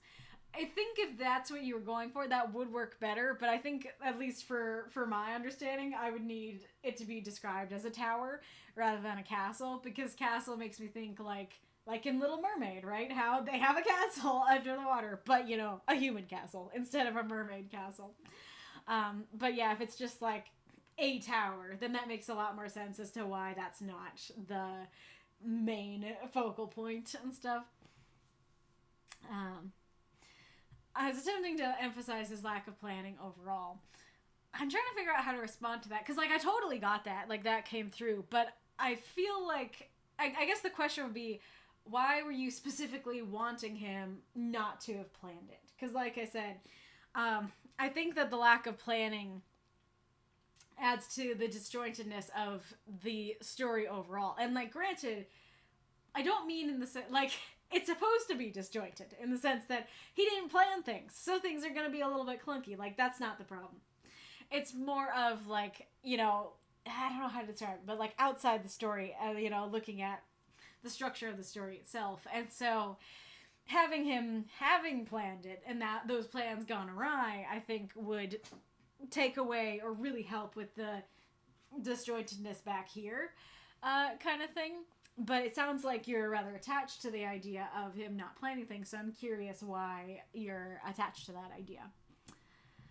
Do not feed the mermaids. Raccoons are native to North America. Oh, okay. Interesting. They are exclusively New World. Learned a new thing today. Like the cane toad in Australia, they are, alas, not exclusively New World anymore. Gotcha. Is the cane toad a horrifying creature? I did learn something new about them. Raccoons are apparently cousins to bears. Wild. Oren says, yes, there's Mount Everest a few days away from where I live, but yes, I haven't seen snow. Whoa, wild. Wait, so what? I'm totally blanking. I'm blanking on what country Everest is in. It's not India, but, and so I wanted to ask, like, wait, are you actually from that area? And I didn't have a tag for it, but now I can't remember what it is.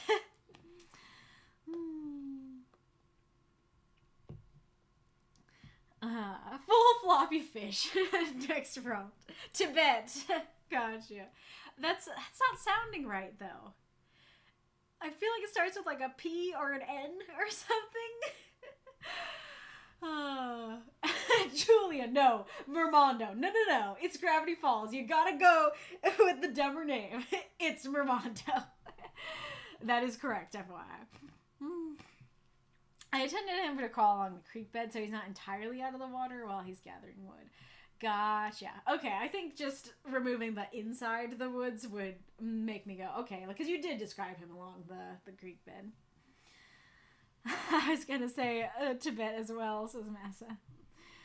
I propose a headcanon and them bouncing around like seals. Yes, that would be so cute. This says, yeah, this one's rougher than usual. That's fair. That's okay. We all have our rough stories. Oh no, phone might die before Rico gets home.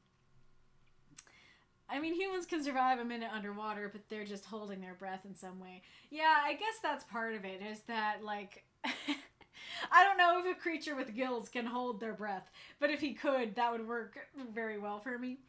But again, there's the issue of they're talking. They're talking outside the water and gasping and stuff like that. Even the lunged fish flop around. Oh, wild. They flop around and look like they're screaming at each other. We'll send a picture of that. Well, when you read the tale of Aefron and Sallacia's first meeting, you'll see that he's not one for planning. Nepal! Yes! That's what I was looking for. It did start with an N. Yes, okay. Is Nepal actually where you're from? But I didn't have a Nepal flag for you.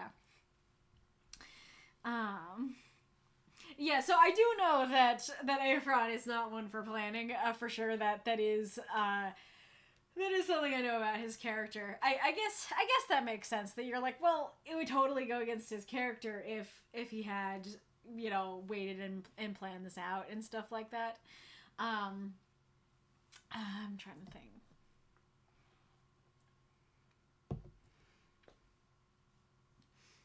But I guess it also comes down to, like, maybe it would help if, like, from the beginning, he's kind of into it. Like, he's not planning, but he's like, okay, we have this plan. We're going to a winter place. You're going to see human winter stuff. We will figure it out when we get there, but I will show you things, you know? That I think maybe that would work better, but I guess it's partially the fact that they get there, they're here to see winter. And Sallascia's like, yay, snow! And he's like, can we turn around, please? You know, it's like, you just got here. You might have swam thousands of miles to get here. And now you want to turn around? You know? I don't know. The cane toad is a notorious example of invasive species taking over another environment. They were brought to Australia during an outbreak of cane beetles and then spread across the continent like a plague. Oh, interesting. Nepal, but I live on the other side of the border. Tibet is where the plateaus are. Ah, interesting.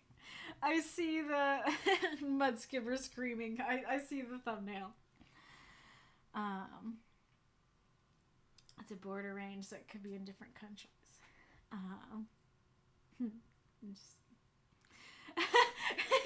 Ghoulish. It's on the Nepal-China border where the Tibetans used to be orphaned. No, Ghoulish. Everest is exclusively in Nepal. Good to know.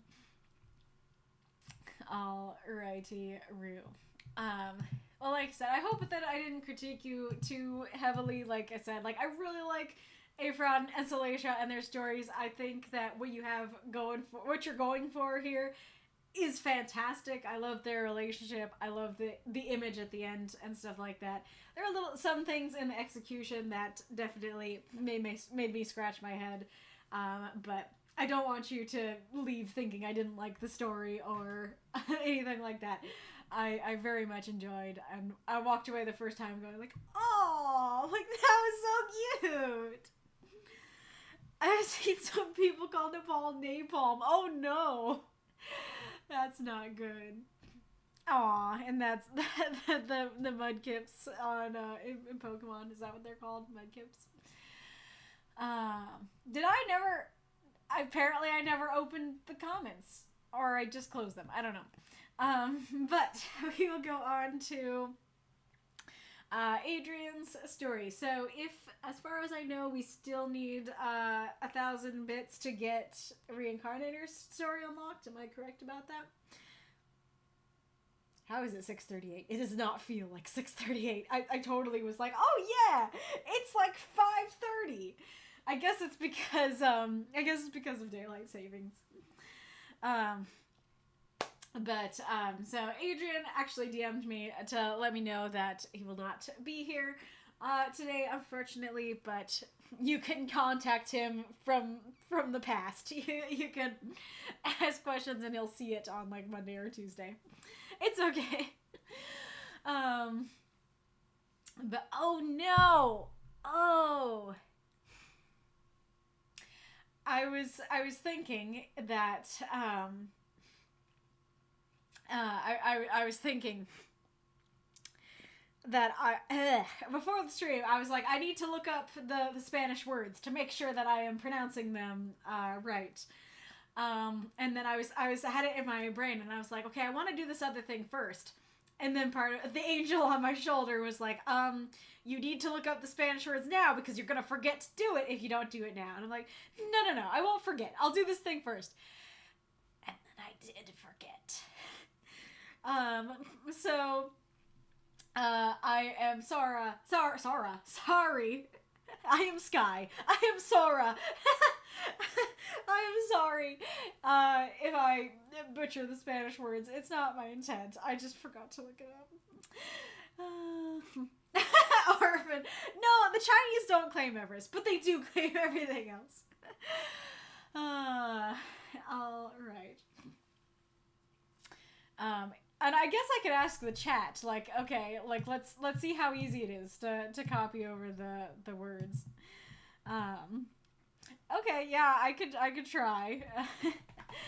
Well, there's one word if you want to look it up and see if you'll go faster than me.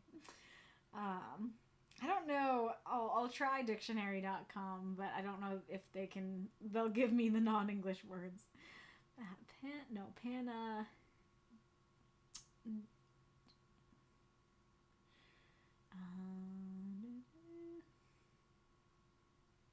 Go. Yeah, no, it doesn't want to give me. Okay, where are you, headphones?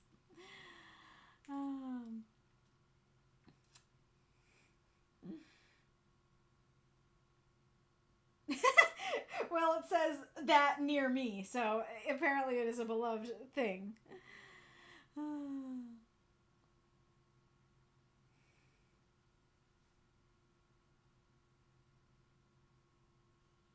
Hello? It doesn't... Here. It does not want to, Oh, you can't even see it. It doesn't want to play. Am I don't know. Well, the things conspire against me. I try to look up pronunciation and it doesn't actually want to pronounce for me. So I guess that's a sign. We're just gonna go with what comes to mind. So, well, while we're talking about this particular word here at the beginning, I would probably pronounce that like Panadiera? Is that how you'd pronounce that? Does anybody know?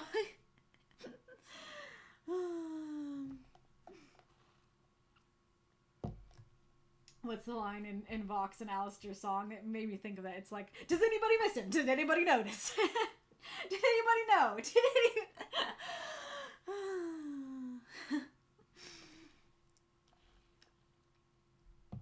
That's what I did, Mako. That is exactly what I did. Okay, well, this is going too slow. let's just do it. Let's just Panadera.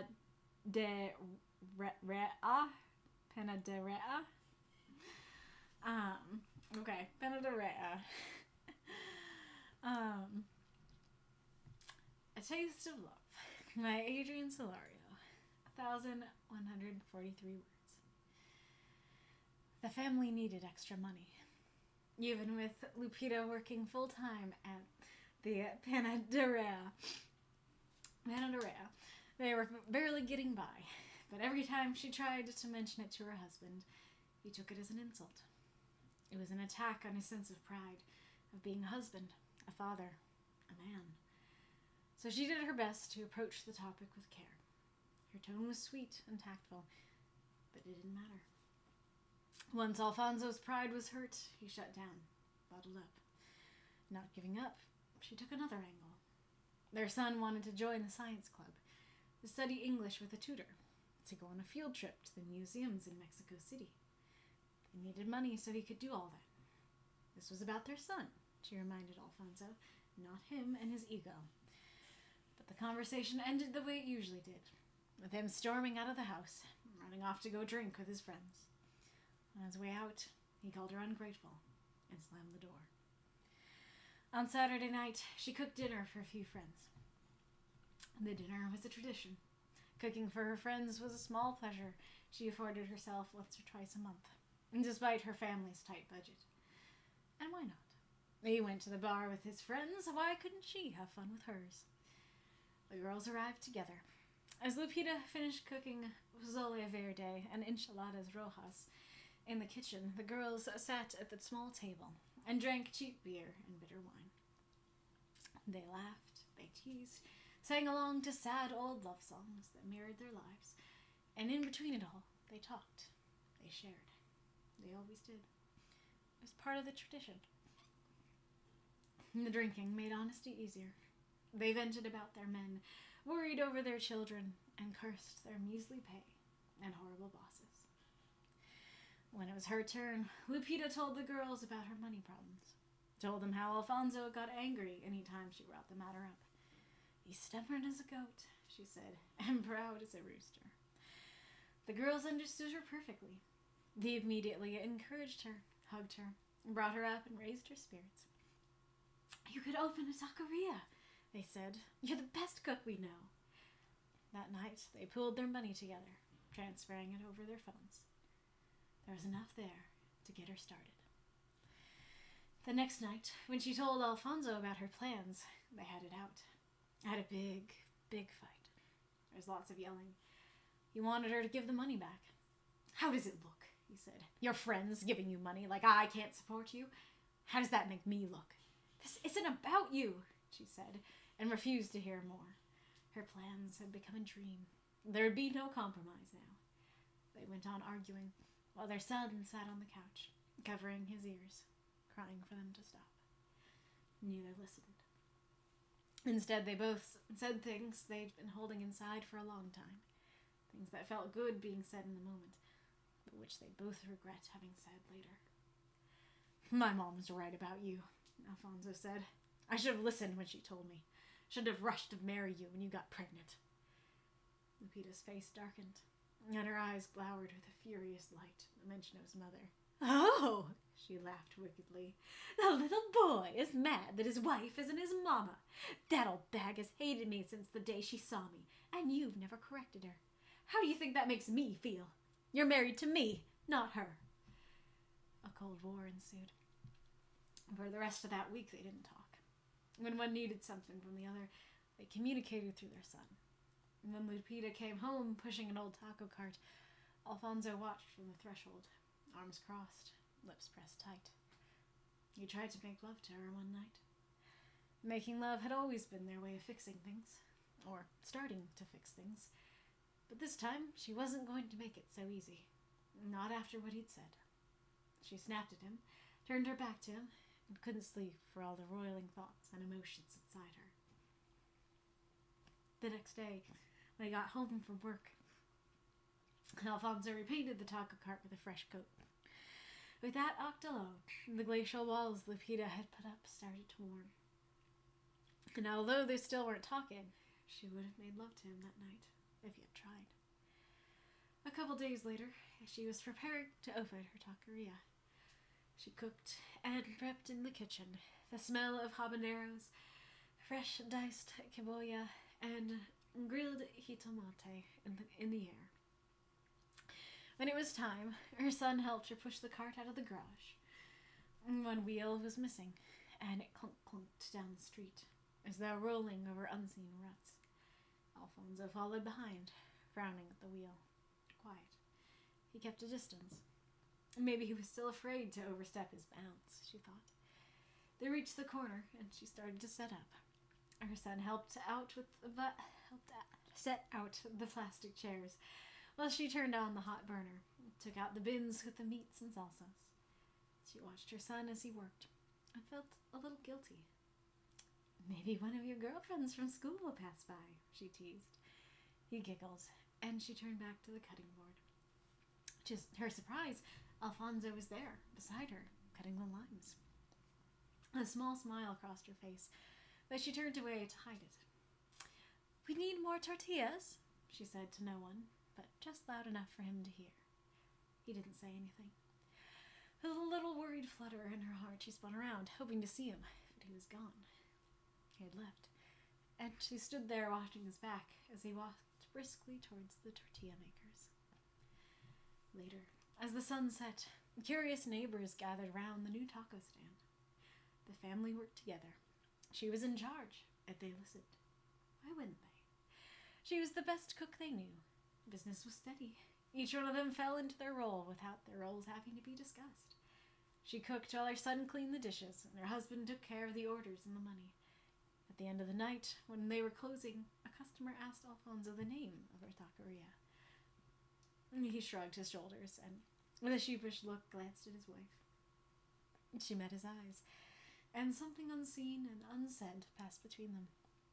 A resolution, an agreement, a peace. She sighed, satisfied then, and turned to the customer with a bright smile and answered, Un sabor de amor.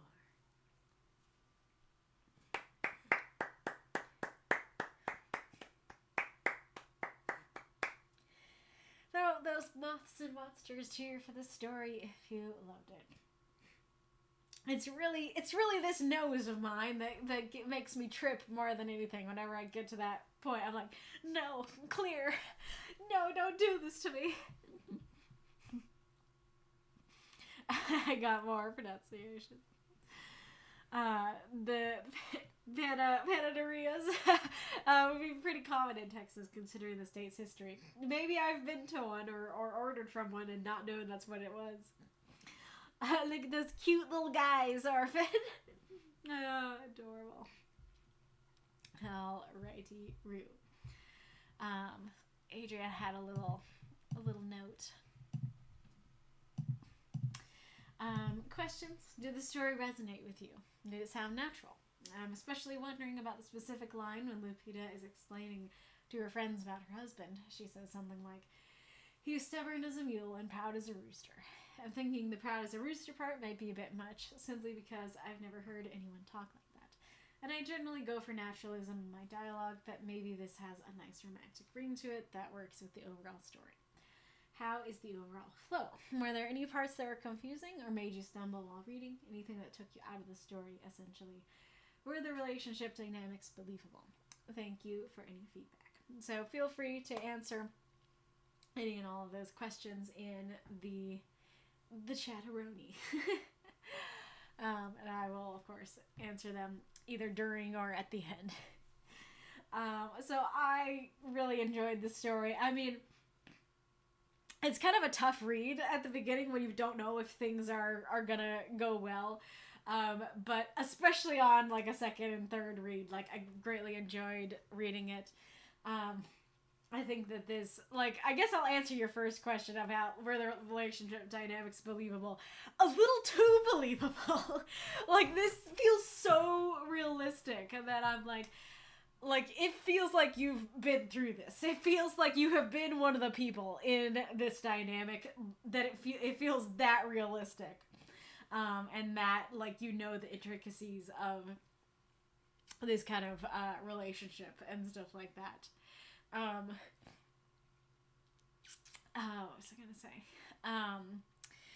Yeah, so, like, I think you did a really great job with the relationship. I'm really glad that we were able to read at least one story that had that was focusing on family love. I guess, like, I don't know, it's interesting because it's a lot about her and her husband, so I guess that's like romantic love, but it does feel more about like the family as a whole to me, and so I enjoy romantic stories too, but this definitely spiced things up and was a very curious and interesting take on the prompt, I guess. I guess that was the prompt, love.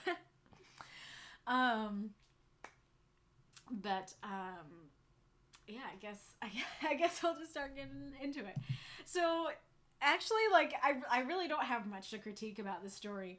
But the main critique has to do with the beginning here in a couple ways. So, part one of the question.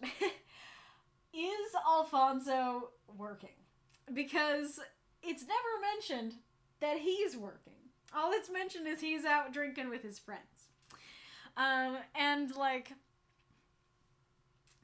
And so, but also I feel like maybe if he wasn't working, like, that would be a very key part of the story. She'd probably be like, you know, well, if you want to be seen as a big, strong man, then, like, go get a job instead of drinking with your friends, you know? That feels like that would be mentioned if that was the case. But it also feels a little bit weird that his job is never mentioned. So I'm not quite sure what to think in those regards. Let's see. You could have done something like had him say, like, I've asked for a raise like 5 times and I can't ask again, you know, like, this is the amount of money we're getting from my job kind of thing. And then the other aspect of it is she's working full time. And so it does make me wonder on a second read, I kind of forgot about it on my first read, but it does make me wonder on a second read how she is able to work full time and also open a taqueria. So I feel like, you know, clarifying that he does work full time and she works part time, and so she, like, has the time to do this. I think that would have worked a little bit better for me personally.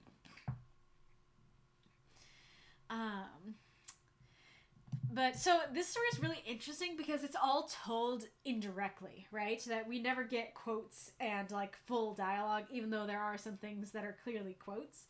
And that I tried to voice as such. None of it is actually quoted. None of it's actually dialogue. Thank you for the cheer, Reinkarnitor. I just need 500 more to unlock his. What's he saying? But I think it works. Like, I feel like often I would be,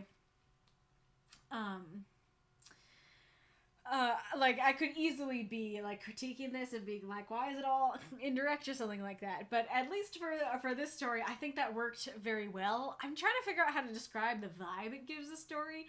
It gives the story a particular vibe. I guess it's kind of like this hazy amount of distance to it, but it kind of works. It kind of works. I mean, not kind of. It does work. It works for the story quite well. If anybody else knows what to call it or like why it works, feel free to say so in the chat. I think, like, you do a great job of introducing that story, like, full blast in the first paragraph. Like, even the first, like, the family needed extra money, like that. Okay, like, topic sentence, first line, that tells you exactly where the story is going to go. And then the first paragraph is going into like, well, every time she tried to mention it to her husband, he took it as an insult. It attacked his pride. Like, that's kind of the whole conflict inside the story. And so that works very well. Yeah, I think that's described very realistically. That it's like, she just mentions like, hi, we need more money. And he, feels attacked and like that idea of it didn't matter what her tone was. Okay, his pride is hurt. He shuts down, like, super realistic. And then I like her switching tactics to like, hey, we both care about our son, right? Like, you want to help Sunny Boy, right? That works. That's a good introduction to the son and the introduction that they do both love him. And like, this is also an introduction of location where they are. That's great. I mean, this kind of does it too, but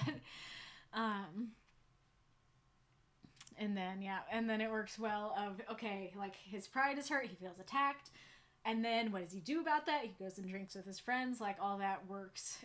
Like, I don't know how to describe it. Like, it's just all the little details work together, and it doesn't feel like you're repeating yourself at any point, even though, like, you're kind of saying the same thing in different ways.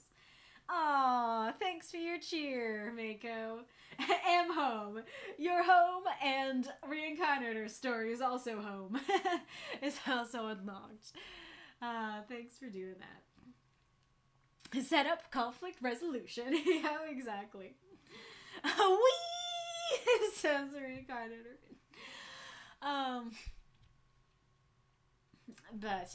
So like, all, like, I don't know. And like, FYI, this is how the whole story is. Like, I don't know if I'm gonna be able to talk about it well, because like, every detail just fits, and even when you're kind of saying the same thing in different ways, like, it still works. It still feels incredibly engaging and still feels new and interesting. And like, talking about, I mean, you talk about it a little more blatantly later, but like, again, very realistic that, like, that he takes it as an insult that he's insecure, right? So that he's insecure about the fact, like, oh, I'm the man of the house, I'm the husband, I need to provide for my family, I need to support my wife.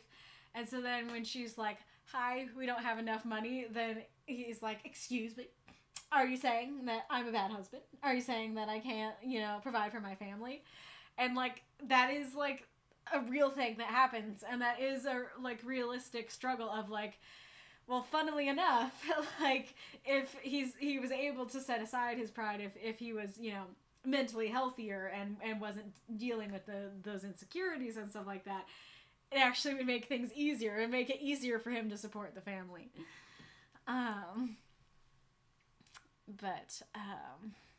So it's all like super realistic. It makes a lot of sense. I really like, why not? So like, he went to the bar with his friends. I can have, some drinks with my friends at home and stuff like that. And then I like that you introduced that cooking is a pleasure to her, that it could be like, as the woman of the house, I have to cook. Like, gosh darn it, I hate it. Not to belittle that plight. Like, if that is a plight, like, that's a very real plight.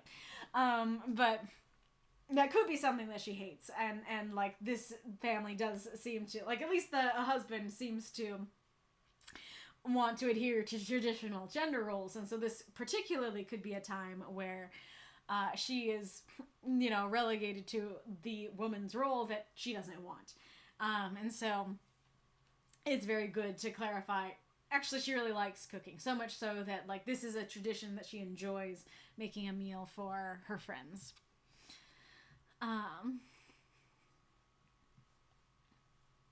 Also, verde means green and rojas means red, right? So I don't know what pozole is, but I like that it is something green and enchiladas that are red.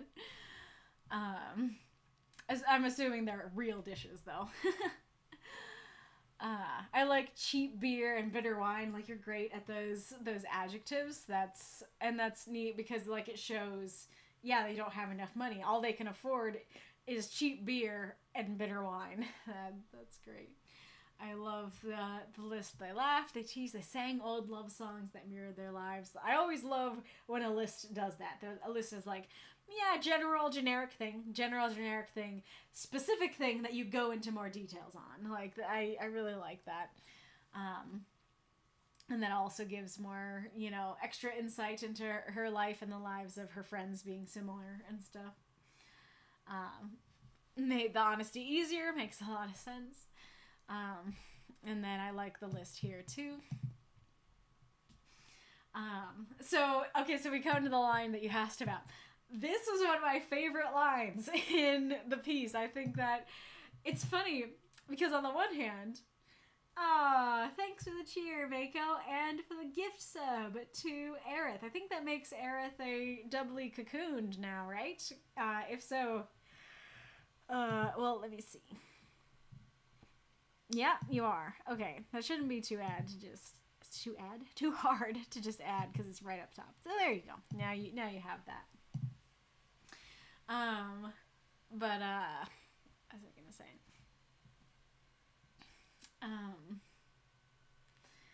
Oh yes, the line. I really like the line. It is funny because on the one hand, like, I think it's super creative. It's a great simile, great two similes. I love it. But on the other hand, when you're asked that question, you're like, I don't know if that sounds natural. Like, part of my answer is that feels like so natural of a line that if that's not an idiom, I would be surprised. That, like, I totally read that. It's funny because generally idioms would be cliche and you wouldn't say that's creative, but yeah, I feel like I have both. That it's like, it's really creative and a great line, but it also totally feels like something that could be an idiom. So, like, not, my answer is not only a yes, it sounds natural, it is a resounding yes. It sounds so natural that it feels like something I've heard repeated. It feels like something I've heard before. And that's meant to be a compliment. Unquestionably, we've unlocked the encore. Yes. And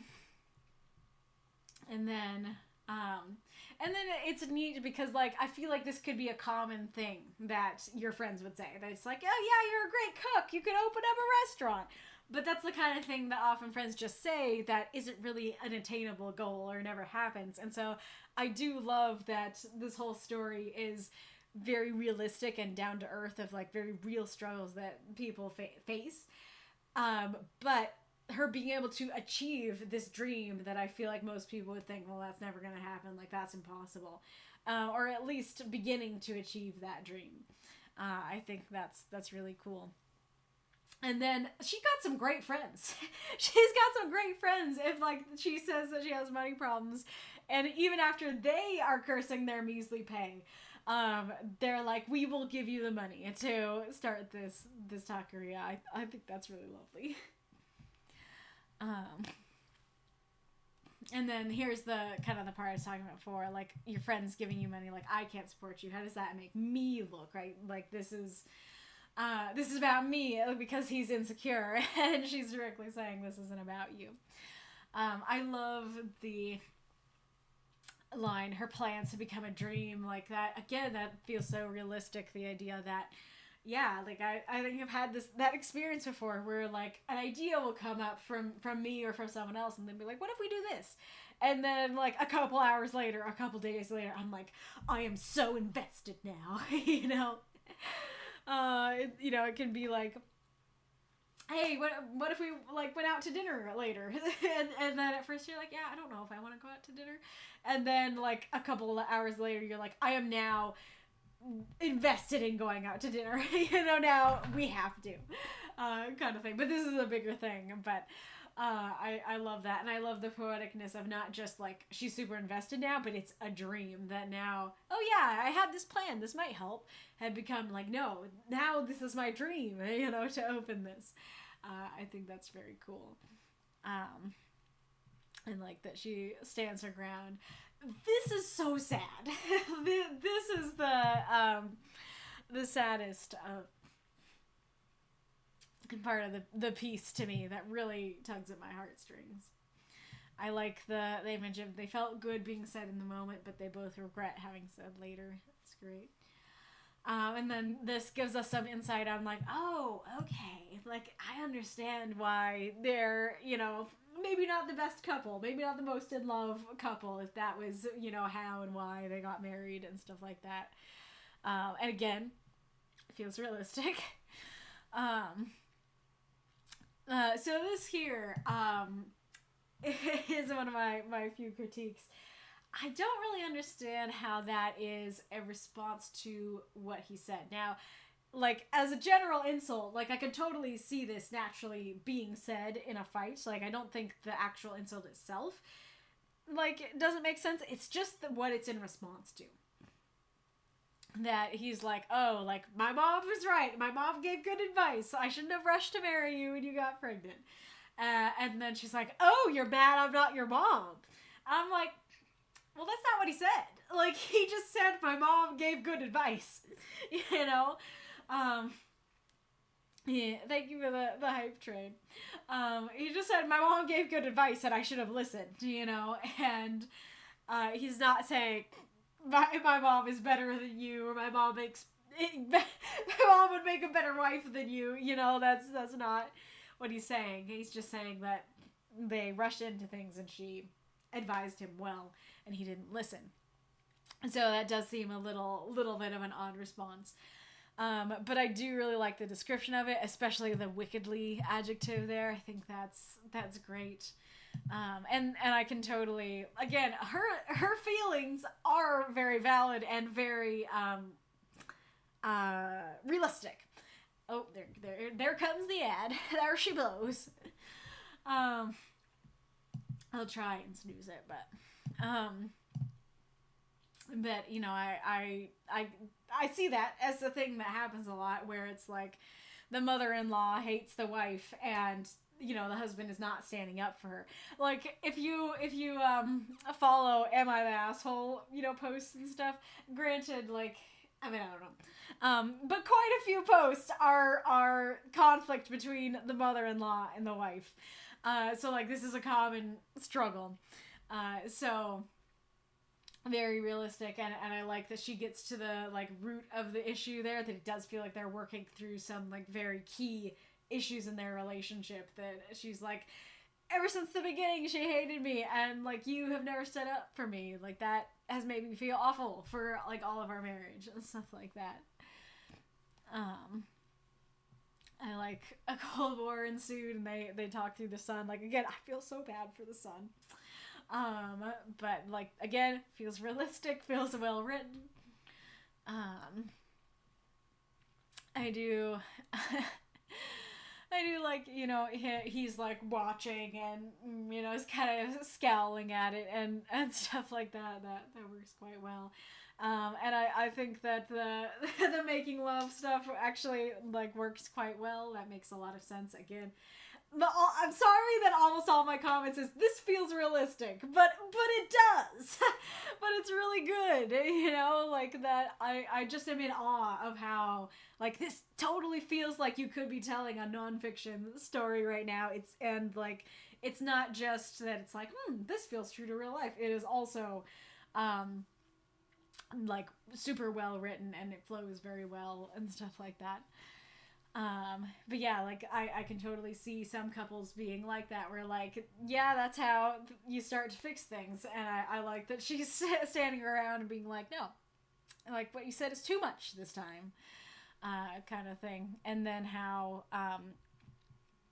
and then I absolutely love the gesture that makes things start to turn around. Like, that's very neat how, like, he's been the stubborn goat, in this relationship the whole time, who doesn't want to, be seen as weak or, like, not enough of a husband, kind of thing. Not a good supporter. And so the fact that he, sets down his pride for the night to help her out and paint the taco cart and stuff like that. And then that starts everything melting, starts everything going better. That works so well. And again, it feels very realistic that something it's so simple, but it's so big, right? It's such a simple thing, but the fact that he was able to set aside his pride to go and do something nice for her really does mean a lot. And so I can totally understand her reaction and stuff like that. It's a great flow to the story.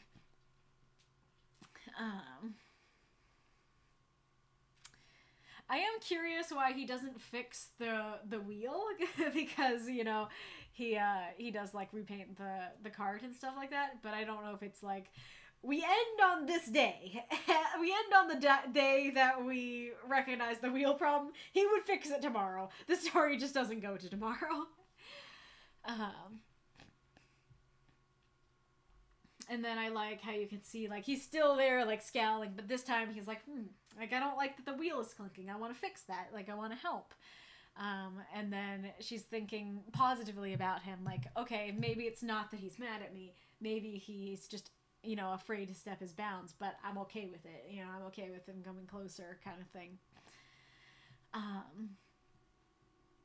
And then I like, you introduce that she feels guilty, and then she tries to talk to him, and it's like, hey, I'll tease you. Maybe when your girlfriends from school come by. Very sweet.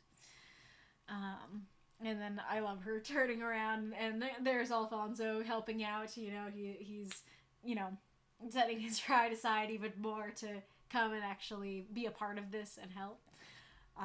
Love her just saying it to the room, hoping he'll hear, kind of thing. I am curious why, the little worried flutter in her heart, she spun around hoping to see him, but he was gone. And then he leaves to go to the tortilla maker, so he does, what she's wanting him to do.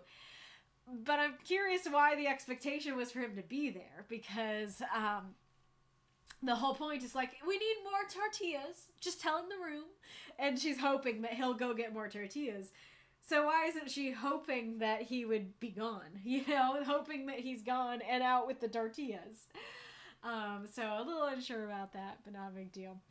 I am also curious, who or what are the tortilla makers? Are the tortilla makers people, or are they machines? Because that was definitely one of my biggest confusions in the piece, because like, if they're people, it feels like this is a big operation, and this doesn't seem to be a big operation. But if it's machines, that does feel better, but I'm still wondering how they could afford a whole machine for that, rather than just, I don't know exactly how tortillas are made, but rather than just using whatever you have on hand, you have a specific tool for it, kind of thing. And kind of a similar line. If cart, where dishes? Or no, if cart, where wash? Like, I was imagining kind of like a hot dog cart, that we're just rolling around. It's a little cart with an umbrella on it, kind of thing. Those don't really have sinks, as far as I know. I could be wrong, but so I'm not sure if this is a cart or a food truck. It's been described as a cart the whole time, but now it's sounding more like a food truck. So I'm curious how that's working, or if like he goes into the house to clean the dishes. That just wasn't described, kind of thing. But question there. But I love the, and why wouldn't they? I'm mad that I missed the and on that when I read it. And there's the ad.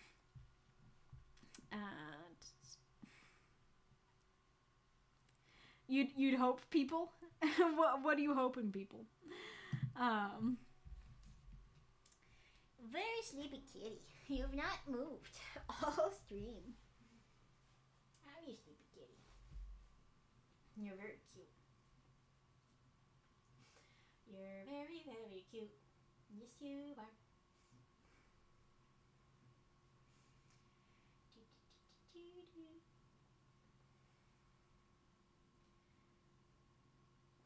Fluffy Bella.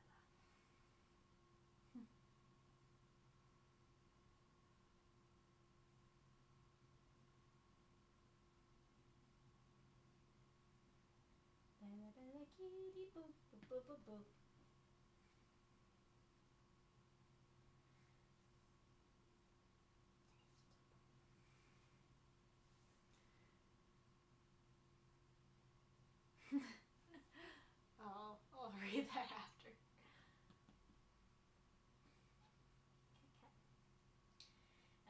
Thank you, little cat.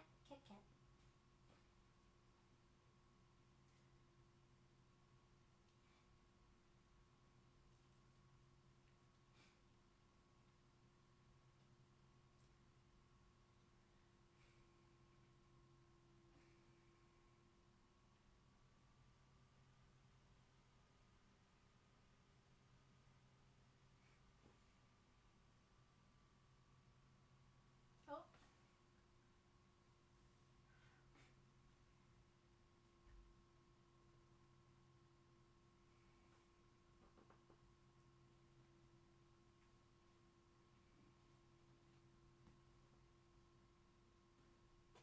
No. Sneeze. Oh, the sneeze. Fluffy, fluffy kitty.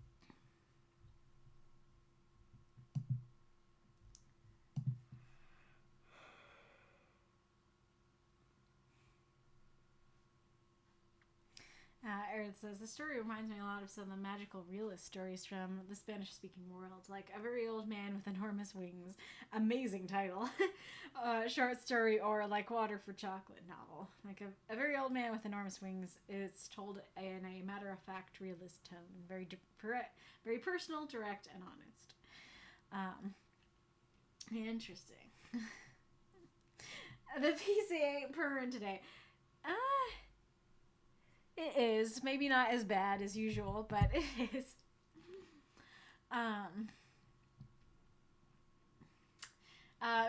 This last paragraph is great. I love them all falling into their roles and stuff like that. And I love that when, like, the end is such a great wrap up to the story because it's all been about Alfonso and his insecurities, right? And so the fact that at the end he defers, that he doesn't just take over and go, well, I'm the husband, I will decide the name, you know, that's right, I'm in charge. That instead, like, somebody comes to him like he's in charge, and he sheepishly looks over and he's like, well, actually, she's in charge, you know. I think that's great. And then I like, you know, the more direct ending of a resolution, an agreement, a peace, and then she names it A Taste of Love, which is great for the prompt. And I like that you have the title, and that it's neat because, you know, people who don't speak Spanish won't know what that means, but you could guess because it's the title. And it doesn't like, it's neat because it doesn't feel like, there it is, you said the title, because it's in a different language, you know, that works very well. The title is just a helpful translation and clarification.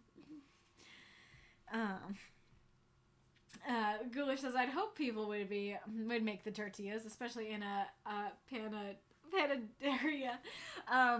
This is not the panaderia, though. This is the taco stand. So that's part of my question. Like, as far as I know, wife, husband, and son are the only employees. And so it's a little weird if all of a sudden there are people over there making tortillas. What was I gonna say? And it is nice to know, like, this is realistic, and it is, you know, because they were talking at the beginning of, like, the women complaining about their husbands and stuff like that, and so it's kind of, at the beginning, it's like, oh no, like, it's just, she just kind of have a sucky life and a sucky husband, and it's especially hopeful at the end to learn, like, no, like, he's not a sucky dude, you know, or at least he might have his sucky days, as we all do, but at the end, like, he's gonna try and support her and you know, be a good husband and be a family, and I do really like that.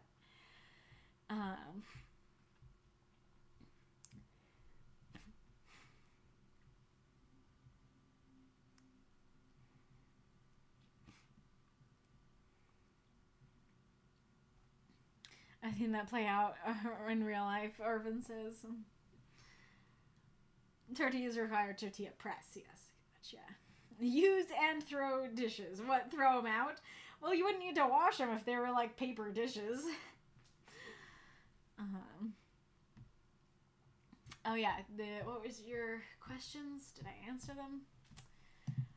Did the story resonate with me? Yes, it did. Again, maybe a little too much at the beginning, but absolutely. Did it sound natural? Yes, it did. How's the overall flow? Were there any parts that are confusing or made you stumble reading? Anything that took you out of the story? Essentially, nothing grievous. Like, I had a couple critiques, but nothing bad. Like, it flowed quite well. Yeah, so my answer to all of it is like, yes, it works. It's great. It's realistic. It's natural. I think you did a fantastic job. Very, very touching and impactful story. Thank you so much for submitting. Well, Adrian submitted a question when he DM'd me to let me know he wasn't going to be here. But it's very similar to our last question. So I want to ask if you guys want to do it or if you want to come up with something else. He said, for a topic of discussion at some point, maybe you could talk about how much subtext people like in their stories. How much needs to be said with dialogue or inner monologue thoughts, and how much can be shown with physical descriptions. Which do they prefer? Which is very similar to our last question, which I think was something like, how good are you at picking up on subtext? So do you want to answer that question now? This is more about what do you like, or do you want to come up with a different question than that? Yeah, Reinkarnitor says subtext again. I don't know. I don't know where that's going. I see Deathshead has posted a video that is titled, I know writers who use subtext and they're all cowards. Where did that go?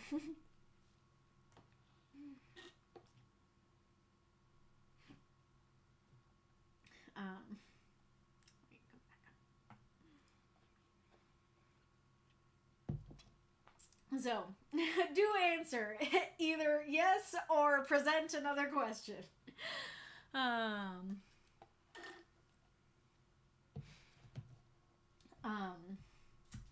can try and think of other questions while I'm waiting. Well, I probably have asked this, but I don't know if I've asked it this directly, and it could be good if I haven't.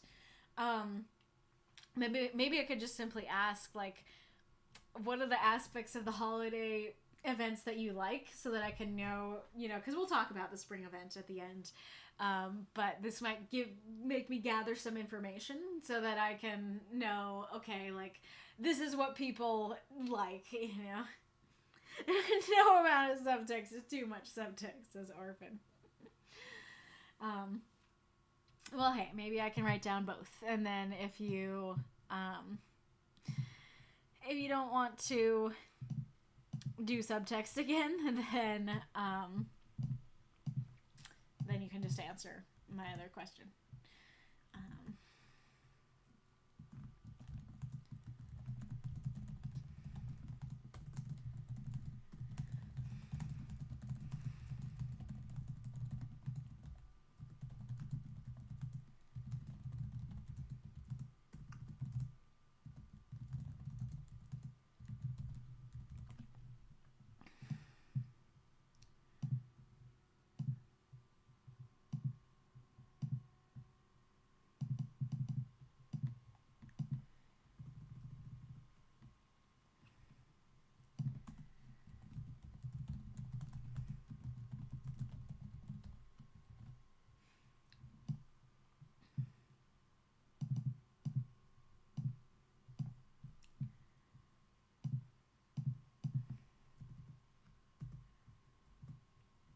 I guess I should be putting this on the other screen.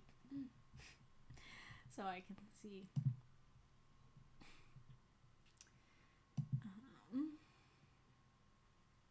This? Yeah. Okay, I think that's a little too... that's a little too small. Oh no, but then that's the whole screen.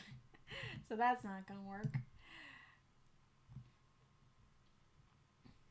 If I make the screen itself smaller, but the text bigger, what would we think of that?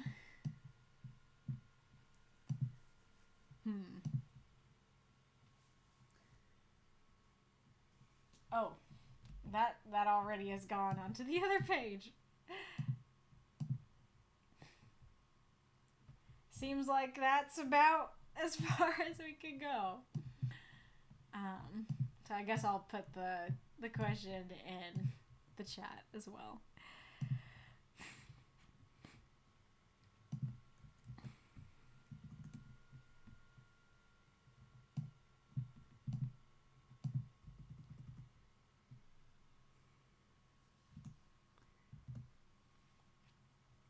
There we go.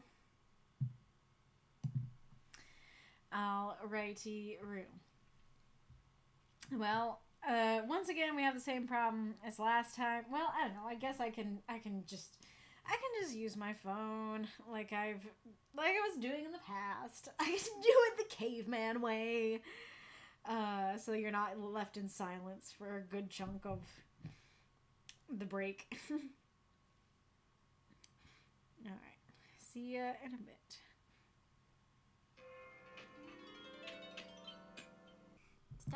Stop.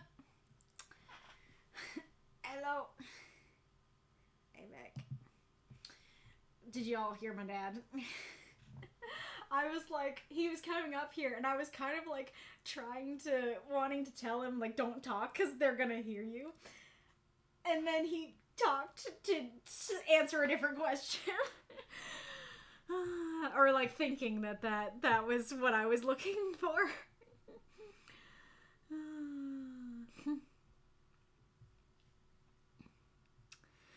All right.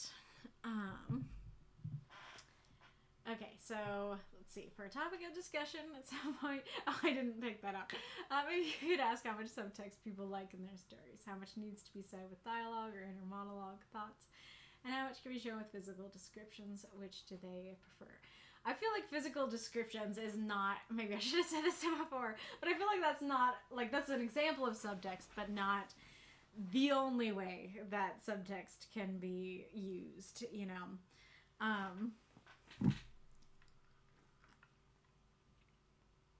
So, like, a little advertisement for my first Arcane video, which hopefully will get posted this week.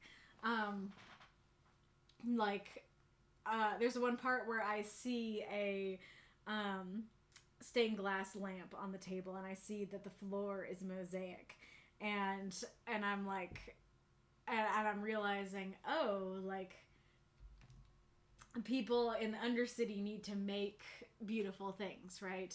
That people on topside, like, everything is sleek, they can buy beauty, but like this beauty, like the drawings on the walls, the stained glass lamps, the mosaics in the floor, that's stuff that they made. Like, they have to actively make their world beautiful, like that kind of thing. Like, I mean, I guess maybe that's a poor example.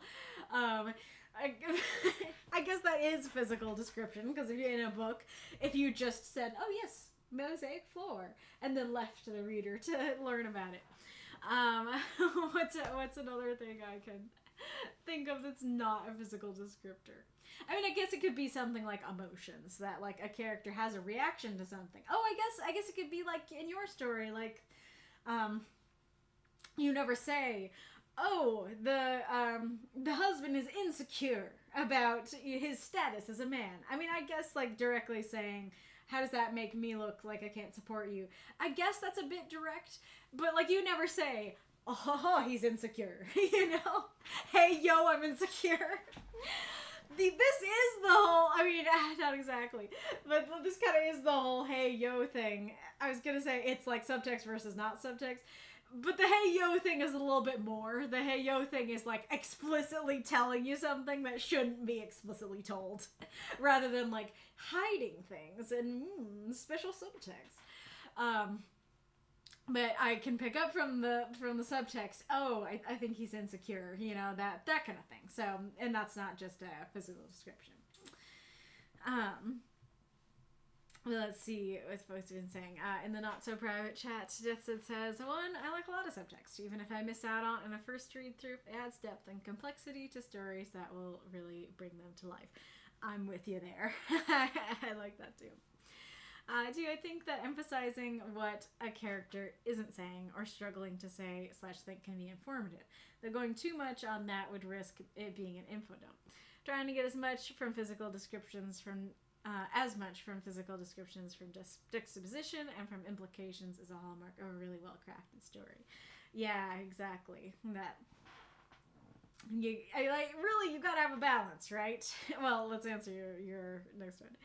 3, I like the word bank. Getting paired up with people whose stories I might not be so familiar with, and the breathing room to write stories with multiple scenes, not having to worry about my nemesis, the character cat. I love that.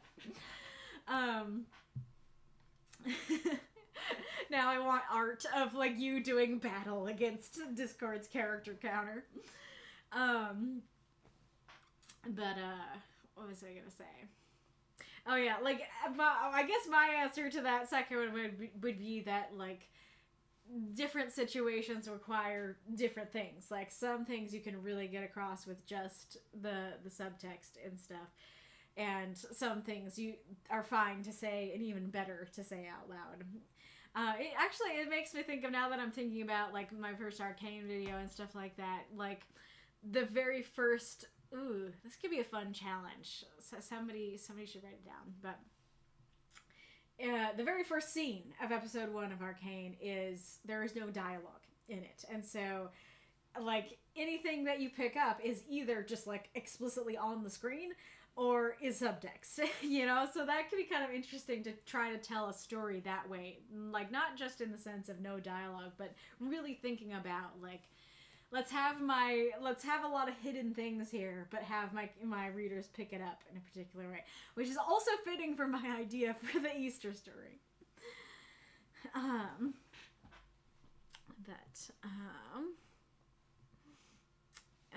And Massa says, as much as I keep saying that I'm too dense to pick up on subtext, you generally should try to trust the audience to pick up on subtext you're writing.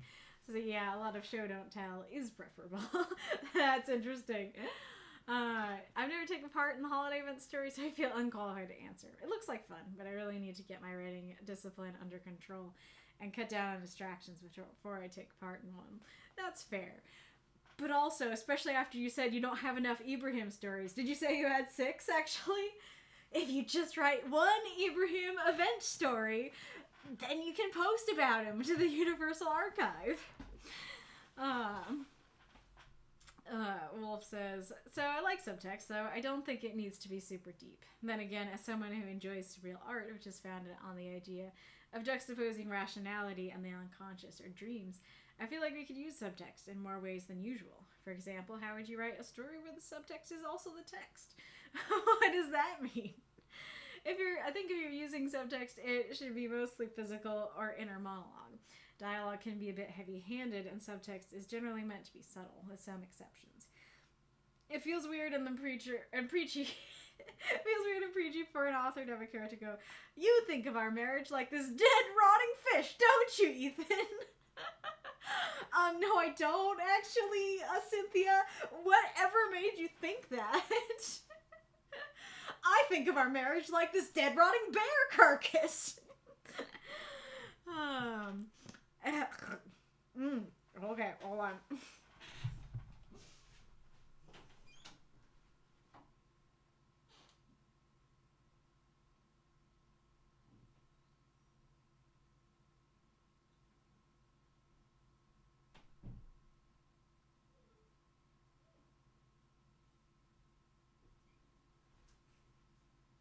Oh, kitty cat, yeah. Come in here. Oh, good kitty. Do you want to sit with me? Do you want to sit with me on the throne? Yeah. can share it, right? We can share the Azure Throne.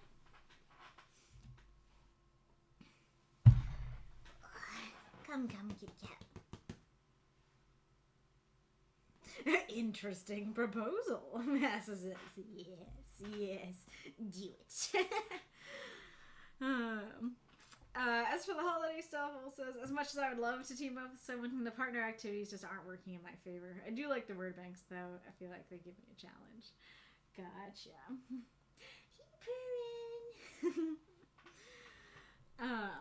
Naka says, I don't really have an opinion on subtext, I don't think. I am kind of an idiot savant when it comes to writing, to be honest.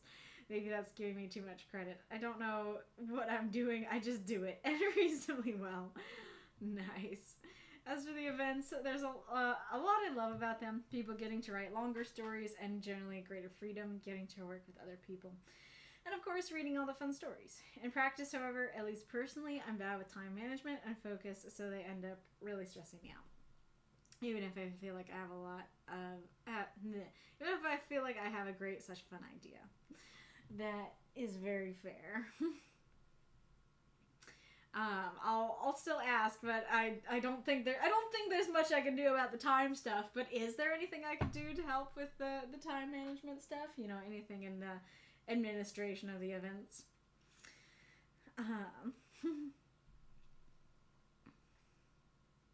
Alright, so it's pretty much piggybacking on what Mako said. I love the stories and the freedom that comes with longer stories because the variety of ways people can submit, like partnering, it makes the stories interesting. Nice. Chiptune. Do I always get to that one chiptune every time? Like, I really was trying to find a new section of the soundtrack. English says, that's them taking the cartridge out of the system. How did I not notice that? Mind explode. I don't think I heard enough of the song to know what you're referring to, but I assume it's a sound effect in the song. Interesting. English said, I hear the door. Did not hear your dad. Very surprised that with you and your wolf-like hearing that you did not hear my dad speaking quite loudly and clearly.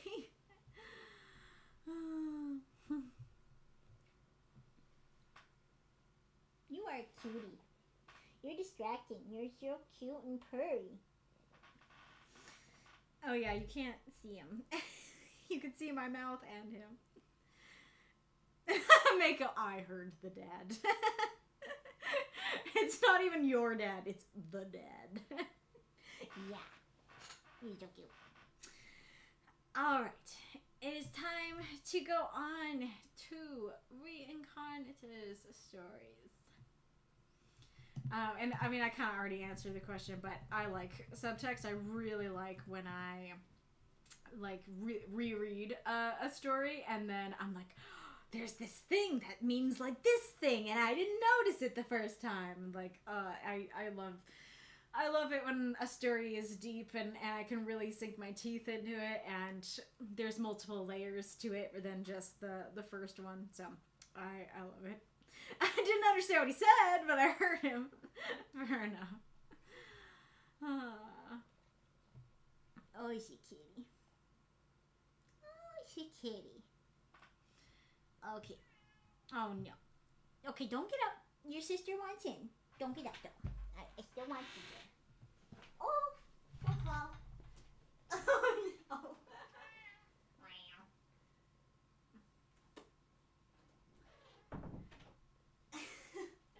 Yeah, he has taken over the Azure Throne. The box is yours now. She looked at me like, I don't want a dinky little box. But you love the box, though. I know you do. You've been sitting in it a lot lately.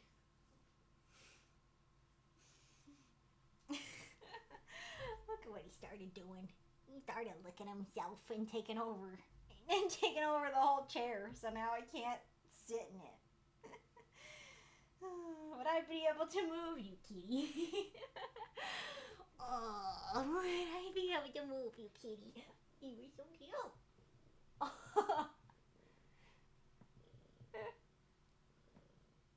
He's I don't know if you heard him, and he was purring so loud, he did a little chirpy flutter sound. Oh, I love you so much. Can I sit with you,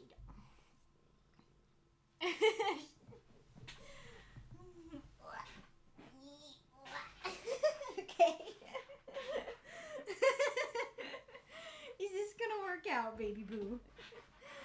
Oh.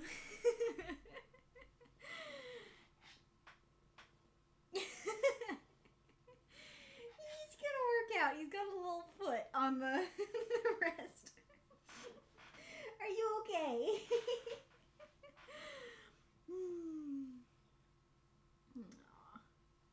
Kitty noises are cute. You heard them.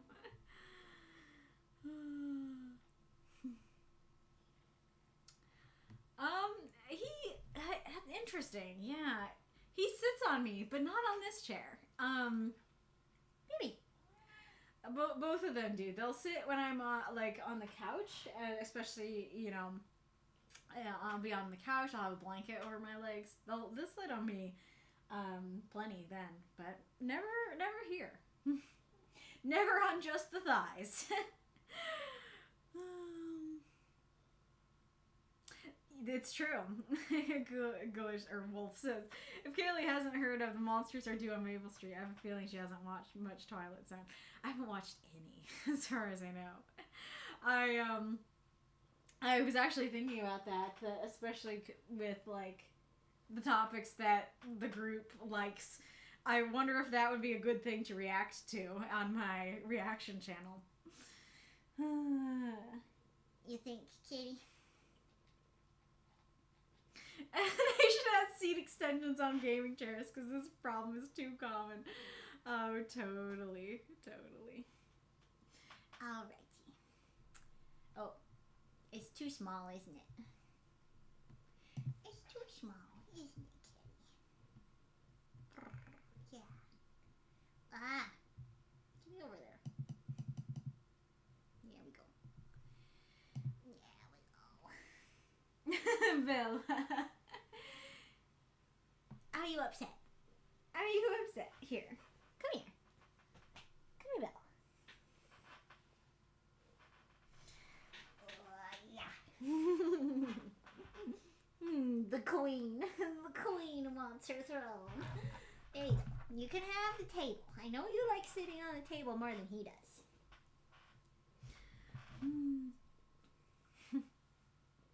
It's a classic Twilight Zone episode. Gotcha. You are so cute. You are so cute. Okay. I will try. I will try to read this story without getting too distracted by the kitties. Alright. Farewell, my beloved. The Wanderer Chronicles by Reinkarnitor.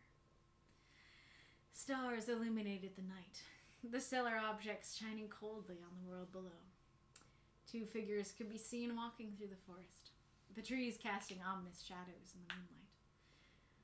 I always liked going on an evening walk, Ree stated as he twirled his silver cane. But I started liking it even more since you began accompanying me, Gamori. The girl in question looked at him. Her orange eyes didn't betray any emotion. But then, her usually expressionless mouth curled up into a rare smile, and she said, I enjoy it too, Ree. More than you can imagine. The two held each other's hands as they continued down the forest path until they reached a small clearing from which the starry night sky could be seen. Gamori sat down in the grass and Ree followed suit. You know, Ree, ever since I met you, my life has changed in so many ways, Gamori murmured. You give me too much credit. It wasn't just me who helped, you know? But you were the most important one. The one who first reached out his hand to me. The young man blushed and stroked his long silver hair behind his ear. You changed my life as well. In the beginning, I only wanted to help you. I simply saw you as a girl in need of assistance. But now... What now? Gamori asked as she turned her head towards him, looking at him with big, curious eyes. Now, I'm feeling more towards you. Much more. The Chaos Goddess shifted around and nudged him from the side. Me, I feel the same. Could this be love? Ree's eyes went big at the mention of the word. He deliberately tried to sneak around using it, and she just outright said it. I guess you could call it that, Ree said, with a blush spreading on his face. At that, Gamori suddenly grinned, and gently brushed his cheek. You're pretty cute when you lose your composure, you know. She snuggled closer towards him, and he did the same, enjoying the simple moment. It was the first time both of them had ever felt this way. In fact, Gamori, up until recently, couldn't even believe she was capable of feeling this way, let alone have her feelings be reciprocated. She was chaos itself, a foundation of the metaverse. She had been called a monster by many, and yet this guy right next to her never looked at her that way. Ree himself was just as much at a loss for words right now as she was. His entire life, he devoted himself to archaeology and the uncovering of mysteries of the past. When he joined the Wanderers, he did so out of curiosity as well. But then Gamori stepped into his life, and despite knowing who she was and what she was capable of, all he saw standing before the legendary inn that night was a girl who was lost. Gamori, I love you, he finally managed to admit. I love you as well, Ree, she replied with a smile. Suddenly, Gamori looked up, then with one swift motion grabbed Ree and stood up, pulling him to her other side. The next second, a ray of energy hit the spot where they just sat. Whoa, what the heck was that? Ree exclaimed as he regained his composure. Gamori did not answer. Her eyes flared up as she scanned the tree line. I do not know who you are, and I do not know why you attacked us, but I can tell you that you have picked one hell of a bad moment to interrupt. Her voice boomed through the forest. I am Gamori, living chaos, and I can see you. With that, she flicked her wrist, and about 20 hooded figures were dragged out on the clearing by an invisible force. The attackers, however, did not let that disturb them. Instead, they landed steadily on their feet and aimed blasters at the two. Entity designation, Gamori. You are a threat to the order under the Moors. Therefore, you will be disposed of. Their voices called out in unity, cold and hollow, mechanical even. Moors? Ree raised an eyebrow. Who are these guys? Gamori shrugged. Never heard of them. Hey, you. You should know that you cannot win this. Leave now, or I will destroy every single one of you.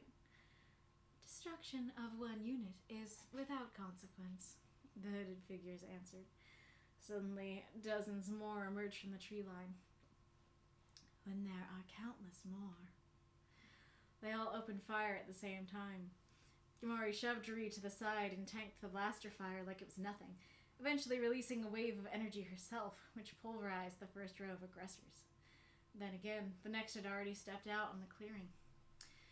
But suddenly they changed their strategy, splitting up and distancing themselves from the clearing again. I'll round them all up and then eradicate the entire section of forest they are in from existence, Gamori explained to Ree. Wait, don't you think this could be... She already dashed off. A trap. Crap. Ree wanted to go after her, despite knowing it would take him some time to catch up, when suddenly a single figure blocked his path.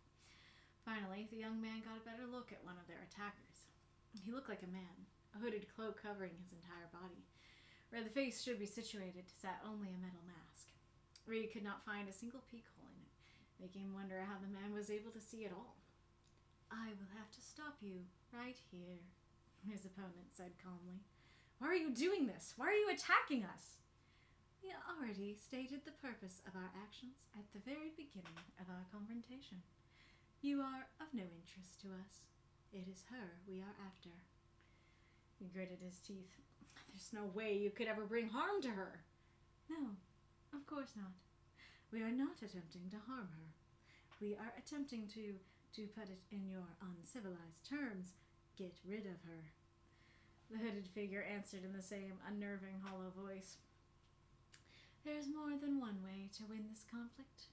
Raw violence is of no use against her, that is correct, which is why I have planned something far more advanced. What are you talking about? Ree demanded to know.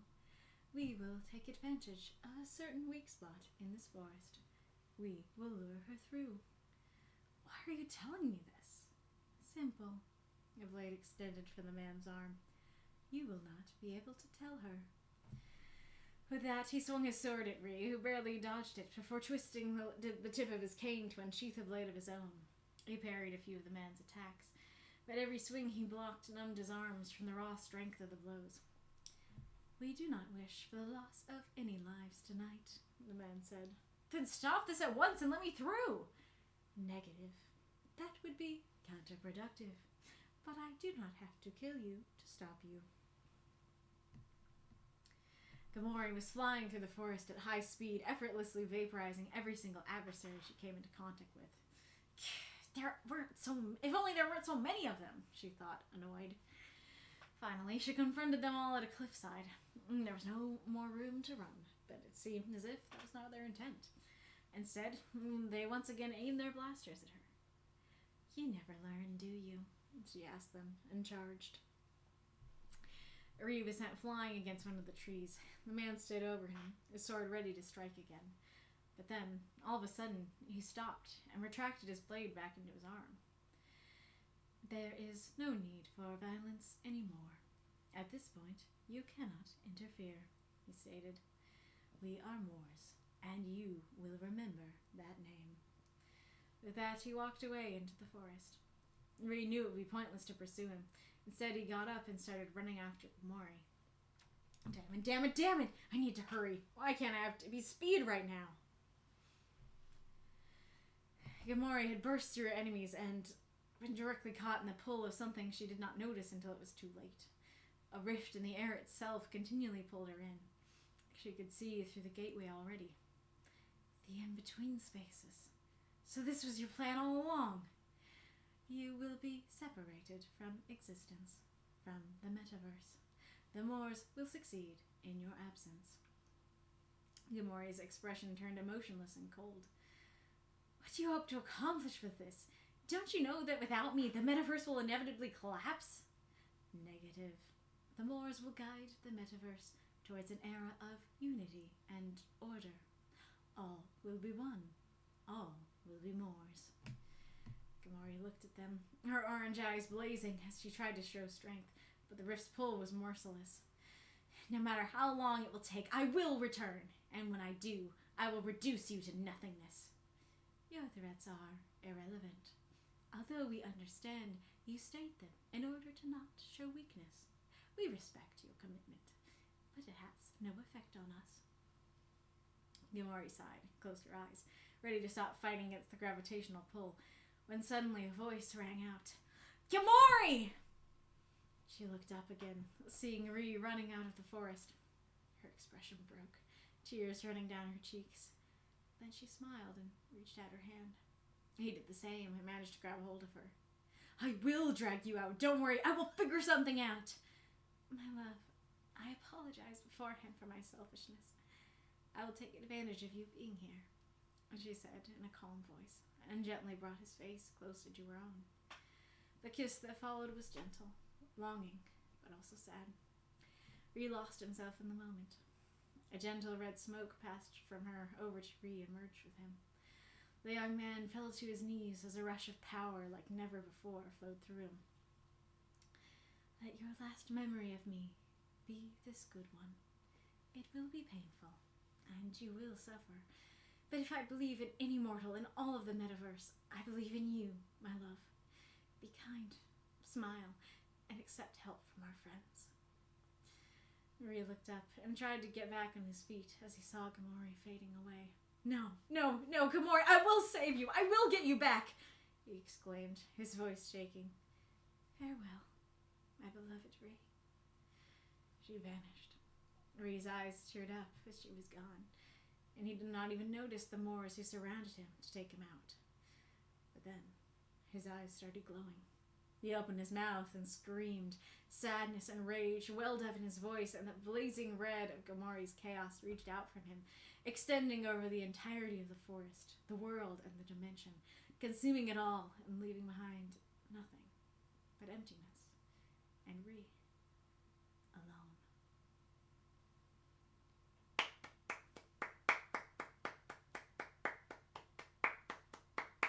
Throw up those moths and monsters. Cheer for the story if you loved it. Oh, now Bella's sitting on the floor. Bobo. He stopped purring and he started swishing. I don't know what his issue is. Did you not like that I joined you? What is your issue? What's your problem? Kitty cat? Kitty cat, kitty cat. Oh, I keep not knowing what the Mickey Mouse hands are. Oh, nice. Cat jump scare when she went across.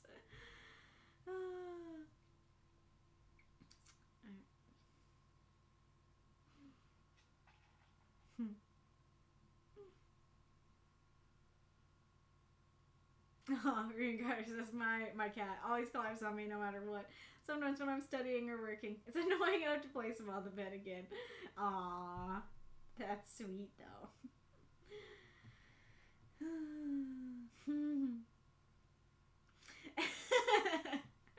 Deathshead asks, are we gonna stick with the Christmas emotes permanently?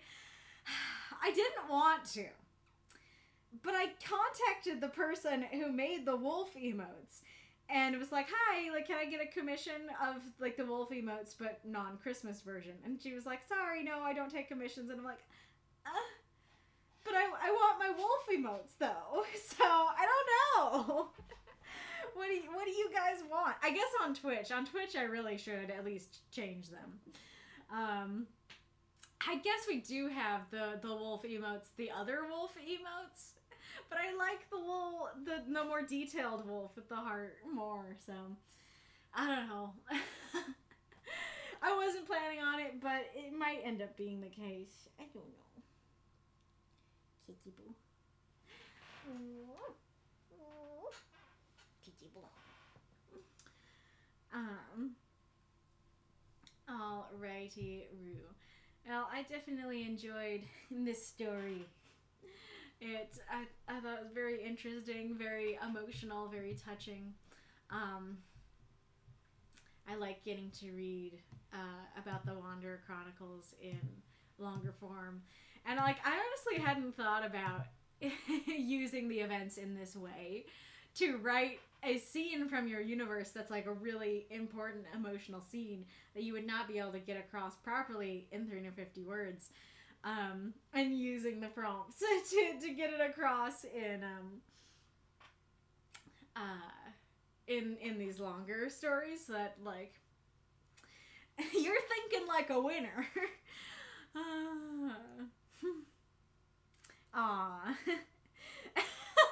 Okay.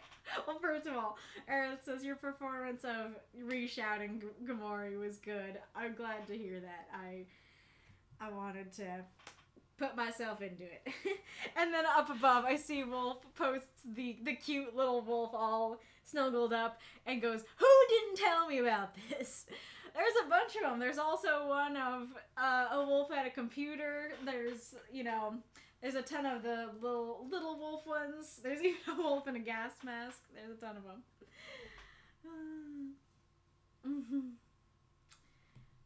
Alright. Reinkarnitor, that ad's coming. Reinkarnitor said, I use this event to narrate a major plot point in my Wanderer Chronicles. I sincerely hope it is enjoyable. 1, I'm terrible at writing about fight scenes and conflict. Let me know what you think of it. 2, I hope the love in this came through. It's meant to be a tragedy. It actually kind of broke my heart to write it. It was in my head so long, and finally writing out, well, let's just say I kind of teared up a bit at the end. 3, overall feedback on the story, and for those who've read the Wanderer Chronicles before, I would love to hear your opinions on this major plot point. So feel free to answer those questions in the chat. Exactly. Wolf at his computer, snuggled up, me tabulating cheers. Exactly. Alright, so I did review this one, so I'm not sure if I'm gonna end up either repeating myself or saying less, but either of those things might happen. The ad is coming up. I might have to grab the cat again.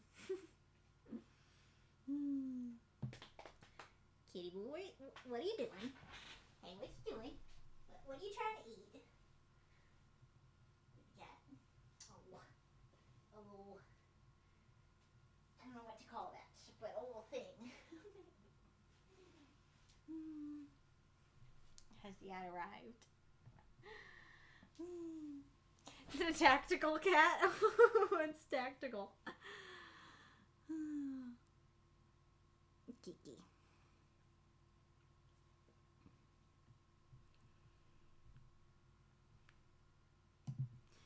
Here, while we're waiting for the ad or during the ad, I will,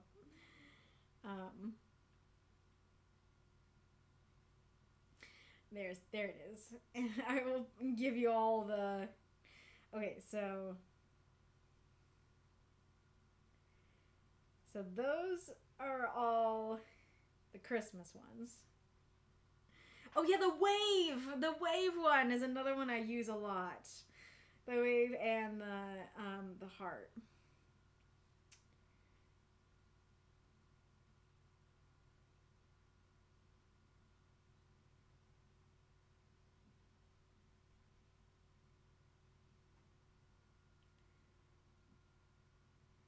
And there's the rest of them.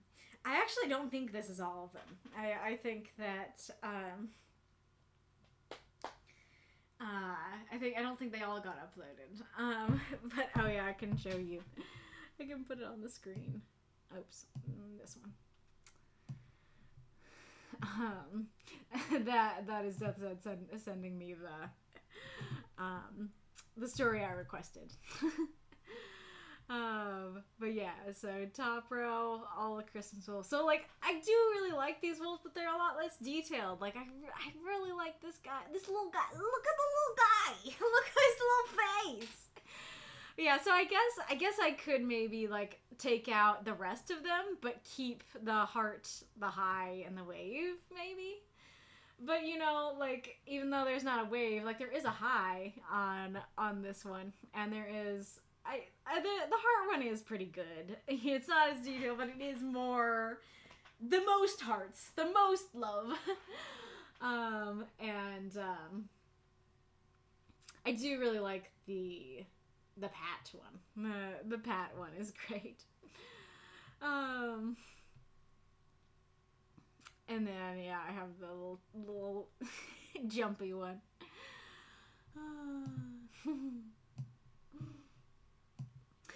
Orphan is saying no. Does that mean you don't want the Christmas ones to stay? No, thank you. Oh no.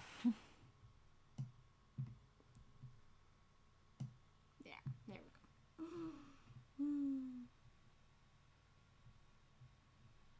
we go. I need more shark emotes, yes. That shark emote is very cute. I mean, like, actually, like, come to think of it, no, I'm just using weird hand emojis for the sake of it, gotcha. If there are, like, particular emojis that you want, if there's, like, a particular animal you want emojis of, or, like, you know, thought. It could be interesting, because in my searching for emojis and stuff, I did find, like, arcane emojis. That could be kind of fun if I like, bought emojis for the show I'm reacting to, and I had them there in the Discord for while I'm reacting to it, and then when I go on to the next show, I get more. I don't know how expensive those would be, because I bought all the ones that I bought on Black Friday, so I bought them all cheap. But that could be kind of a fun rotation, that instead of like holiday stuff, it's just like the show stuff. Yeah, the bat stuff's not on Discord. The bat stuff's only on Twitch.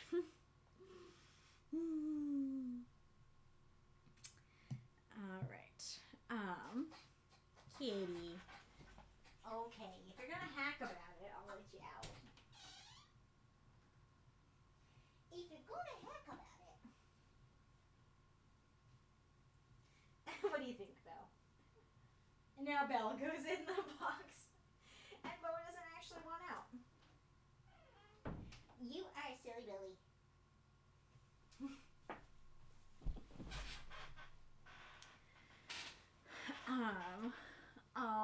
Alrighty, room. So my first my first thing is a bit of a nitpicky critique. So there's some I don't know, jumbledness or clunkiness to the stars / the setting description here. So stars illuminated the night, the stellar objects shining coldly on the world below. It does sound a little weird to say stellar objects. Not too weird, but just enough, you know? Especially because you've already called them stars. It feels a little weird to go more general next. Especially right next to it. And so it does kind of read like you didn't want to repeat stars. But the thing is, you could just simply take it out and go, stars illuminated the night, shining coldly on the world below. And that would flow a lot better. This was commented on the document, but then we have, the figures can be seen walking through the forest, the trees casting ominous shadows in the moonlight. So I realized that the reason that moonlight sticks out there is because stars illuminated the night reads like the main source of light, the main thing that's illuminating the scene in general is the stars. And the moon, if it's out, by default, will be brighter than the stars. And so when I read the sentence, stars illuminated the night, it's reading like there is not something brighter to illuminate the night. And so it reads like there isn't a moon out. It's a new moon. And so I think that's why myself and at least one other person found that the moon stood out, is because of that. Is because the stars are the ones illuminating the night. So if the moon is out, well, the moon would be what's illuminating the night. That also would be a quite simple fix. You could just say, you know, the stars shone coldly on the world below and just take out that they illuminated the night. That would work fine. And then a couple paragraphs down, then we have, they reached a small clearing from which the starry night sky could be seen. So they weren't actually seeing the stars or the moon. And granted, like, maybe it's meant to be third omniscient, and so in which case, yeah, I guess that's fine. But it does seem a little weird to say, yes, the stars, they're shining upon our main characters, illuminating the night. But they can't be seen, though, you know? So a little bit of clunk to that bit, but that is nitpicky. Like, it overall works fine. I do really like, you know, I do like her not betraying emotion, but then she smiles. I actually realized just on this read that, like, I forget where it was. I'll see if I can find it. But I think it's like when she cries or something like that, that I was like, wait a second. Is this the first time she's cried? Or is this extremely rare? Because if so, that makes that so much more impactful. Not that it isn't already. It is.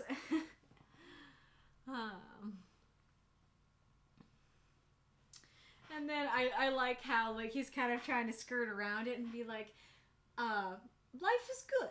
Life is good with you in it. I like you, kid. You know, I like you. And then she's like, I think this might be love.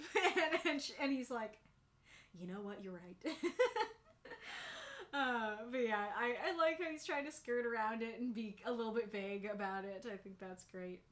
I really like this idea of the first who reached out his hand to me, that they have lots of friends, there are lots of people who help or were good to her, but he's the first one who, like, did something active, who, like, actively reached out his hand. It's like, this isn't exactly accurate, but it's kind of the image of, like, what did I have? I mean, this image is too strong, but it's something like, there's somebody in quicksand, falling in quicksand, and a bunch of people are like, oh no, like, I want to help, I care, do this, do that. and then one person actually reaches out their hand to like help them out of the quicksand, and it's like, even if the other people genuinely meant well and like are genuinely helping when you get out, like, he's the one who actually did something. He's the one who actually reached his hand out. You know, I don't know that she would compare her life before to falling in quicksand. So I think that's too strong of an image. But I really like that idea of like action. It kind of reminds me of Greg's story from last week or the week before, depending on how you calculate it.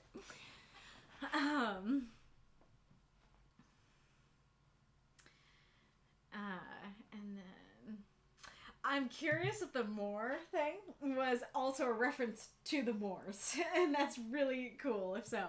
Speaking of subtext. I feel like, and are there any newcomers to the Wanderer Chronicles in the chat? And if so, did this feel like it came out of nowhere? Because this works fine for me because I know who Gamori is, what Gamori is. But I do feel like for newcomers, it might have been better to throw that descriptor.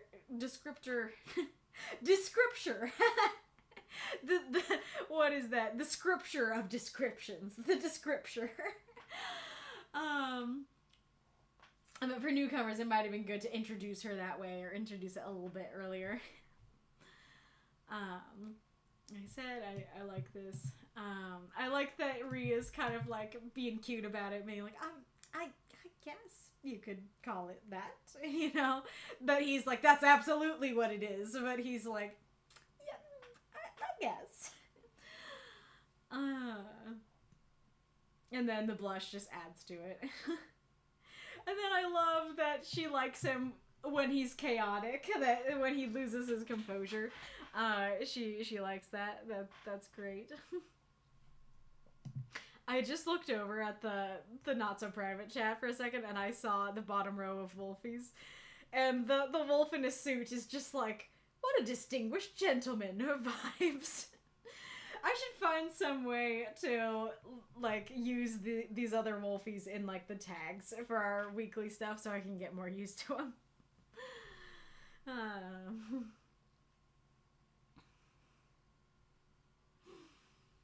I really like Gamori up until recently couldn't believe she was capable of feeling this way, let alone having her feelings reciprocated. That's very cool. It's always a neat thing to know that you're in love and somebody else loves you, but it's especially impactful when she's never felt this way and didn't even think she could.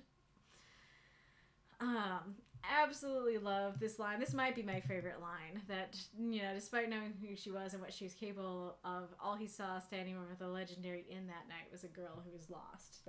That's very cool. And then I like that they admit it there. I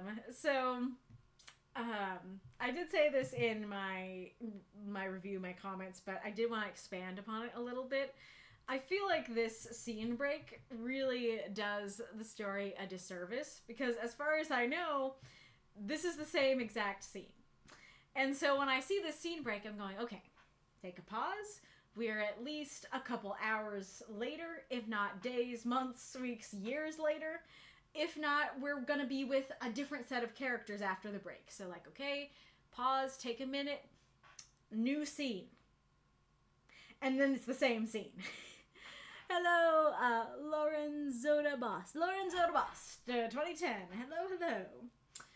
Welcome. We are a writing group, and this is a little bit of an unorthodox stream, but I'm reading some stories submitted by the community. People wrote for our Valentine's event. So yeah, the scene break makes me, okay, pause, new scene, and then it's the same scene. But not only is it the same scene, something suddenly is happening in the scene.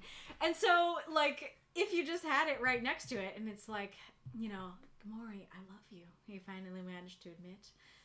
I love you as well, Ree, she replied with a smile. Suddenly, Gamori looked up.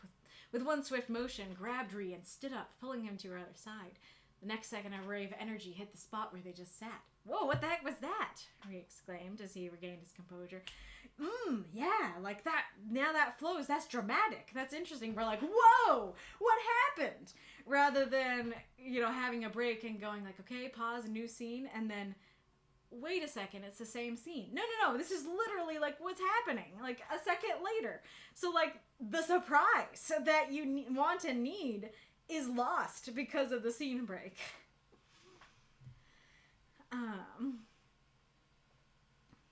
I love her little speech here. I think that's great. And like I said, I love that I can see you, like as a threatening thing. Like it's so simple but so threatening.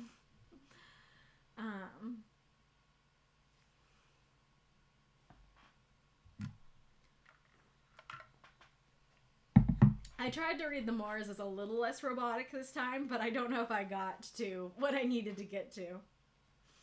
And it all, as I said, it is interesting that she's never heard of them, despite being like a foundation of the metaverse itself.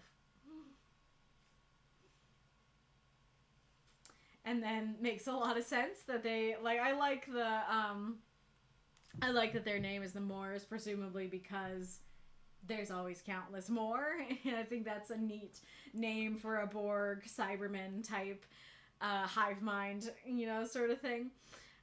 It's like, yeah, we don't care if one is destroyed. There's always more. That's who we are. We're the Moors,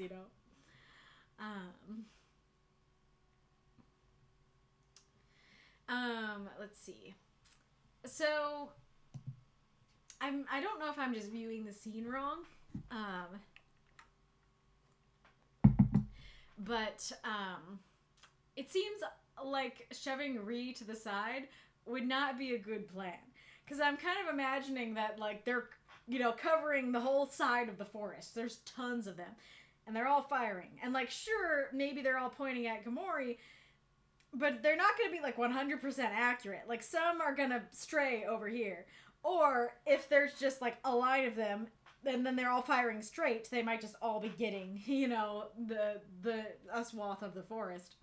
And so either way, shoving Ree to the side feels like it's more likely that they're gonna get hit. Cause like she's kind of little, right? And so it feels like they're not gonna be totally accurate in all of them completely hitting her and hitting nothing to the side. So I kind of feel like her bringing him behind her or shoving him to the ground would be a bit more of a helpful thing to do. I'm also curious why they open fire on her. I'm going to ask about this a couple of times, but they do say they're not really into baseless violence. They don't want to kill anybody. So I'm curious why they don't, like, talk to her or something and go, like, you're going to come with us. And she's like, no, I'm not. And they find some way to, like, start moving while she's, like, attacking them or something like that.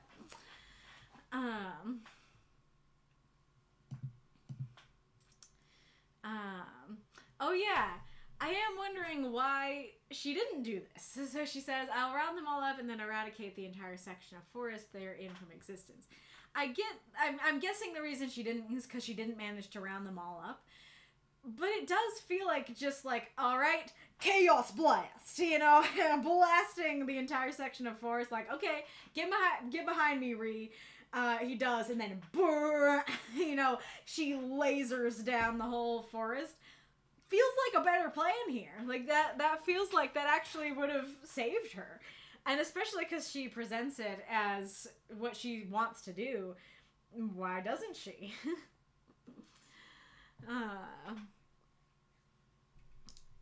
And I do like that Ree recognizes it could be a trap, but, it doesn't,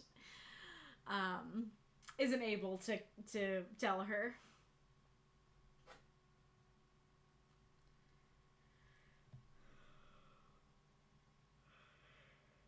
It is kind of fun and funny that there's so many of them. But they only said one. After Ree, they're like, no, he's a dinky little human. Just that one guy needs to go after him.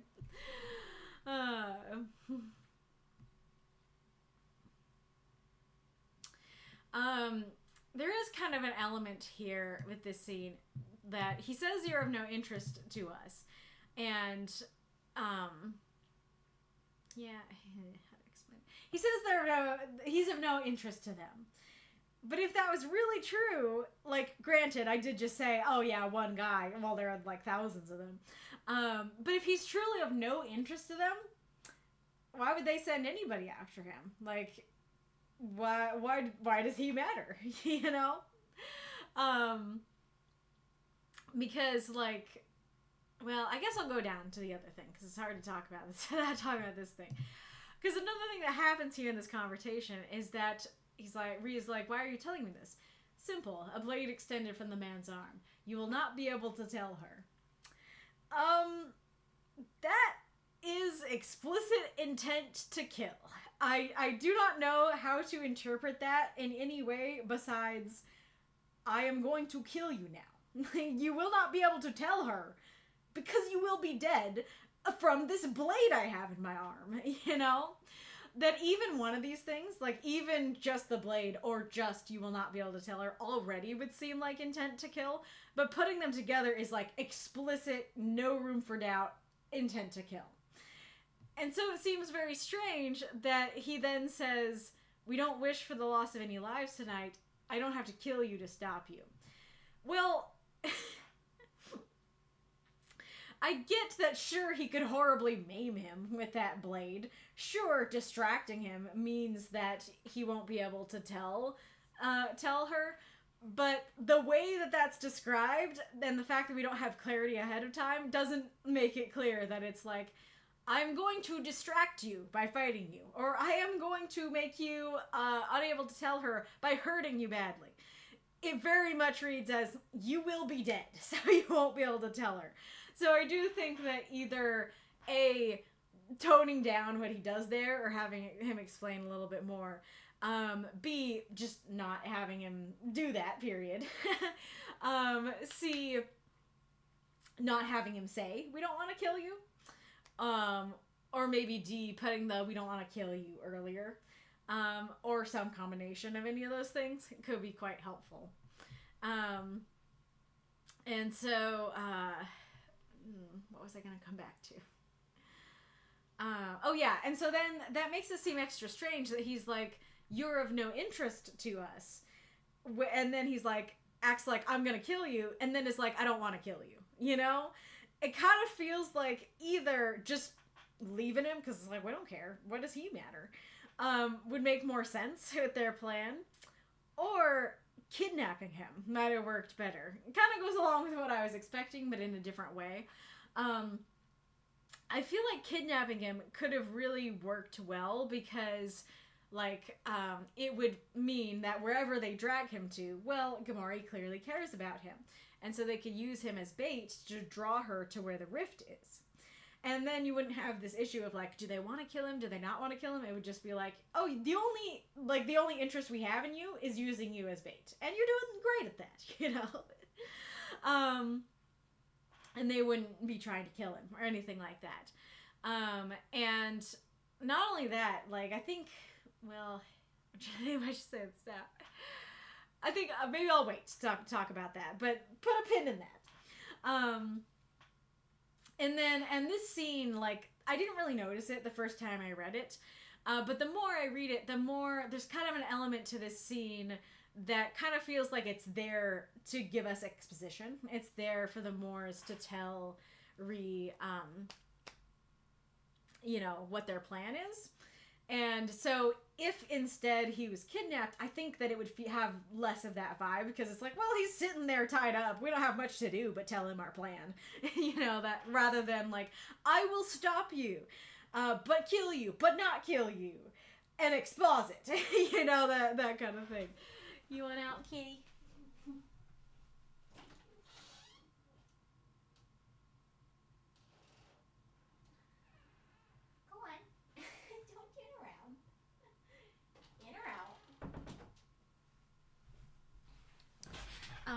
And that's not to say that what he's saying is uninteresting. Like I said, I didn't notice it the first time I read it, because I was genuinely interested in that exposition and stuff like that, and curious what was going on. And I do like the continuation. Despite the confusion on the killing thing, I do like the continuation of what we saw in the previous story about them.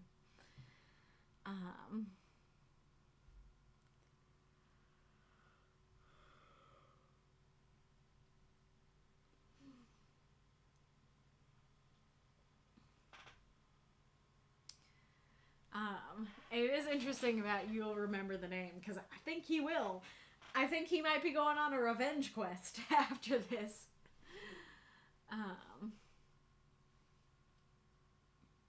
I do really like the, like, damn it, I need to hurry. Why can't I have to be speed right now? I do quite like that, though my critique for it would be Tippy is not mentioned anywhere else in the story. She's not explained or introduced in the story, and because these stories, including these ones, including the holiday ones, are meant to stand alone, I do feel like not mentioning another character by name would be better, because I think for newcomers it's just kind of like, who's Tippy? And so, who's Tippy and why is she speedy, you know? And so I think just saying, like, damn it, I need to hurry, I think would be a little punchier for newcomers. I did talk about this a lot in my review, but hey, I'll check in and see if the chat agrees with this critique or not. But this paragraph here made me feel as though the main climax of the fight between Gamori and the Moors happened off screen. So Gamori had burst through her enemies and been directly caught in the pull of something. She did not notice until it was too late. A rift in the air itself continually pulled her in. She could not see through the gateway already. She could see through the gateway already. And so that doesn't read like we're seeing in real time, like her, you know, bursting through the enemies and like she's going and then, wait, why can't I keep moving? Like, what's happening? She looks up and she sees the rift. It's pulling her in. Oh no, the in-between spaces, you know, we don't see that. It's just, it reads like, okay, like, we have the fight with Ree. We have the fight with Gamori. Ooh, back and forth. Okay, and Gamori is caught. You know, it feels like we're going between them. We see them fighting, and then suddenly we cut to Gamori being caught, and we didn't see how she got caught. And, like, that's the most important part of the fight. So, I was a little disappointed in that. I do like the name of the in-between spaces. I think that's a great name. I think I'll come back to this. I do like the whole bit about, she's like, hey, I'm a foundation of the metaverse. If you get rid of me, the metaverse will collapse. Oh, you want out? Oh, yeah? Kitties.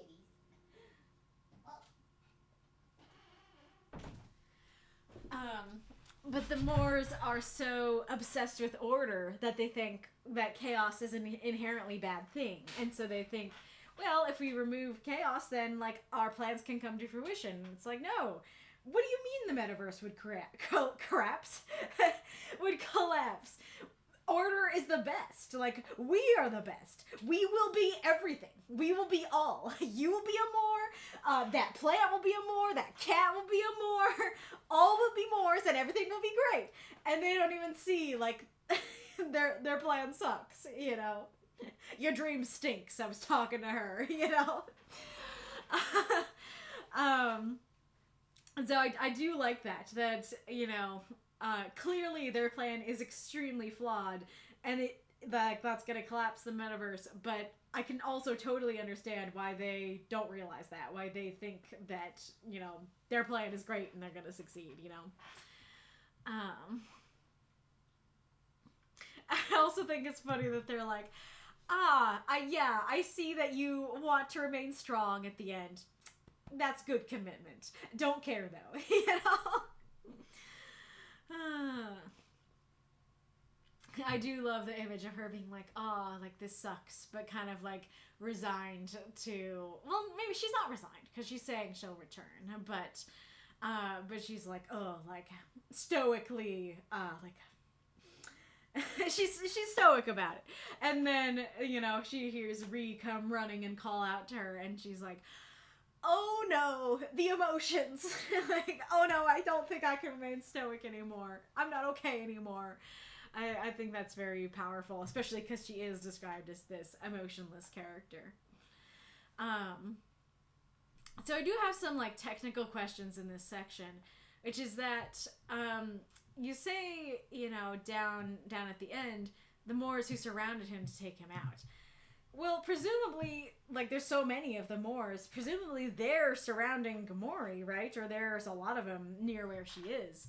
And so I'm not really understanding how Ree is able to get to her. Like, not only get close, but get all the way to her without a single Moor being described as even attempting to attack.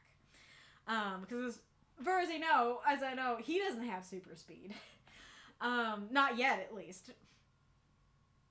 And so, yeah, so I'm wondering why the Moors, like, wait for them to have their moment before, they go after him.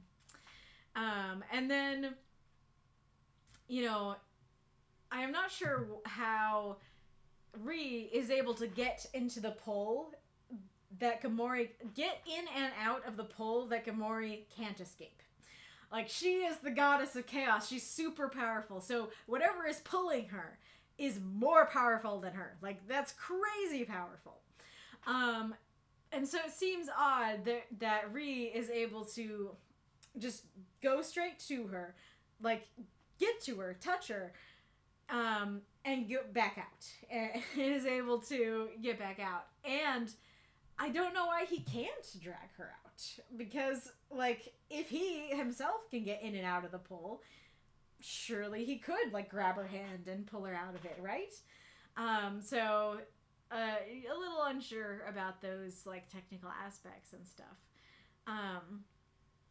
Oh, and what I was gonna say, of taking the pin out, if Ree was kidnapped, this could make a little more sense because he would already be there. That he's there, and then they capture her because he was bait, and then he managed to like break away from his aggressors, and it's like, I have to get to her, and he gets to her and stuff like that. Then that would make more sense. It's like, yeah, the Moors had captured him. He just, like, in a burst of passion was able to escape and get to her rather than him running and no Moors attacking him, you know.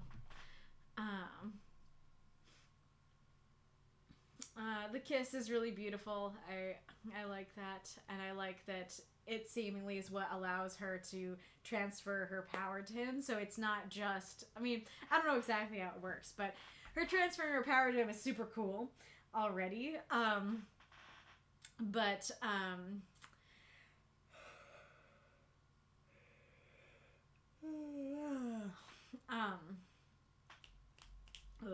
my train of thought.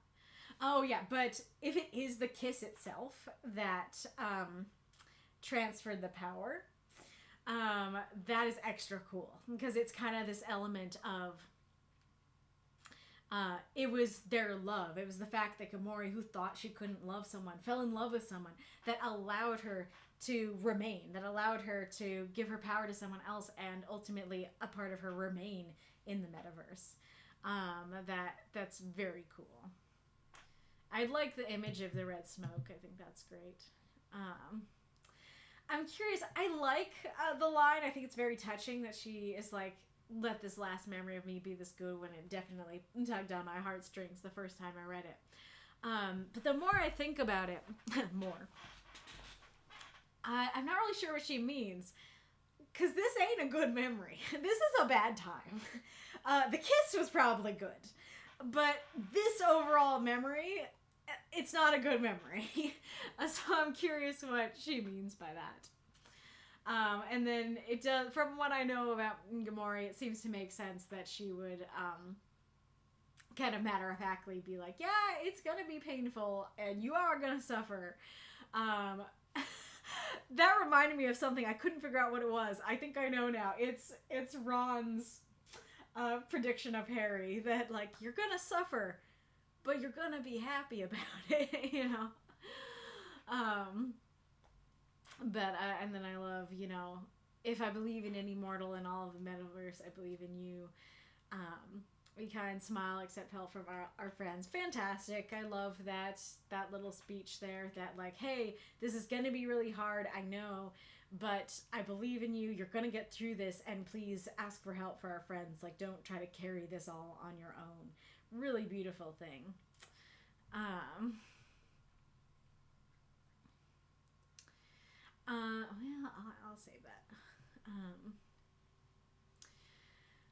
And I will have a lot to talk about with the dimension stuff, but I do just like first and foremost really like that idea of the fact that he's so broken and emotional that he just like unleashes this power and it destroys, you know, the dimension and stuff like that. I think that is a very powerful and intense and cool image to end the story out on.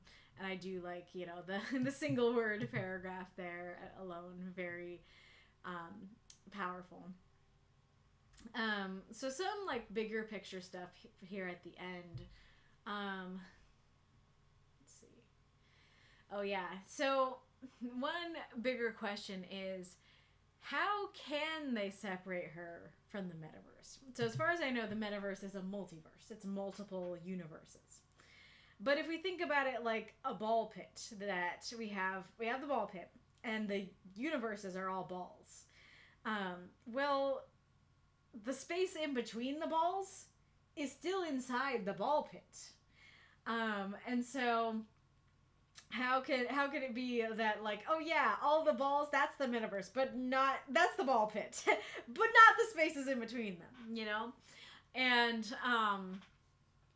like, I don't know how to describe it, but there's like kind of a trippy aspect of like the metaverse, as far as I know, in your written universe is everything. It is all of existence in your universe, in this multiverse. It's existence itself. And so how can anything exist outside of the metaverse? It's kind of like anything that is existence is the metaverse. And so if something exists, how can it not be the metaverse? And, because, like, you might say, oh, well, this in-between spaces, well, they're a different universe. Well, the metaverse is a multiverse. The metaverse is full of universes. So how is it that all the other universes are part of the metaverse, but this one universe, or this one place, this one space, that's not? You know, how does that work? I just saw you chat there. That doesn't answer this question for me. I already read it multiple times, that I still have this question. I don't know, like, if other people have the question or other people feel like they understand Reinkarnitor's answer, go ahead and say so in the chat. And then, where was it? I talked about that one. Oh yeah. The Wanderer is also like on the edge of the metaverse. That like, you know, I might not be remembering perfectly, but you were saying like we have the metaverse, we have the universes, we have the in-between spaces, and we have the edge. And the edge is where the Wanderer is. That the Wanderer was created from a concept out there. So if the Wanderer can go anywhere, why can't the Wanderer save her? Why can't the Wanderer come and, you know, get her inside of it and then leave? It kind of reminds me of the TARDIS at the end of the Blink episode, that they're, you know, I guess spoilers, but they're gonna get attacked. And right as like hope is lost, they're getting attacked, the TARDIS shows up right there. You know, I feel like that's something seemingly that could happen, that it could. I don't know if the Wanderer would get pulled in too, but that goes back to my question with Ree, that if Ree didn't get pulled in and he was fine, well, couldn't the Wanderer zoom in and zoom out and be fine?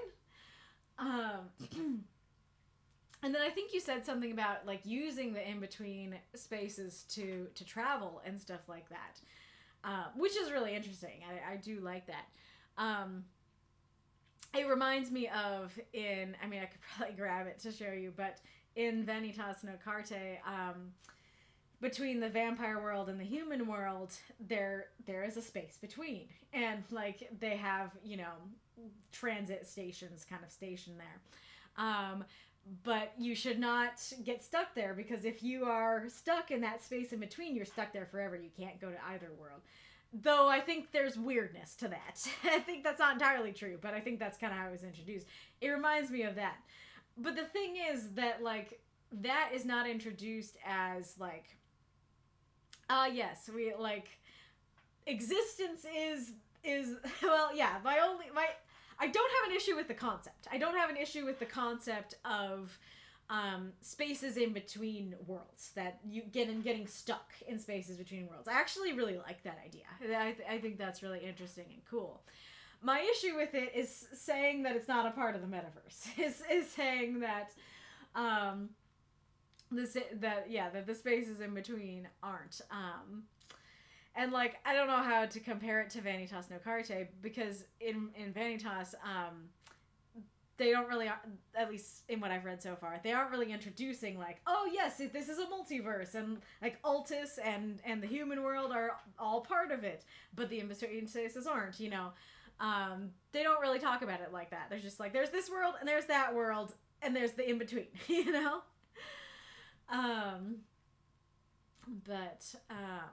There's something I want to ask about Gamora. Oh, I wanted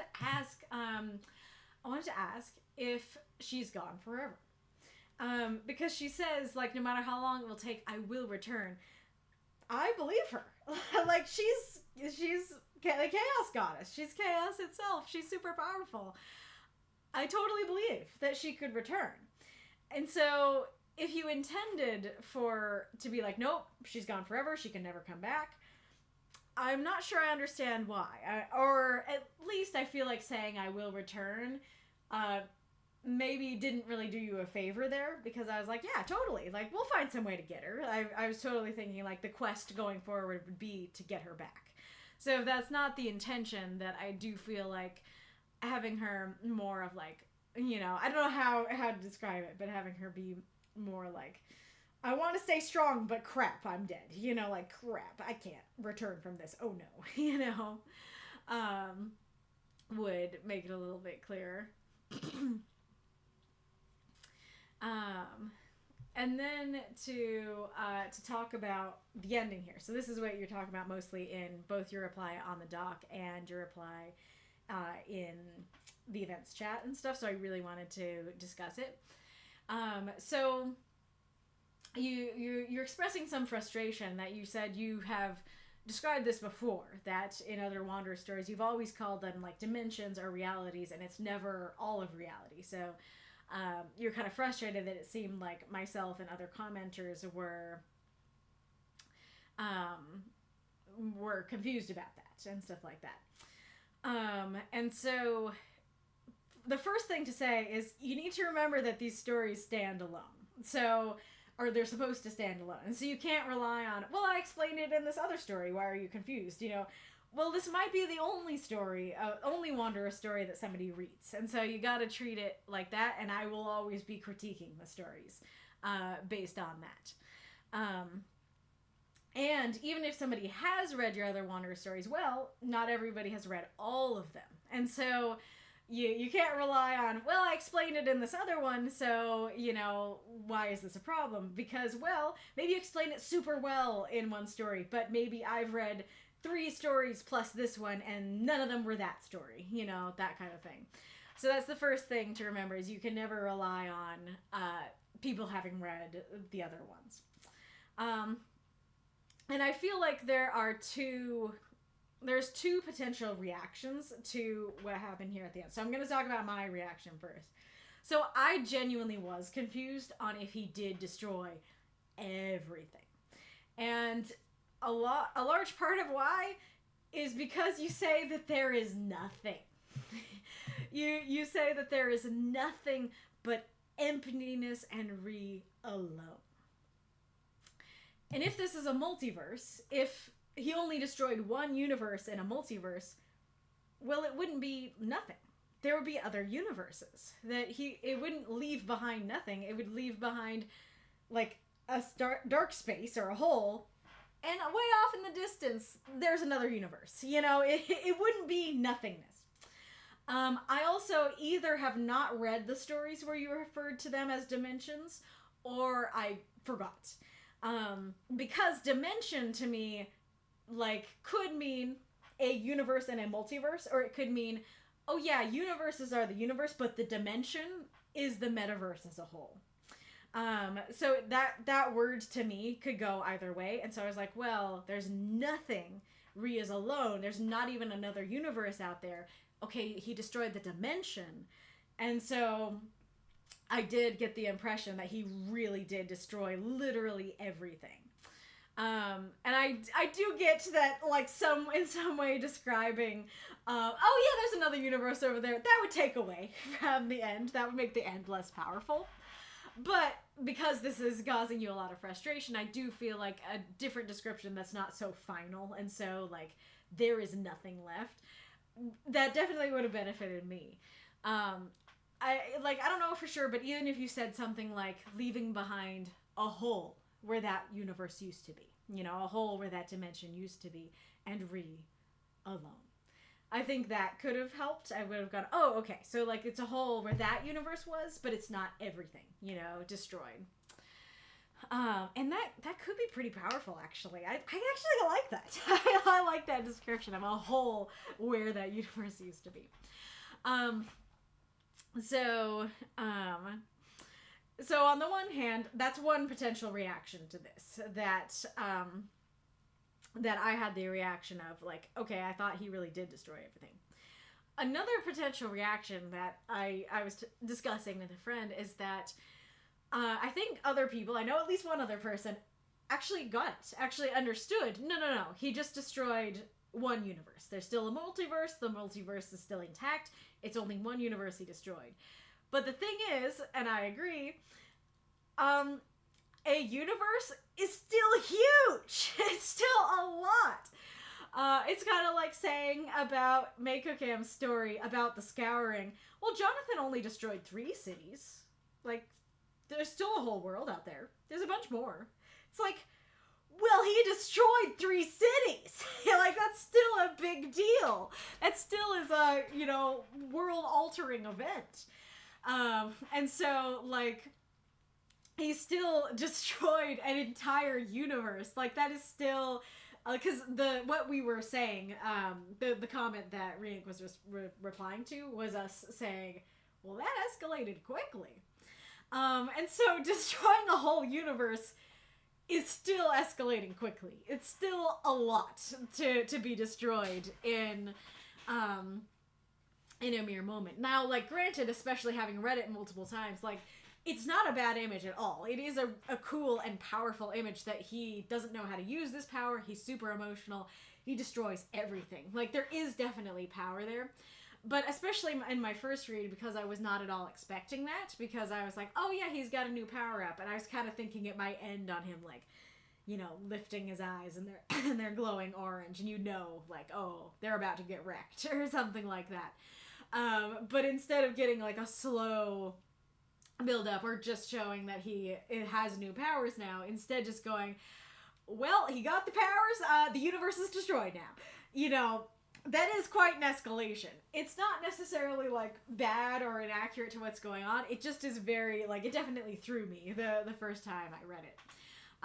And so, yeah, it's still a big thing that he just did. And the other thing is, I was asking in one of my comments, I was like, well, it's gonna be hard for him to, like, do what Gomori said and go get help from his friends if his friends are dead.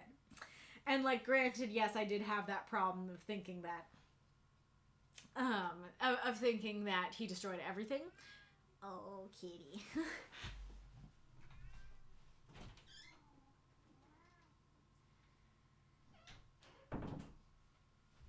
But even if he did not destroy everything, he only destroyed this universe. The thing is that, sure, the friends were not explicitly stated to be in this universe, but the friends also weren't explicitly stated not to be in this universe. And you'd kind of assume that your friends are going to be close. And, like, you know, I don't know that I've read enough stories in this universe, but like, I would kind of assume that my friends would be in the same universe as me. And so there is still, like you said, his friends are fine, but there is still, like, you know, without you telling me that possibility, even if I understood properly, just a universe, I still might think, well, are his friends okay? Like, are they dead? You know, kind of thing. And granted, like, I know that the Wanderer is kind of his home base, and so I could get that, okay, the Wanderer can get out alive. You know, they can get out alive because they're in the Wanderer kind of thing. But none of it's stated explicitly, and so the question, you know, lingers. Let's see. The other question about this section is, so, like, if we go back to the image, right, we have a ball pit, and the universes are the balls, and the in-between spaces are in between the balls. Well, if a ball gets destroyed, and, you know, then presumably where you would be is in the in-between spaces. So I'm wondering why he's alone. I'm wondering why, once he destroys that universe, why is he not now in the in-between spaces where Gamori is? So definitely curious about that. I see a lot of chat in the chat, so let's see what's going on. Yeah, that could work. Ring says, until Ryu was floating in the empty space where the dimension once had been. In the distance, the next dimension was barely visible, but Ryu paid it no mind, being lost in this moment of sadness alone. That definitely works. I still personally like the hole where a universe used to be image a little bit more, because that there is a telliness to that. But that would work. That would clear things out.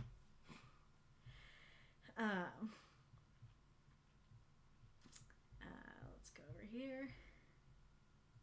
Why did you change color?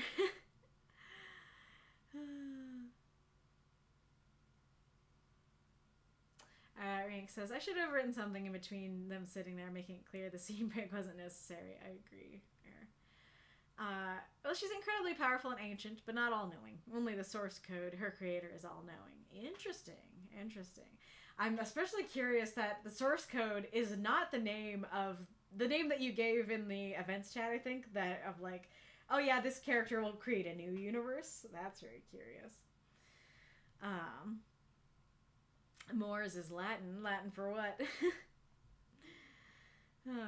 When Gamori shoves you, you fly 50 meters. That makes sense, but that does need to be explicitly stated, because I will not assume, especially because, like, they're interacting like normal people at the beginning, I will not assume anytime she shoves any person ever, always it will be 50 meters, you know? And so I do think that explicitly stating, like, she shoved him and he went flying, you know, would be very helpful.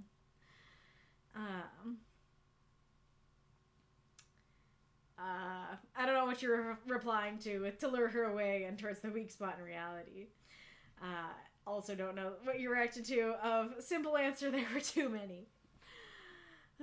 Chaos control, final flash. And seeing with Ree against that specific Moor is actually a foreshadowing. I won't tell for what though. Sounds like there will be a showdown with Ree going after that specific Moor. I also didn't comment on it, but I was thinking, I was like, that Moor says I. And so I assumed that Moor was the one from the story I read a while ago that had the plan. And so, interesting that in a hive mind, there is a specific one. There's a specific one that's standing out. Kind of goes against your whole concept, doesn't it, Moors? He has no physical threat to them, but he could talk sense into Gamori. Why they didn't attack him? They want him to talk sense into Gamori? Why is that? Isn't this nice, dear? It's just you, me, and this deadly weapon.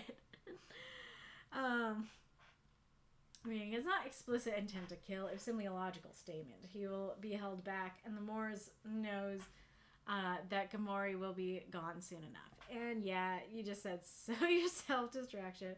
I mean, no opponent would ever say, hey, I'm just distracting you. He wanted Reed to believe that he would harm him at least.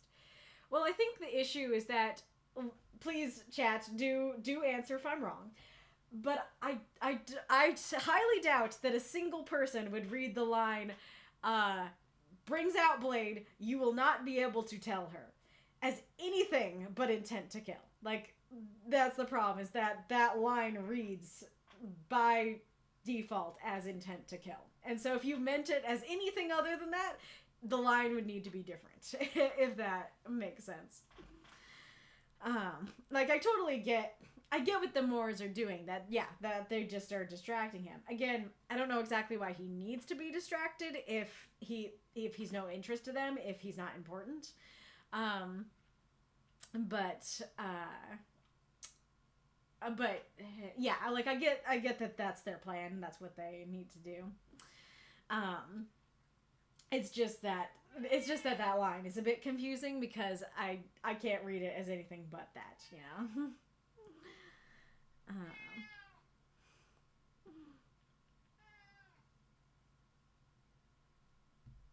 There's a difference between I don't want to kill you and I won't kill you.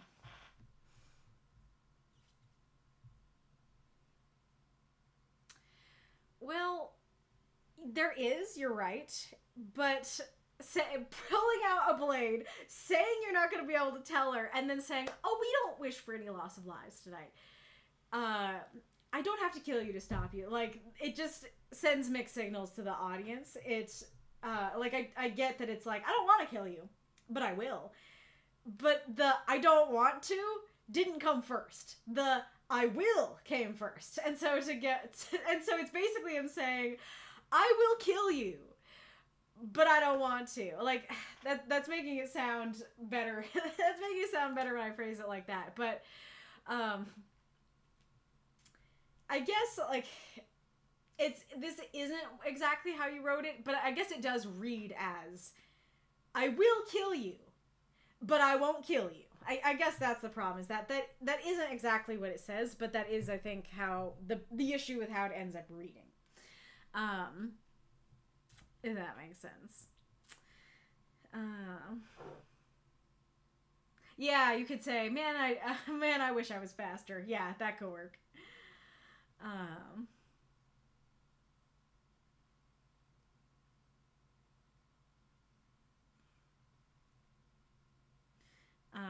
That was the entire thought. She burst straight through them and into the rift. In my mind, that was happening while it was being read. Sorry for making that unclear.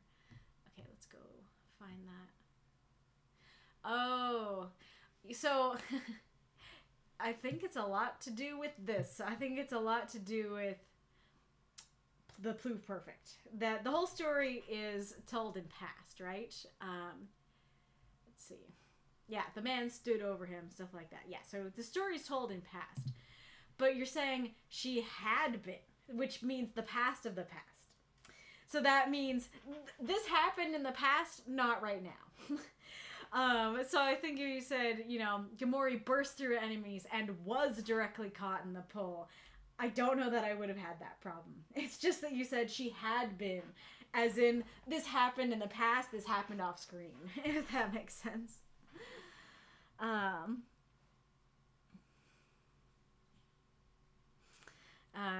Gamori just, she's so strong, so fast, I can't drag out a scene where she literally dashes through them. I would just repeat what I wrote earlier. Okay, she vaporized them again. Are you talking about, like, what's going on here kind of thing? I guess that really is a plot point. I didn't think that one straight through. About rerunning through the trees. Also, Ree was not in the pool. She kissed him. Her head was still out of the portal. The only reason why she was getting in the pool was because she touched the portal. He didn't. He just got touched by her head. Her hand was just not yet in the portal. So since he did not touch the portal, he cannot be pulled in. But he also can't pull her out because nothing can escape the pull, not even if an outside force were to try drag. That's very intricate and specific and definitely needs to be described. If it's like, oh, but her hand wasn't in and her head wasn't in, very unclear. I was very much imagining, like, Cow being pulled into the UFO beam. Like, she is completely covered in the beam. I was not at all imagining, well, her head's still out and her hand's still out, but the rest of her is in, you know? And if that is that crucial, like, that is very crucial to explain why, you know, he wouldn't get pulled in, that needs to be directly stated, because I would absolutely not guess that her... Oh, wait, her hand wasn't out. Her head wasn't out. I totally thought her whole body was caught in the whole thing. So, yeah, that needs to be specified. There's an ad coming.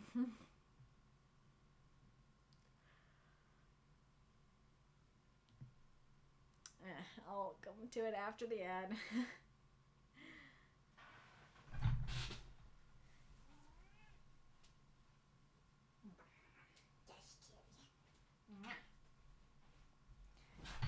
Oh, come on, Ad. Where are you, Ad?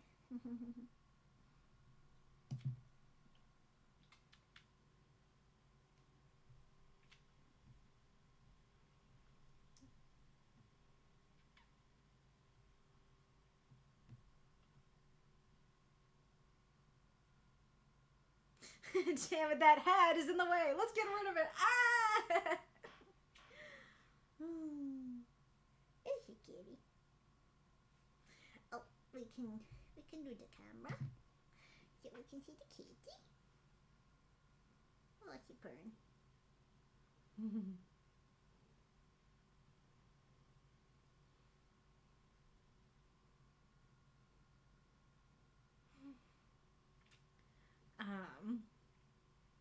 You wanna do a story? Let's start with fire.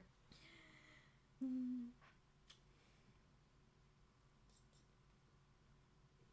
just cute little kitty. Little puffball, yes.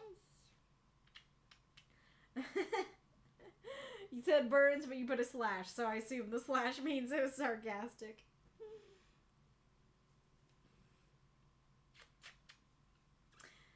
If you want more ways to think of it, I actually just got it from the GIF over here that's I'm firing my laser!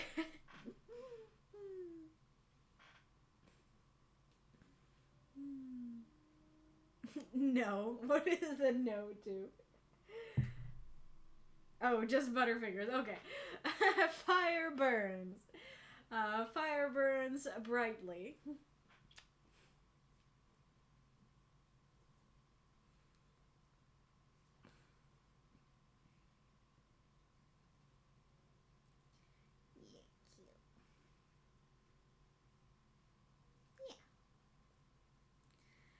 Fire burns brightly for the...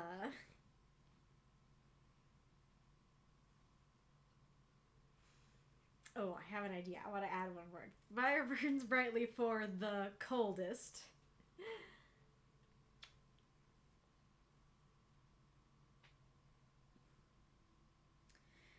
For the coldest ones who...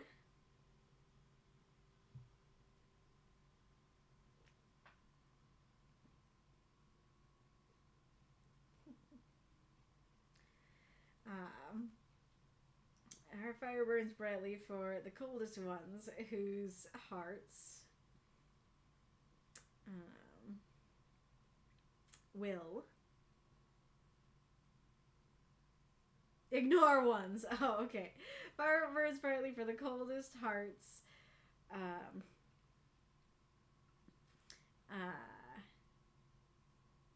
I guess we can still do who. The coldest hearts who.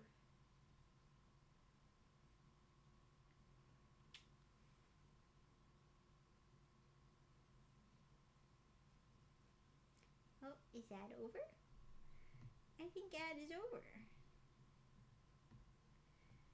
Who shiver. Feels incomplete.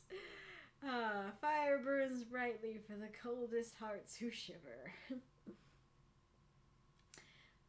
Okay, going back to the chat.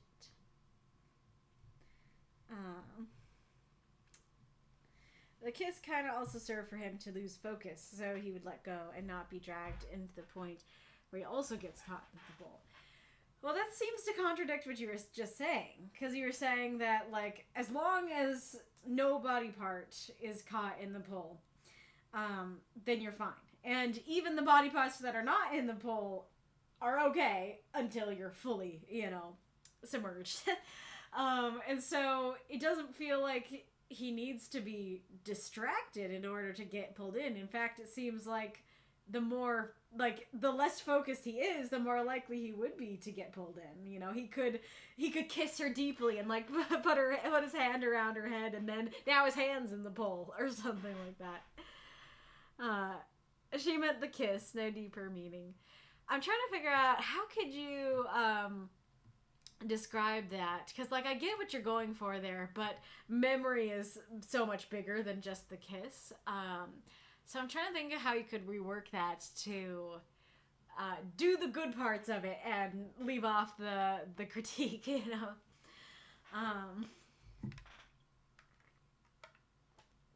I guess if you just said, let your last memory of me be this kiss, actually that could work.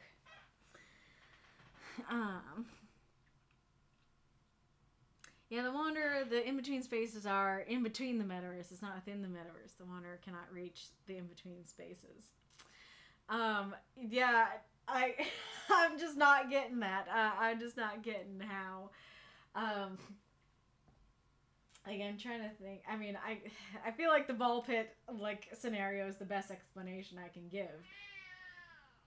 But it's like, the metaverse either is all of existence in the universe that you wrote, the series that you wrote, or it's not.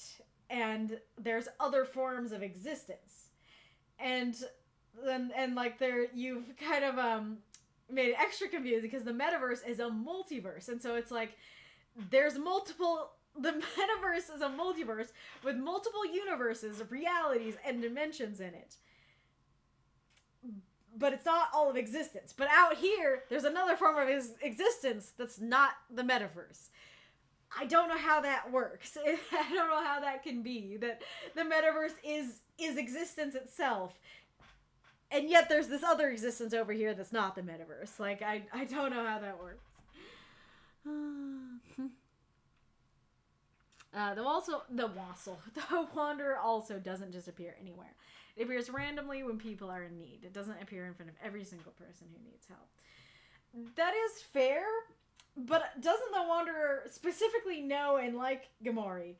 And doesn't Gamori specifically need help right now? So, like, sure, it won't appear to every person who needs help, but, like, we saw it appear to, Deathshead's night characters out in the woods. They're in need at the same time that Gamori is in need, I feel like Gamori takes precedence, like somebody being lost in the woods can wait for the Wanderer to go grab Gamori.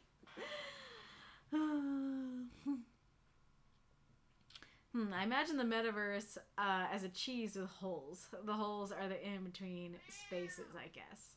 That's the best metaphor that I can come up with right now. The cheese has an edge, an end as well. The cheese is not all of existence. English says, then what's at the end of the cheese, yeah? Okay, like, that does help me understand better. I guess my problem is that, the thing about a piece of cheese with holes is that there's nothing in the holes. Like, this is nothing, right? This is not cheese. This is not anything. It's a hole. But in this case, you have cheese, and the holes are something. They're a thing. They're not nothing. They're a place where you can go. And so, we'll come back to that. So that's my issue. And like like I said, it all comes back to, okay, if this cheese is everything that exists, it makes sense that the holes are a thing that doesn't exist. Therefore, they're not part of the metaverse. The problem is that they exist. The problem is that they're not nothing. Like, I don't know if that's making sense.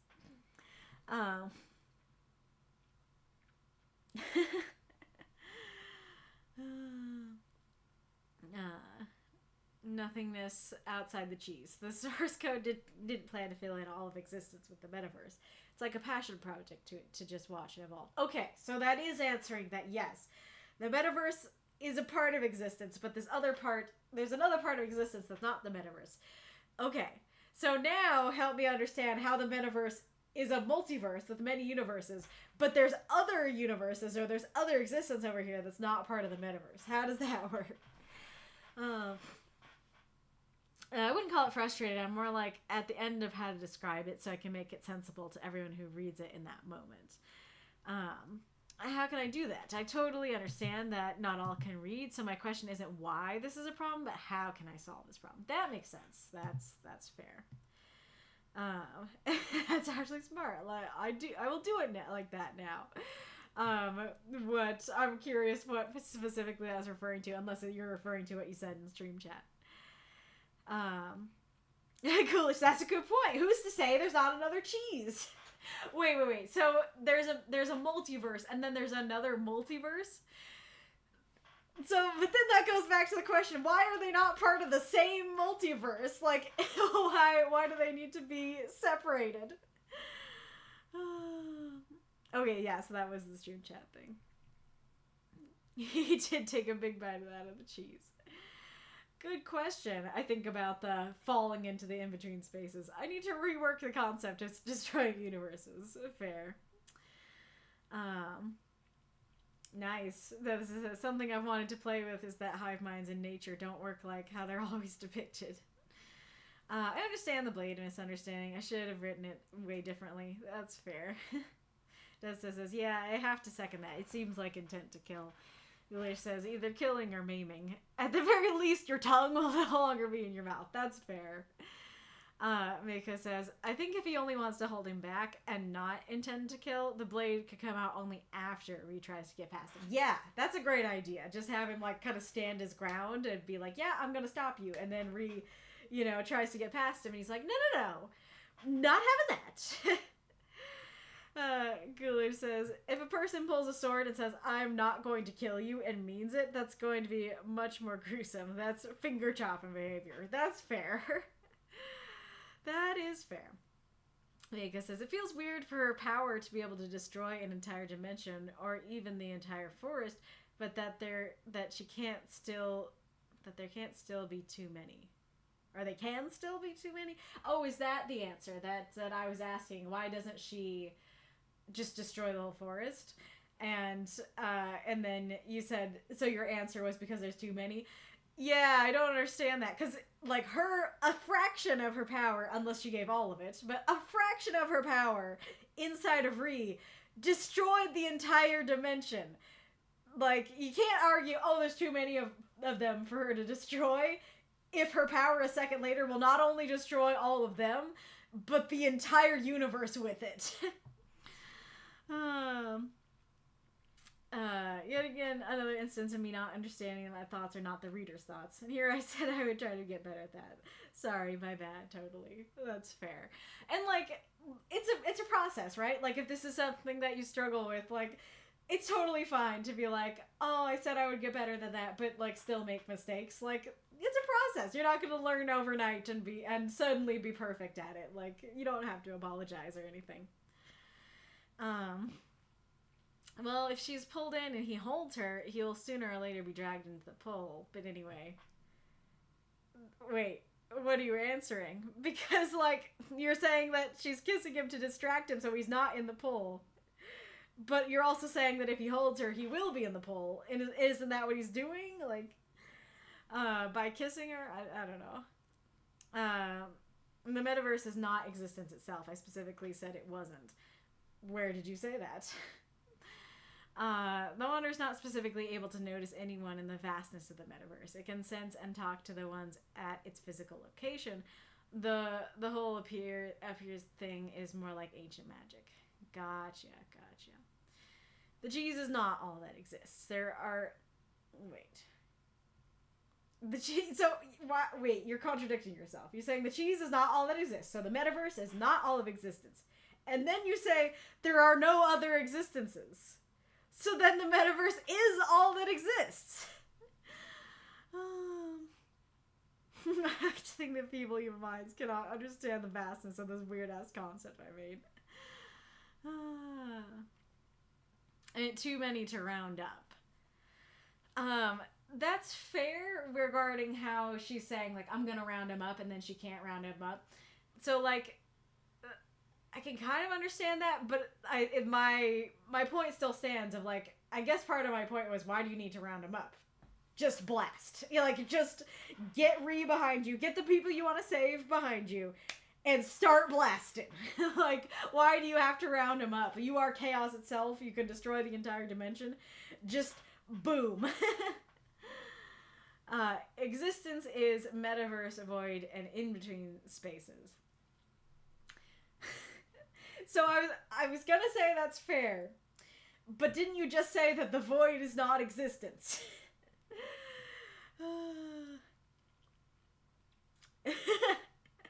Rick, I would just like to be on a call with you once I could try and explain the setting of the Wanderer Chronicles. It seems so logical in my mind, and I can't explain it through short text messages. I want to try and explain it fair. I'm really bad at being able to get in a call, but can you try and make another long message? I mean, granted, your previous long one didn't necessarily clear it up to me either, so I don't know. You could also try and explain it to people in the backup, so maybe they can relay it to me after. But that's fair. All right, well, I've reached the end of the chat, it seems. Hello, meow. But this has been fun and brain-breaking, but I like that. I enjoy brain-breaking conversations. And I hope that my critiques weren't too much. I really enjoyed the story. I really enjoyed getting to read a longer piece in the Wanderer Chronicles and stuff like that. And I enjoyed getting to ask these bigger questions about it and stuff like that. So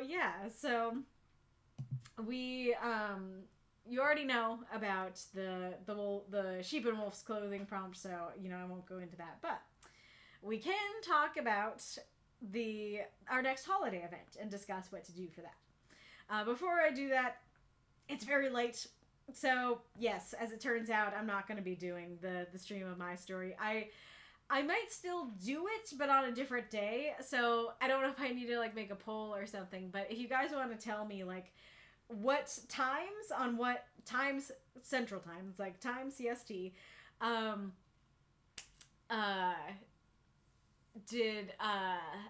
and what days would you be able to join if I stream that another day? Do tell me. But yeah, it's 9:30. I haven't had dinner. It's too late. We're ending at normal time. I think I said that at the beginning, didn't I? If we end at normal time, I'm not going to be able to do it. So I'm not able to do it. So existence is greater than metaverse, void, or existence includes metaverse, void, in between spaces, which includes dimensions, which includes universes, which includes galaxies, solar systems, planets. I feel like that makes sense. The only confusion now is if you called void not a part of existence. Never mind, it's too late. St. Patrick's Day is Monday. Yeah, I had been thinking about that. I was like, oh, are we going to do a St. Patrick's Day prompt? And then it's like, oh, Valentine's stories are happening St. Patrick's weekend, so I guess not. But, hey, sheep and wolf's clothing, Ireland has, sheep and pastures and wolves, right? Do they have wolves? They probably have wolves. Yeah, Ireland... includes is actually the perfect word there. Nice. I never called the void not part of existence. I think we just got so confused during the whole talk that we interrupted each other wrong. Oh, fair. That's totally fair. Okay, yeah. I think that makes sense. But yeah, so Ireland, sheep, pastures. There's a connection there. But regarding the next holiday event, so the next holiday event, unless you guys would like something else, I'm planning to be a spring Easter event. Oh wow! Well, it says the last wild wolf in Ireland is said to have been killed in 1786. That's sad. Was that because of the sheep? Was that because the wolves were getting killed off so they wouldn't kill the sheep. Now I'm sad. But I do want to look into this because that's also interesting. I love everyone in this group so much. I love how we discuss such weird topics so normally. Yes, it is very fun. But anyway, so for the next event, so it sounds like you guys want the partner events to still happen. You want a word bank to happen. I'm guessing that you still want universe stories to happen. Would you also like me to add the option for one-offs? I've kind of, for the Christmas and Valentine's events, kind of been like, either you write something in your universe, or if you want to write a one-off, it has to be with a partner. But do you want me to make it a little more open? So like, okay, if you want to write just a one-off, you can, you know? Or do you really like that restriction of like, it has to be a universe story? Okay, so universe stories, partner, happen again. Do you still like me pairing you up? Are you at all wanting me to switch it to you picking your partners this time? And then do you want me to add one-offs? But something that I wanted to discuss is that I had this idea that I want to see if you guys can help me figure out how we could do it. Which is, wouldn't it be so cool if we did some kind of Easter egg hunt inside the stories, that you kind of put an Easter egg hunt in there? I'm trying to figure out how you could do it, because I feel like the simplest conclusion would be like, well, that's what the word bank is. Like, the word bank is you looking for, you know, the Easter eggs inside the story. But like, that's not, I had a thought just now, but that's too simple, right? That's already what we're doing. I want to do something a little more interesting than that. But just how I was phrasing it there made me think of like Easter eggs. You know how like all the Easter eggs in the Star Wars trailer, like, you know, that kind of thing, where it's like you might have a little, I don't know, figure of a certain character from a different Star Wars, you know, a different part of Star Wars inside of this movie for Star Wars. Like, that's like an Easter egg. That kind of thing. I wonder if we could figure out a way to do that. And that actually would fit well with like the universe thing. But I don't know. Like, how could we do that?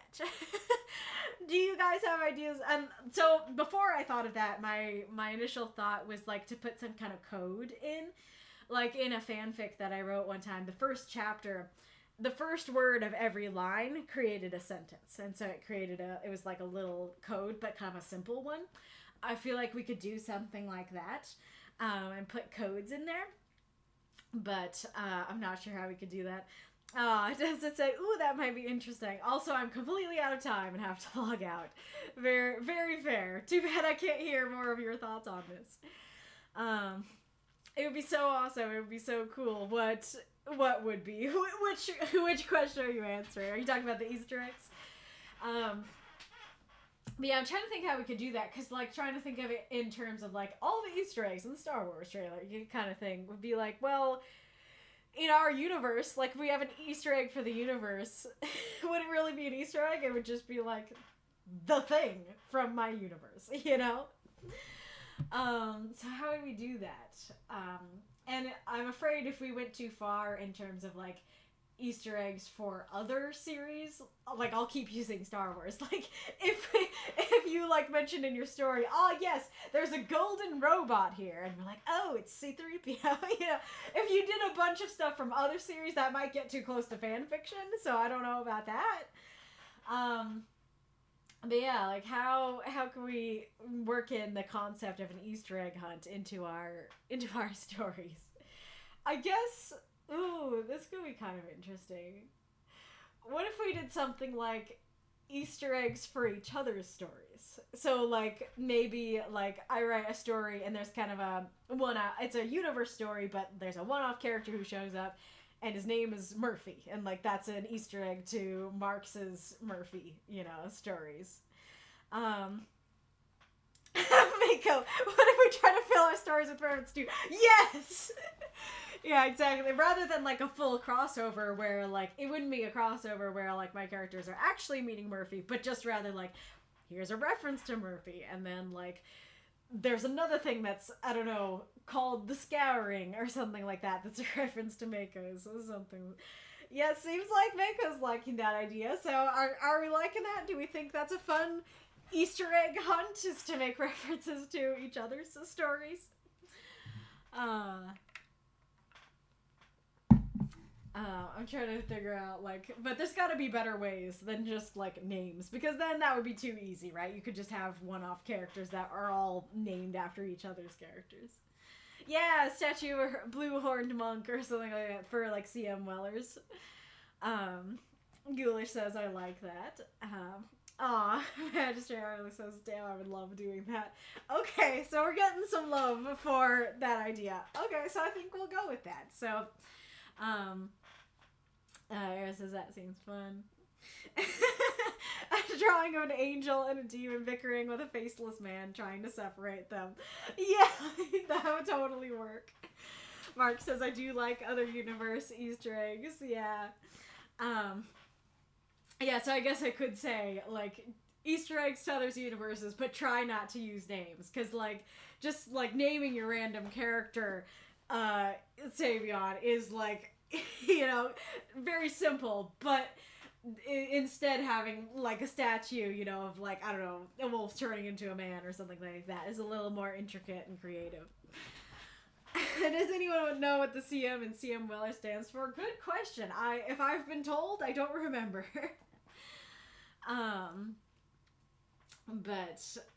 Yeah, so, oh, yeah, actually, I kind of want to show you guys something silly and weird that I encountered.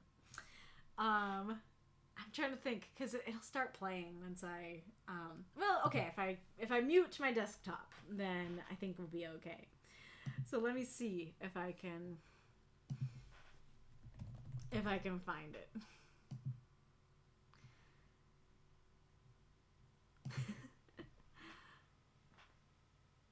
Excuse me? That's kind of creeping me out. But we don't have time to unpack all that. Okay, well, if we're on this account, then I can go to my history. Where are you, history? I should be putting my headphones in. I said before, right, how I couldn't use the Heartbound soundtrack on YouTube because the accounts that I have premium on are not the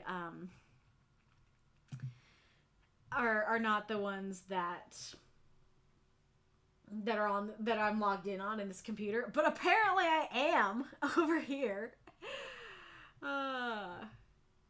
Okay, there's the history. Oh, come on, give me more.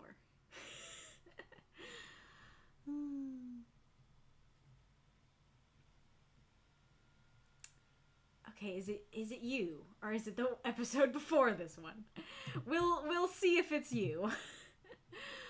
Oh boy, can I find it? Ah, there's so many products.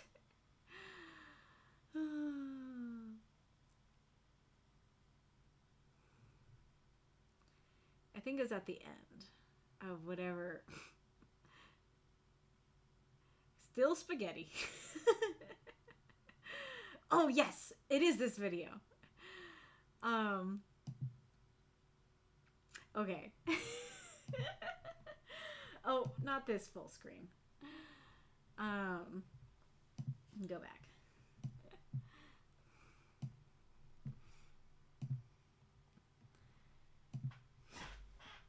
So, this is...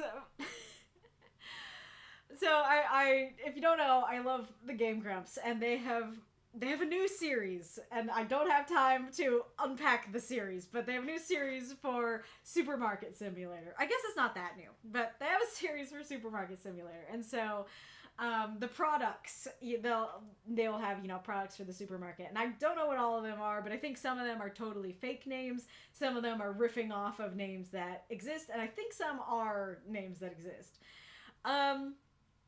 But there's a certain product that showed up in one of their videos. I hope you can read it. But look at the name on the soap bottle. I watched that right before bed, and so I was kind of like dozing off. then I hear Dan say, I don't know if I hit play if he would say it right now. I don't know when in the video it is. But Dan was like, Saviol. And I'm like, what? And then I look at the screen. And that is apparently what this soap is called. I have no idea if there's a real soap named that, if this is fake, but it's so weird to see my beloved Savion's name on a soap bottle. But yes, there you go. There's your fun thing for. Yeah, I'll try and hit play and just see if it's right at that point. Nope. But anywho. Alright, so I'll do my best to get everything set up for the spring Easter event. Yeah. So if you're not right here on the stream, you're not out of luck because our Discord is awesome and they do backup readings. Those happen in the writing group chat, the writing group voice chat, the backup queue, and nothing. And so you can submit your story to the backup queue now. It's first come, first serve, so the earlier you post, the earlier you'll be able to read it. Granted, now, I think there's only one. Well, no, I guess not. I was gonna say I think there's only one story that's left besides mine, but there were stories that weren't eligible, or maybe there was only one. I don't know. This is for the Valentine's event, so there might be minimal stories to be read, but that's what it's for, and it exists. I'd love to be able to join and do like my story then, but I just don't know that I can because they start at 5 and generally I take a shower from 5 to 6 and then I go to dinner from 6 and then I am with my family like onwards until like 9. So, you know, I don't think that works. I'm like, sure, I could forgo my shower for that day, but I don't really like to. It's a nice break, and even if I did, I think my story would take longer than an hour. So I wish I could do that, but I don't think that's gonna work for me. But yeah, but everybody else can enjoy your time at the backups, either discussing the stories or just hanging out. Join us or else you'll be left to the wolves, yes. But anyways,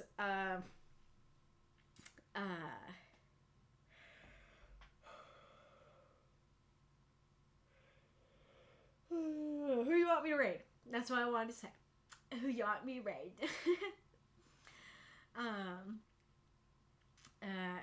So sometimes we do allow for rearranging of stories if people have to leave early. Some folks are in time zones that make them leave early due to need for sleep and such. But yeah, mostly it's first come, first serve. Very fair.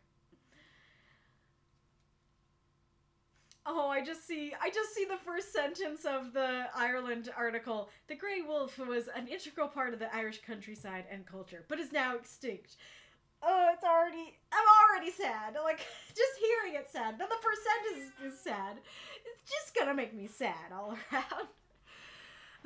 Double Blind and Miss Nowie are now streaming. Well, we got 2 for Double Blind, so let's just do that then. I'm assuming that wolves with the double D, the double T is correct. So let's just do that.